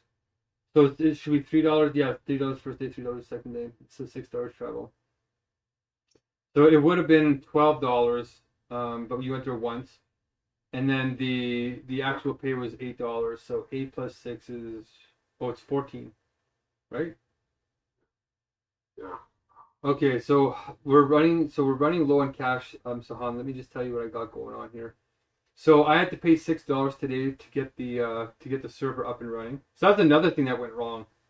Is if we were having the real debates today, the server would have been down. These messiahs didn't show up. Just a bunch of things happened today. So I was right and predicted that something's going to go wrong because we're in a toxic society, and it did go wrong. So let's do this. Also send me the link for that video. What? Yeah, It's in your group. Didn't I already like send it to you on WhatsApp? No. Oh, let me see. Oh wow. You're right, Sahan. Sorry about that. I've been sending it to a lot of people, but like you're the one person I didn't send it to. I'm being inundated by a lot of requests, which is a good thing because it means we're making progress. But let me send it to you right now. Esther looks like she might come back. Oh wow. Yeah.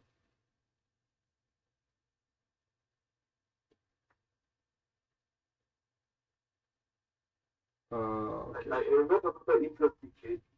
Wow. Okay. It's like Esther. You think so? Yeah. Where did you meet her? It's like the energy, the devotion, and the way she handles her stuff. I think I did. Okay. But we need to get a little bit in touch so that we can know how better maybe she was just hiding something behind the scenes. But remember, What do you mean she's hiding something? there's that face that people usually show when Yeah. you meet them in the first time, right? Yeah. I hear you. Okay. I agree with you. I actually sent you the wrong one. Let me do this one. And I'm taking these links and I'm putting them in master documents so that we can reference them quickly. Because it's been, if you look at the master document, you can see that it's just building. It's just getting worse and worse and worse. We are a foolish species. Okay, so there's two articles that I'm sending you. So the first article I didn't talk to you about yet, but when I was on LinkedIn yesterday, I'm adding a whole bunch of Harvard and Stanford and a whole bunch of Ivy Leagues while we're building the Kenyan and the Messiah. So we got 3 networks kind of building right now. we have the Messiah election, which was supposed to happen today, and we found out that the 6 Messiahs that I personally know were all so egotistical, narcissistic that they didn't want to come. They wanted to be on their platforms. They wanted to be at a different time. They didn't want to explain anything. They didn't want to compete with anybody. There's actually a good host of excuses. So there's probably about 5 to 10 excuses of why they won't come. And I found that there's 3 types of messiahs that we're probably going to have to deal with. There are the messiahs like me, who actually understand the importance of explaining the information so that other people can become messiahs, and that they can keep the leadership messiahs in accountability and transparency. So full disclosure, full information, justifications at every run, democracy plus logic. That's the first type of messiah, the ethical messiah that we actually want to run the world. The second type of messiah is the one that's a half and half, where they'll give a little system, but they'll say that what do they say? It's my one friend. They'll say that just follow me. Just follow me in my system. I got a system. Just follow me now. And then the last version of the Messiah are the totally delusional types, which are like, I'm the Messiah because I say so. I don't have to show you anything. I don't have to show you a system. I'll make it up on the fly, and just believe in me. Which are the worst ones.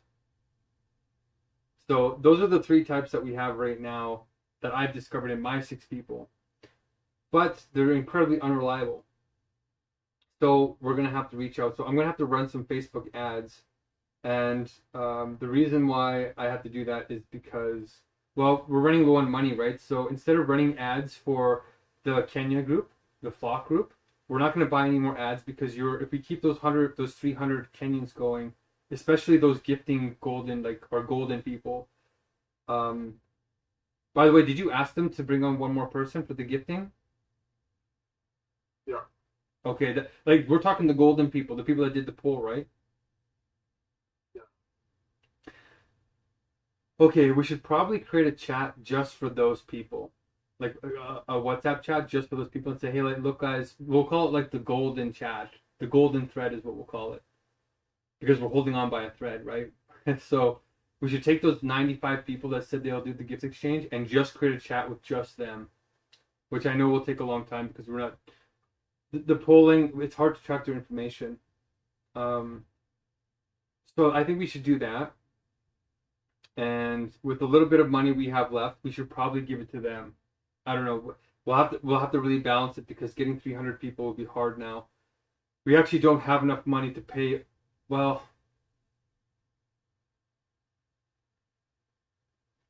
let me think. We have $400 left in your account, right?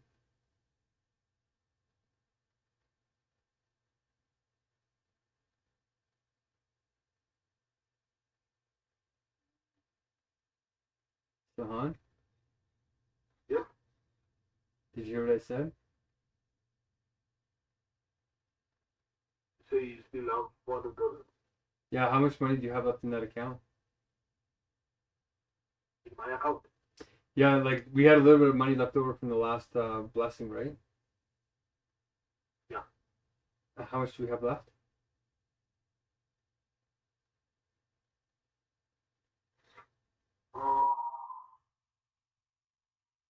No, let's see. The one for 108. We have 408. The people, like, the blessing for 108 people. Okay, so hold on. So the number of people is how much? 308 or 408? I'm referring to which meeting are you talking about? The other one for gift or the other one for 108? Remember the 108 people? Oh yeah. Yeah, I'm talking about the 108. So when we paid everybody for the 108, we had leftover money. How much do we have left over after that one? To swore, almost 10,000 things. Which is, how much is that in Canadian? Uh,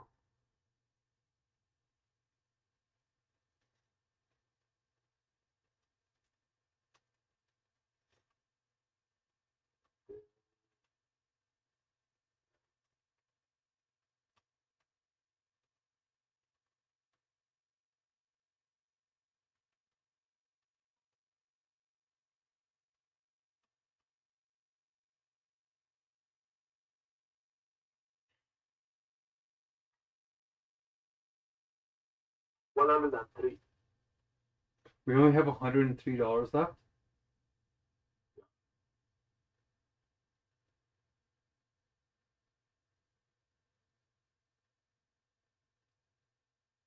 Hmm.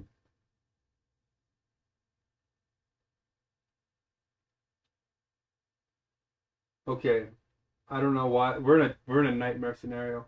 I don't know why it's a haunt, but my intuition was saying we should have $400 left over. So there's three. 400.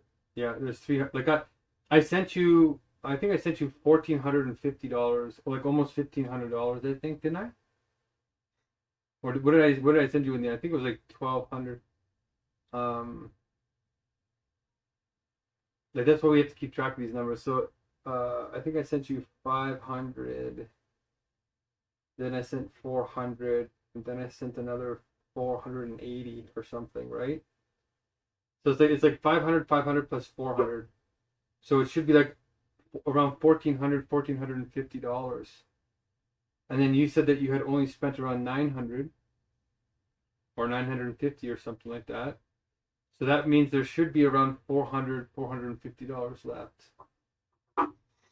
But that's the calculation running through my brain, but what's the calculations that you went through?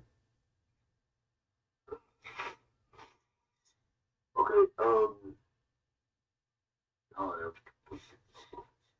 Yeah.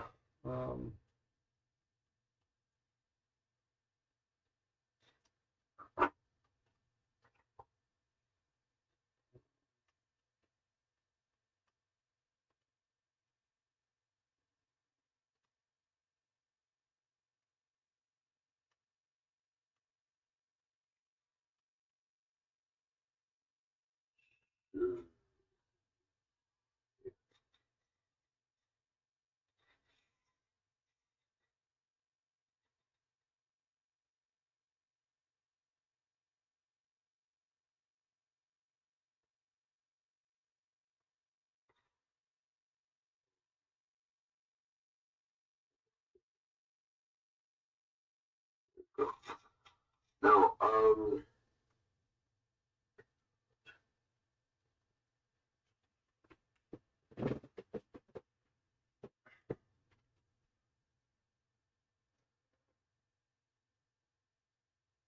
yeah. So the first one was 26,950. How much?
Okay.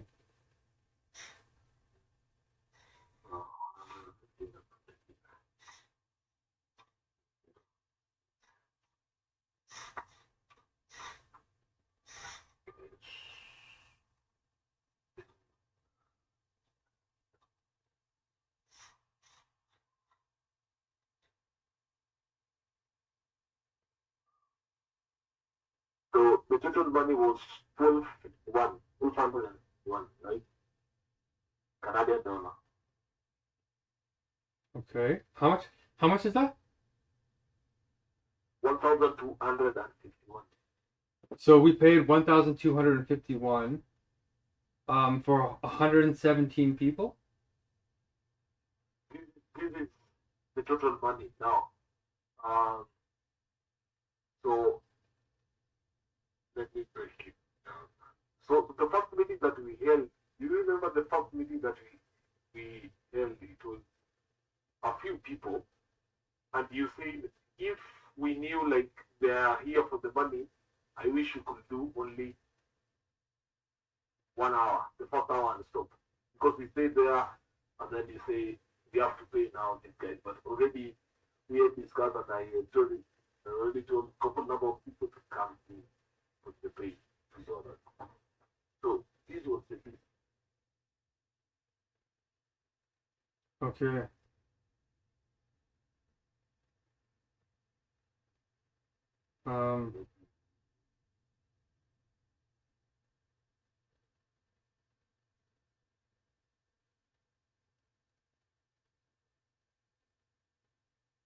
Okay.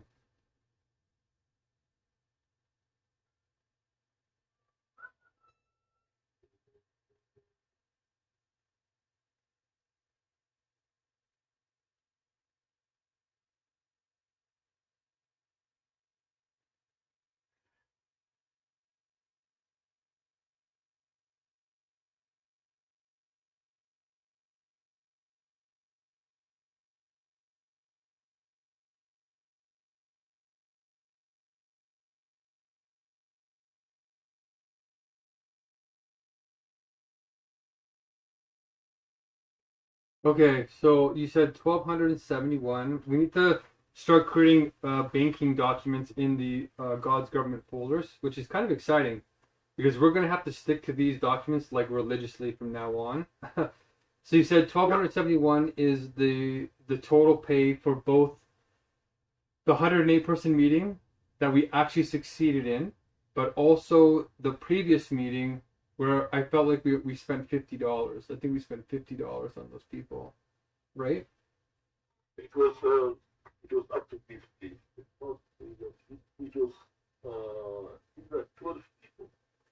It was almost 15 people, Right. including Rene and Boke. Okay. So for the first meeting, and then I paid them. It was $2 per hour. They stayed for 2 hours. Some stayed for 3, and they were complaining. Oh, and then I added them, but some of them left. So you see, in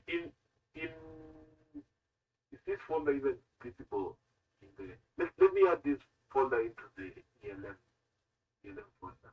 This spreadsheet. Okay.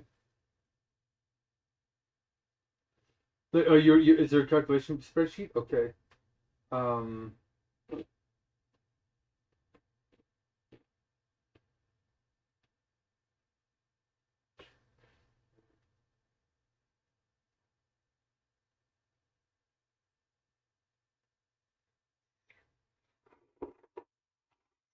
So you see, before the first time before even we enter into the second meeting, now you're the meeting that it was a blast. That meeting, I had already told you I have 37,000, something like 37,000 because I paid some people who recruited other people, some of them, and then we spent a little bit for the first meeting. So at that time, and then you say you want to add me more, so you send 480. Okay, hold on. So 480. Well, can you share, like, when you upload the document, can you share your screen and then we can kind of see, we can start making a bank ledger. And when I was studying banking, there was one of the most incredible innovations in human history was double banking or double bookkeeping, I mean. And I think we should start employing that. But double bookkeeping requires that every transaction has equal and opposite debt and credit entries, keeping the accounting equation permanently balanced. The bank uses the golden rules. What's that? Balance sheet. Yeah, we're gonna have a balance sheet, but we're gonna use double booking on that balance sheet to update it, because double booking was invented to solve this problem that the numbers always got out of whack. So double booking solves that as one of the greatest inventions ever, apparently, in human history. And it's very simple.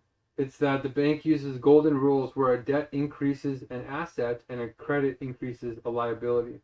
So, for example, when you deposit $100 in cash into your checking account, so if I give you $100 from our donors, and our donors are starting to get like a little bit cranky, right? Because they want to start seeing results.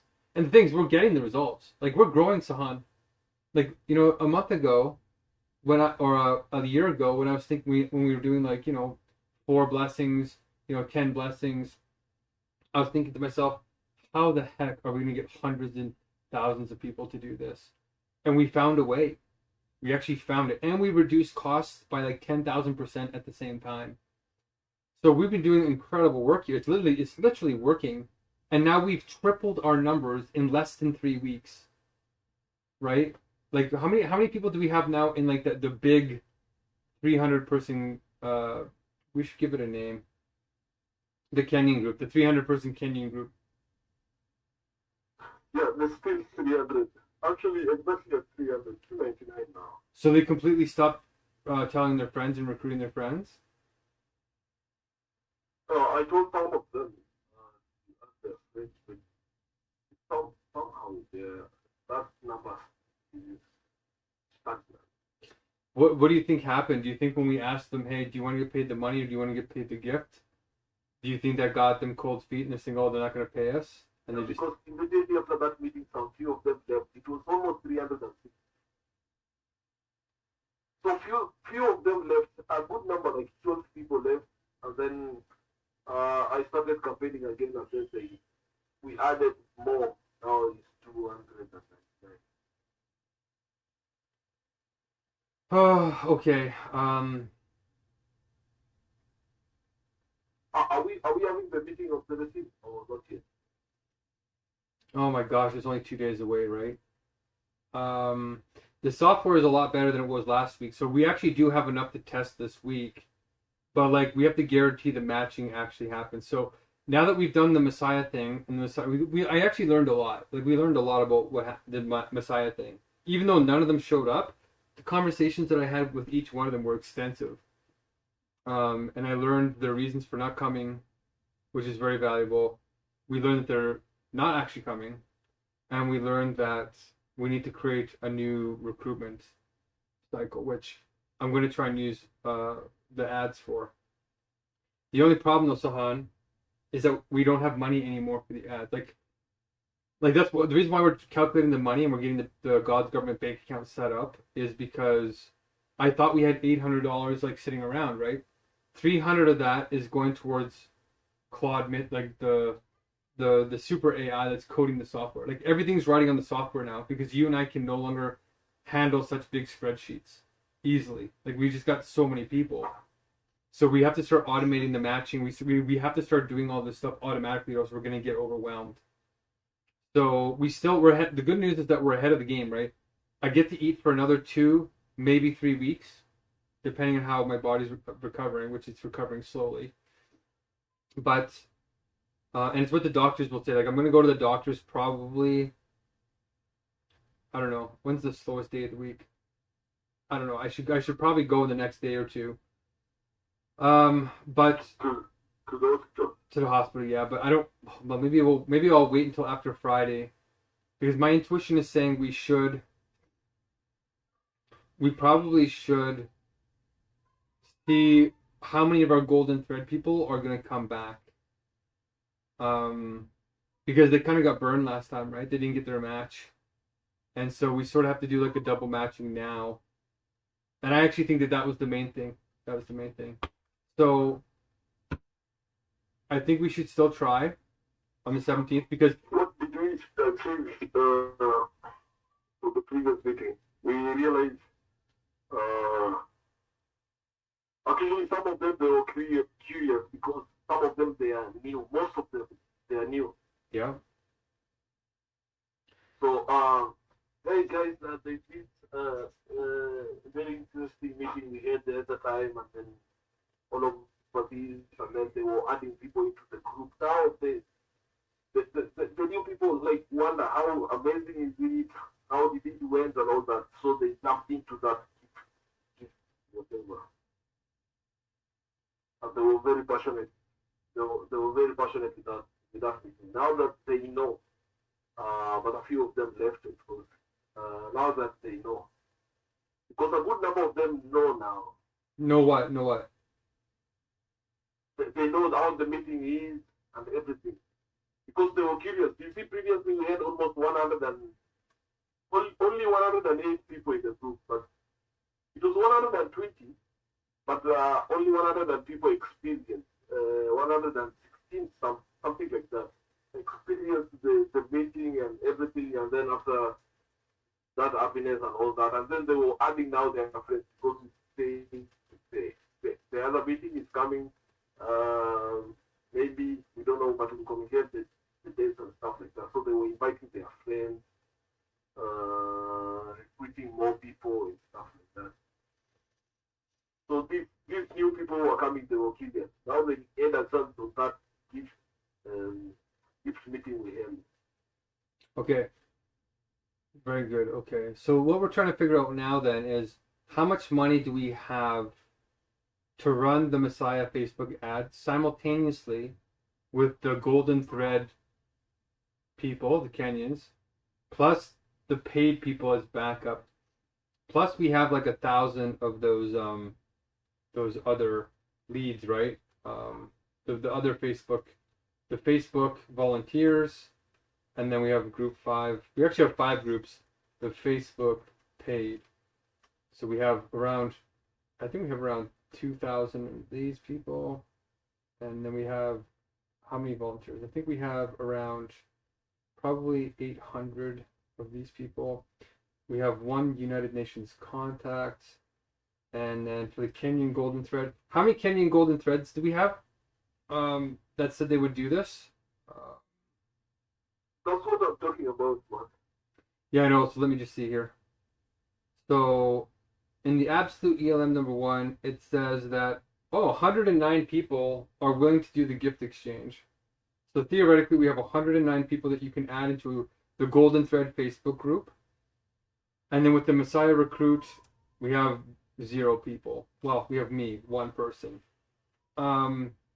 Okay, so I'll show you my screen right now so you know what I'm talking about. But we should do the bank account. We should do the banking and get that figured out to figure out how much. We need to make some very strategic decisions because, I thought we had $400 there, and we don't. And the $300, like technically we still have like close to $400, $500 right now. But it's all earmarked in a certain way. So for example, the $300 that I was donated was actually supposed to go towards the cloud coding for 1 more month. Luckily, I got my friend to donate early. He donated twice. So his last donation, like for the last month, for the last 4 weeks, that comes to an end at the end of this week. So we have 1 more week of coding, and then we have to pay the $300 for another 4 weeks. So we have to burn up that $300 like right away, like by next week. Then once we spend that $300, we have basically nothing left in my account because I have to pay $43 for the Facebook ads that we're running this whole week. So once I cancel that, there's nothing left on my side. Like right now I have, what do I have? Right now I have $350 some, I think. So $45 or $48 of that is going to go to the Facebook ads and stuff we paid. $6 just went to the server cost that came up today. And I had to pay they gave me a special Starlink deal where they were going to give me free Starlink for 2 months. And so this is my 2nd month of free Starlink. Yeah. But the government, they charged me 5% taxes on the discount I got. So I have to pay 5%, I have to pay $5 on taxes for a service that is not supposed to cost me anything, which is ridiculous. Yeah, I think something messed up is happening there big time. So anyway, I had $6 plus 5, so $11 is going towards the server and the Starlink, and then then there's around $48 that's going towards the Facebook ad. So we got roughly another 100 volunteers on Facebook that we can still tap into for the gift exchange, because they're volunteers. And then we also have roughly something like 2,000 paid volunteers sitting there that we can technically contact. So I have no more money left on my side once we pay for the AI. And I'm going to share my screen with you so you know what I'm talking about. Here, let me pull this up. And now it leaves what's left on your side for the money.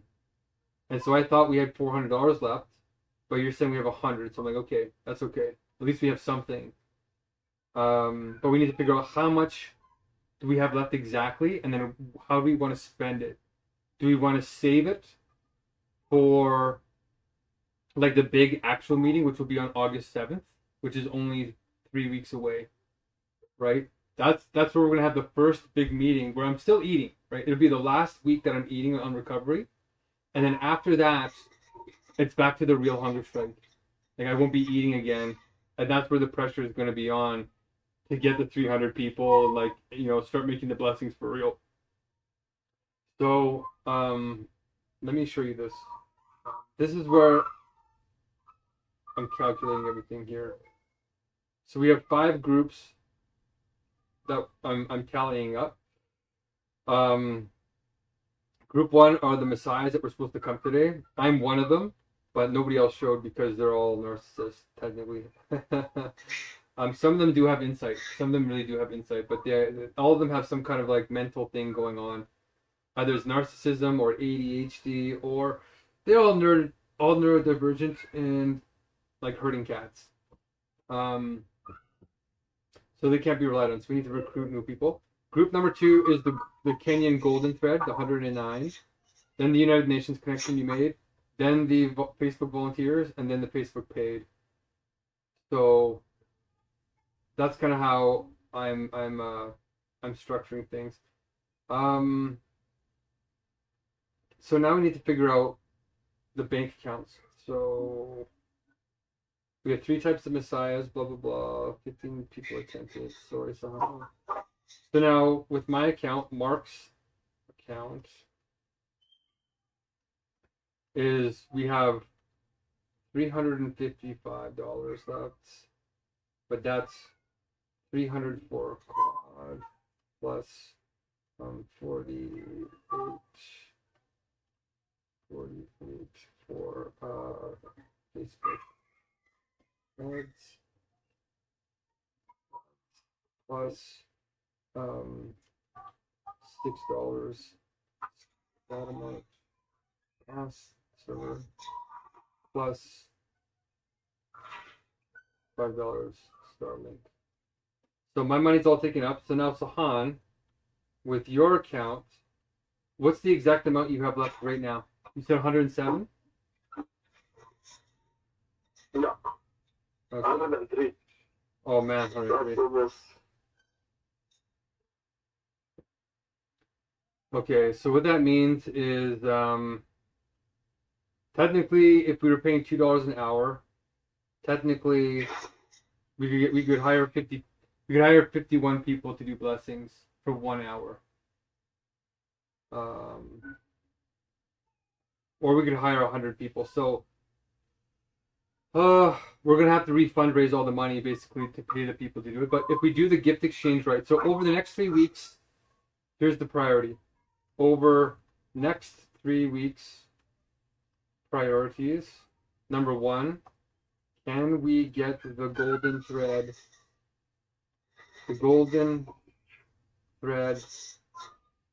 A into their flocks, and B, growing their flocks to 324 people, which is the absolute spirit, the absolute lamb, number 1, and C, satisfied with the flow matching engine for the gift exchange payment. So $0 paid. Okay. With $100 for paid backup.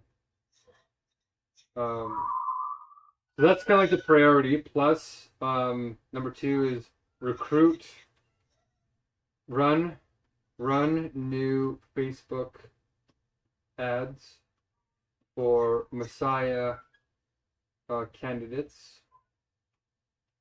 Okay. So we could spend some of that $100 on Facebook ads, or here, let me see. Number 3 priority is upload God's bank accounts to God's government folder system, God's government master folder. Okay. Well, actually, get God's bank balance, God's bank account running reliably by A, uploading it to the master folder system, B, double bookkeeping, and figuring out exact amounts and debts and credits. And then C is with remaining amount, currently 103, decide what to spend it on, which can be, we can spend it on Messiah recruitment ads, or we could spend it on backup pay for Golden Thread volunteers, for those that don't have matches. And then number 3 is we can do it for backup pay to those to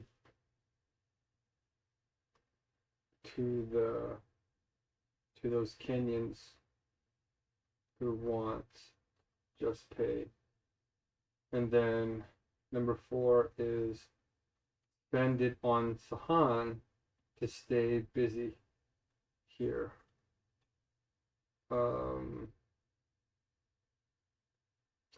So those are our options so far. So like that's what we've learned today, and that's what the last hour was basically doing. Was number 1, sending you those links to show your wife and try and get the people around you, trying to support you to be like, hey, look, I'm trying to save your lives. I'm working with this guy in Canada. He's going 65 days without food because he thinks we're all going to die.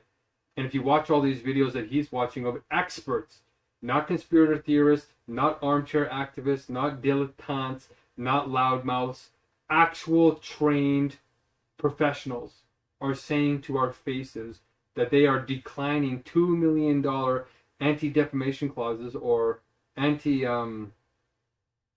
do they call them? Anti-disparagement clauses, to warn the public that they're all about to die with a very high percentage. That's what we did in the first hour, as well as caught up on the Messiah thing. Didn't work out. So in this hour, we're trying to clarify, okay, we learned that today's meeting fell apart completely, which I kind of predicted was going to happen. But we still learned a lot for the next one.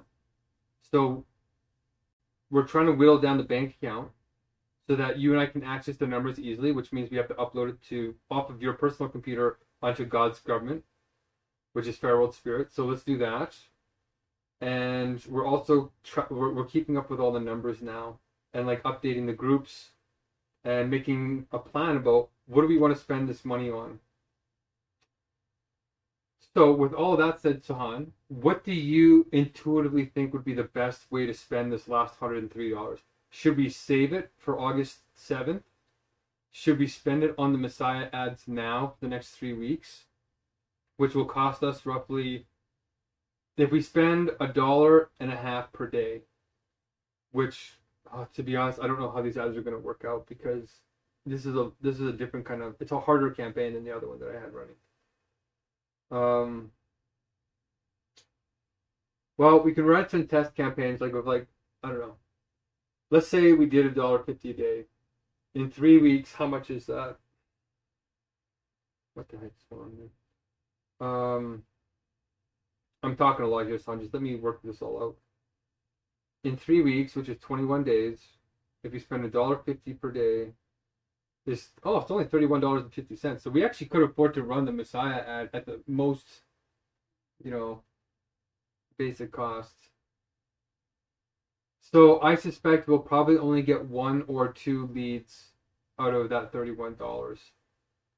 So if we almost double it, if we run 2, normally when you're running a campaign, you run an A/B test. So if we run an A/B test, we have to double that number, at least for the first week or 2. So technically, we would spend $63 on 2 ads, which would give us probably 4 Messiahs, which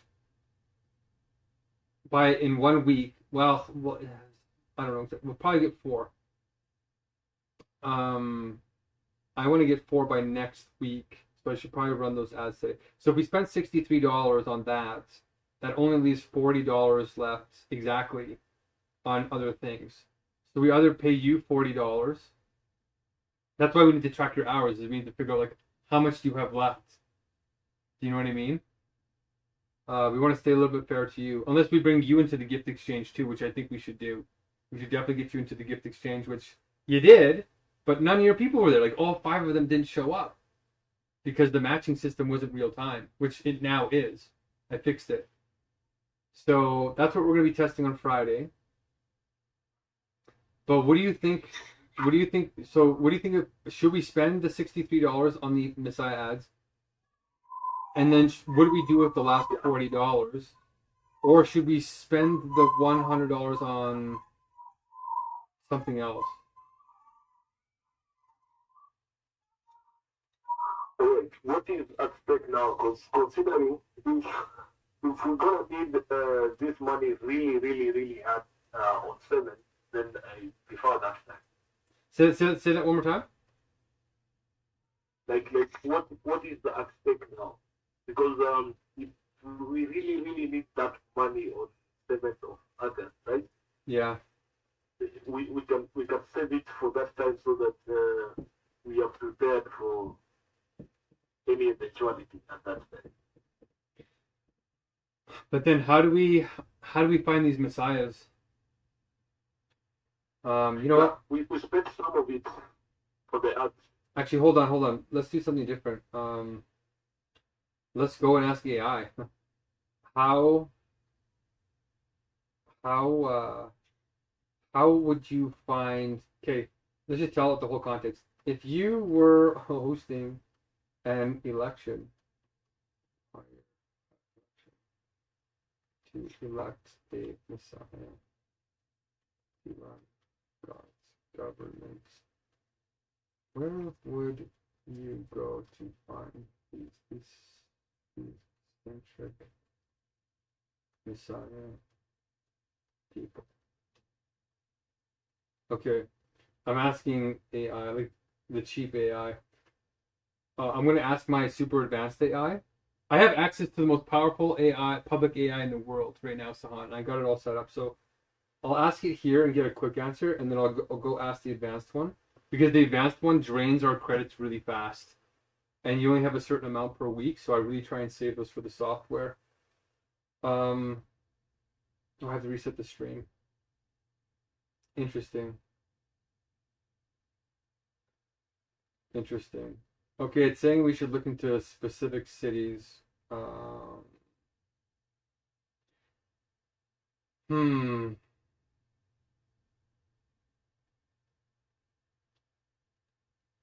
Okay. Oh, interesting. It has some good suggestions. So, but I think we should do this. Maybe we'll cut the cost in half and only run the Messiah ads, the A/B test for 1 week until next week and see what happens. If it's dismal, if it's terrible, if we don't even get 1 result, we'll just cancel those ads. We'll waste $15 to $30. So that still leaves $75. It's such little money that honestly we're gonna need $1,000 if we're gonna pay everybody reliably the 320 some on August 7th, or at the real, like August 7th is like when the Hungerstrike starts again, I think. You know, we still have 2 months before I start dying again, right? But I think my body won't last as long because I'm not fully recovering from the hunger strikes, right? So I'll probably last less time, like maybe 50 days before I start puking again and a whole bunch of crazy stuff.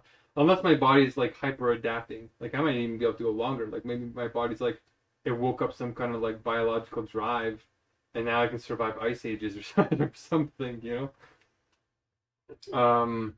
So yeah, I don't know exactly how that's gonna go. That's a wild card, but we still technically have 2 more months to fundraise for the other 325. It's just that I'm gonna start dying again or like going hungry. So we're ahead of the game, Sohan. We're doing way better than any other Hunger Strike segment. We're 3 weeks ahead of schedule. We got a plan. We got a bank account. We've already made a lot of progress in the software. We've learned a lot about the Messiah thing. We have an ultra wealth opportunity as well. So like there's a lot of things that have opened up for us. We just got and we have this United Nations contact. Like we have a lot of stuff that we've done in the last week. So how does that sound? We spend okay, let me write it down. Because honestly, $100 we could learn a lot in the next 3 weeks with $100. Whereas with $100 we can only pay 50 people. Like that's barely the golden thread people for 1 hour. If we paid them $2. We could also start normalizing $1 per hour pay instead of $2. But how many people do you think would not come now, Sohan? Because $2 is yeah, go ahead. There's always tendency, especially when it's reduced. You see, if we started at a low level of $1, then increase to another $1, some of them will have stay and even more people have come. That's how psychology for them works. But now if we say $1, especially for those who got paid $2, a good number of them will disappear. Okay, you know this group better than me, I guess. So nobody likes working for $1. Yeah. Most of them are they are not employed. Some of them they are students. Oh. So they play between there. So and most of them they are young age. We call them Gen Z. Yeah. Okay. So they're a bunch of Gen Zers. Okay. We can't afford to really lose them, especially the golden thread people. We should definitely pay the golden thread people before anybody else.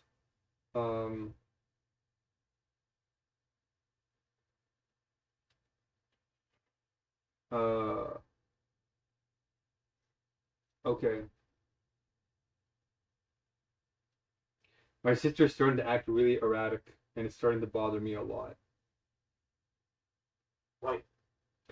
Because she's not acting like herself. Like she's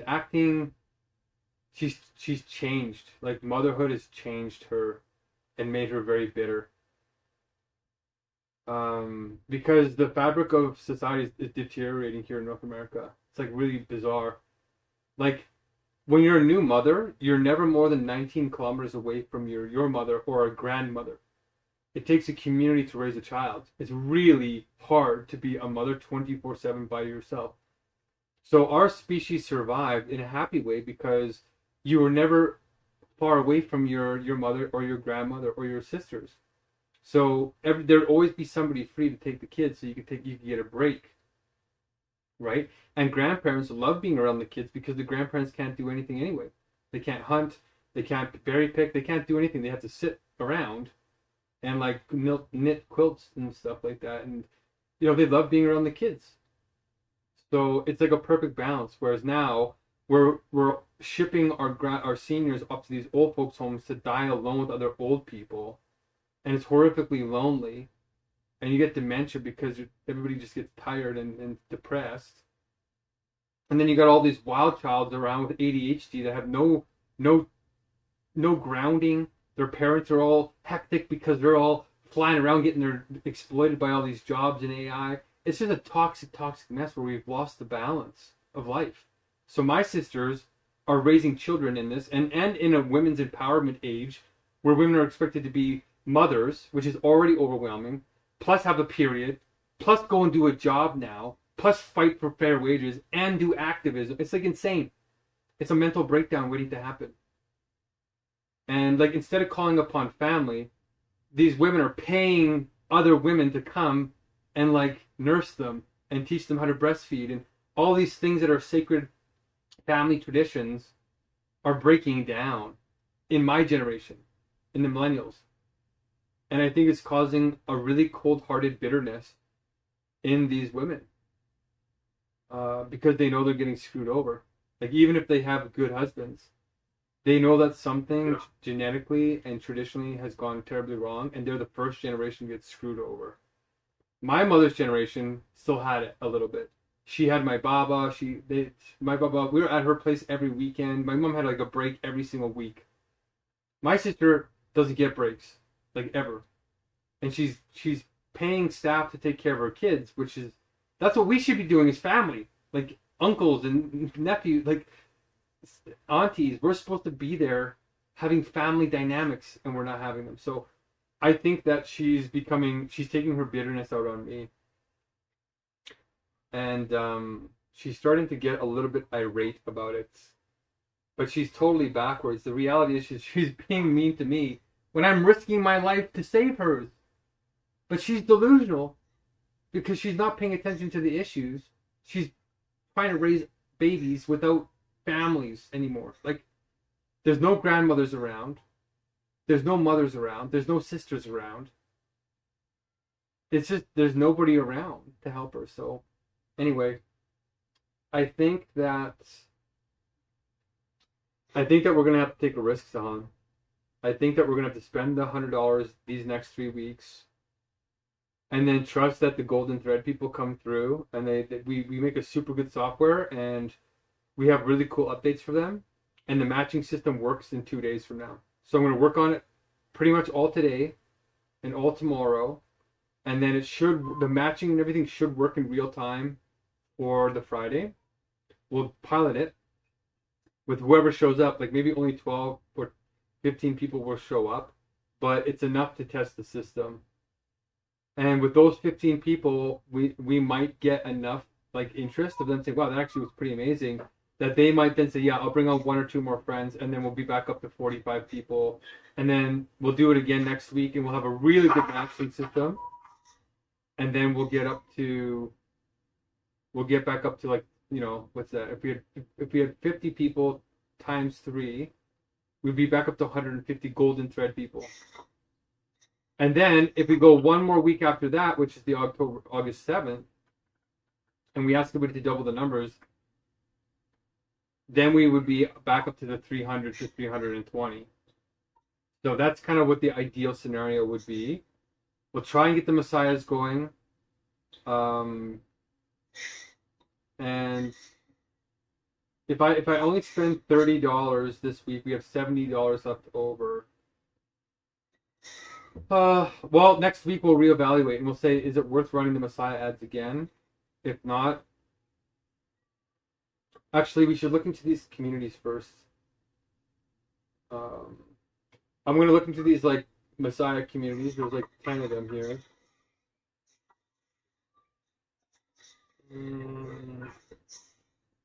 What do you, like, if we saved the money, Sahan, what would we save the money to do exactly? What others? What are we aiming to achieve?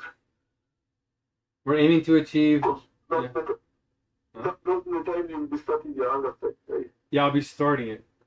Like, this Hungerstrike we started recruiting on this Hungerstrike like halfway through the hunger. Like, a month had gone by, and I was starting to get really hungry, and we weren't even close, right? I was like, oh my gosh. I was doing all the software designing. I was doing a lot of lawsuit stuff. I was trying to get everything caught up. And we were starting like 3 weeks behind. So then we started getting serious. We started having meetings. We started trying to get the blessings, and we started having trouble. And then all of a sudden, 60 days comes, and we still don't have we still don't have everybody. And then I start puking on day 62, and then I started panicking. Right. Then I'm like, uh-oh, I'm gonna die this week. And then you came in, got these blessers. We got like, $1,500 donations in 2 days, and then we paid everybody. And we got the blessings done. Like that was a very, very close call. So we don't want that to happen again. So we're instead of being 3 to 4 weeks behind, we're 3 to 4 weeks ahead. So if you really look at all the variables, Sahan, it's actually incredible the progress we're making. Like every single thing is getting better. Like if you look at it, every single thing is improving. So we're definitely not standing still when other groups are freaking out because they're not making progress, right? So at least we're making progress. We just got to keep it up. So what the goal is, to answer your question, what the goal is by August 7th is to use this 3-week buffer where we're 3 weeks ahead, right? To try and achieve what we achieved after 65 days of hunger striking, right? We're trying to get a whole cycle completed in the optimal zone, because what that will do is if we can get all the blessings done for this hunger strike, then I can decide when I'm going to stop the hunger. So what's happening is we're buying a whole cycle, like a whole hunger strike cycle, to start working on the next level of blessings, because it's going to start getting really hard, right? We're going to need 1,000 people, and then we're going to need 10,000 people. Like we have 2 whole hunger strikes now to get the 500. Like I think the next level of blessings is we need 500 people in a room, which is going to be very hard, right? Like where the heck are we going to find 500 people? We're going to have to look all over the internet. We're going to do Messiah elections. We're going to have to excite people. The flow state matching system, Brian Rose, everything is going to have to start chipping in.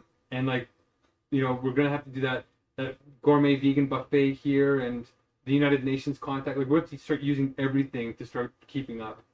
So I'm trying to buy a whole another hunger strike so that if it takes us like 100 days to find 500 people, then we have the 2 hunger strikes.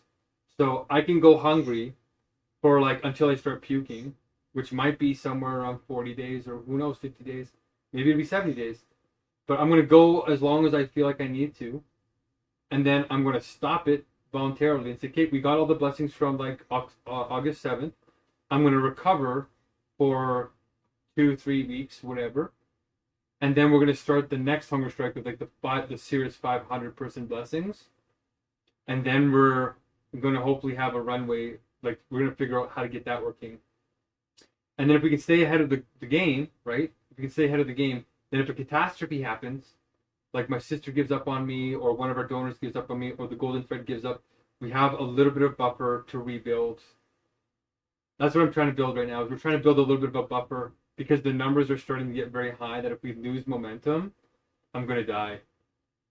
Like at this point, it's like if we even lose momentum, we won't have enough money to we won't have enough money or time to run the ads to get that many people again, unless we pay them all. Which means we're going to be relying on our donors, which maybe Brian Rose will come in with the ultra wealth community and pay for all of it, because they'll drop $1 million no problem. They make $1 million a day. So that might be the saving grace with Brian Rose, right? That might be another avenue. We can't tell how God's going to make this all work out, but we just got to set it up because our hearts are pure, and we work urgently, like our lives are on the line, because they literally are on the line. But because we love thy neighbor as thyself, and we love thy enemy, right? If our neighbors are hungry, which our global neighbors are, in God's government, our global neighbors are everyone.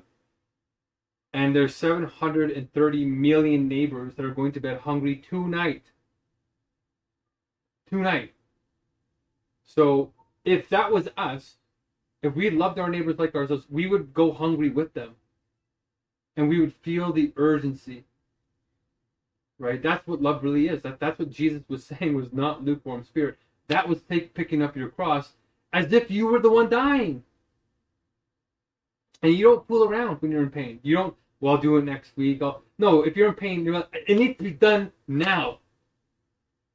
Okay, that's the kind of passion of the Christ. That's the passion that is dead right now. We're trying to awaken it. So that's why I'm going to go hungry. So that's the aim right now, Sahan. The aim is to try and keep the buffer alive. So I think I've decided that we will spend $100. We'll burn the first $30 on the Messiah ads, and maybe if somebody's feeling really disgruntled, like once we start the Golden Thread group WhatsApp, we should go through them and say, okay, what do you guys like? Get their feedback, right? Say, hey guys, what do you think of like the last meeting that we had? And maybe, yeah, if we could do that before Friday, like if we did that today and tomorrow, it would re-engage them to come. So I think, Sahan, your priority should be setting up the meeting with the United Nations guy and me, even for today, and then getting the feedback, like setting up the Golden Thread people and getting their feedback once you get God's banking ledger up on the God folder. So it's 9:04. It's been 2 hours. You're not going to work today, right, Sahan? Or actually, what time is it there? 6 o'clock. So how much of your evening do you have left to do this with? How much time does the wife and kid want from you? Maybe. But first today I want to work. So you're not gonna work on your child's homework with her? Yeah, a little bit. I say the hour. Oh, an hour. Or, okay, take that hour now because it's supper time, right? Yeah. Oh no, supper time is like 8 o'clock for you guys, right? Yeah. You said yeah twice.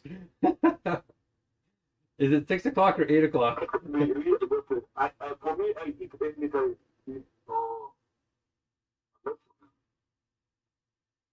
So wait, so you eat at 6 and they eat at 8, or they eat at 6 and you eat at 8? No, the baby eats anytime. But for us, we can eat even later. Okay, wait, hold. Yeah. Go ahead. 9 or 10. So, okay, wait, how old is your kid? I thought your kid was like just born. I thought she was like 9 months or something. The 4. But you say she's 4. Yeah, that's weird. So what time does she normally eat? Like, does she eat at more closer to 7, 6? Or does she, it just changes every day?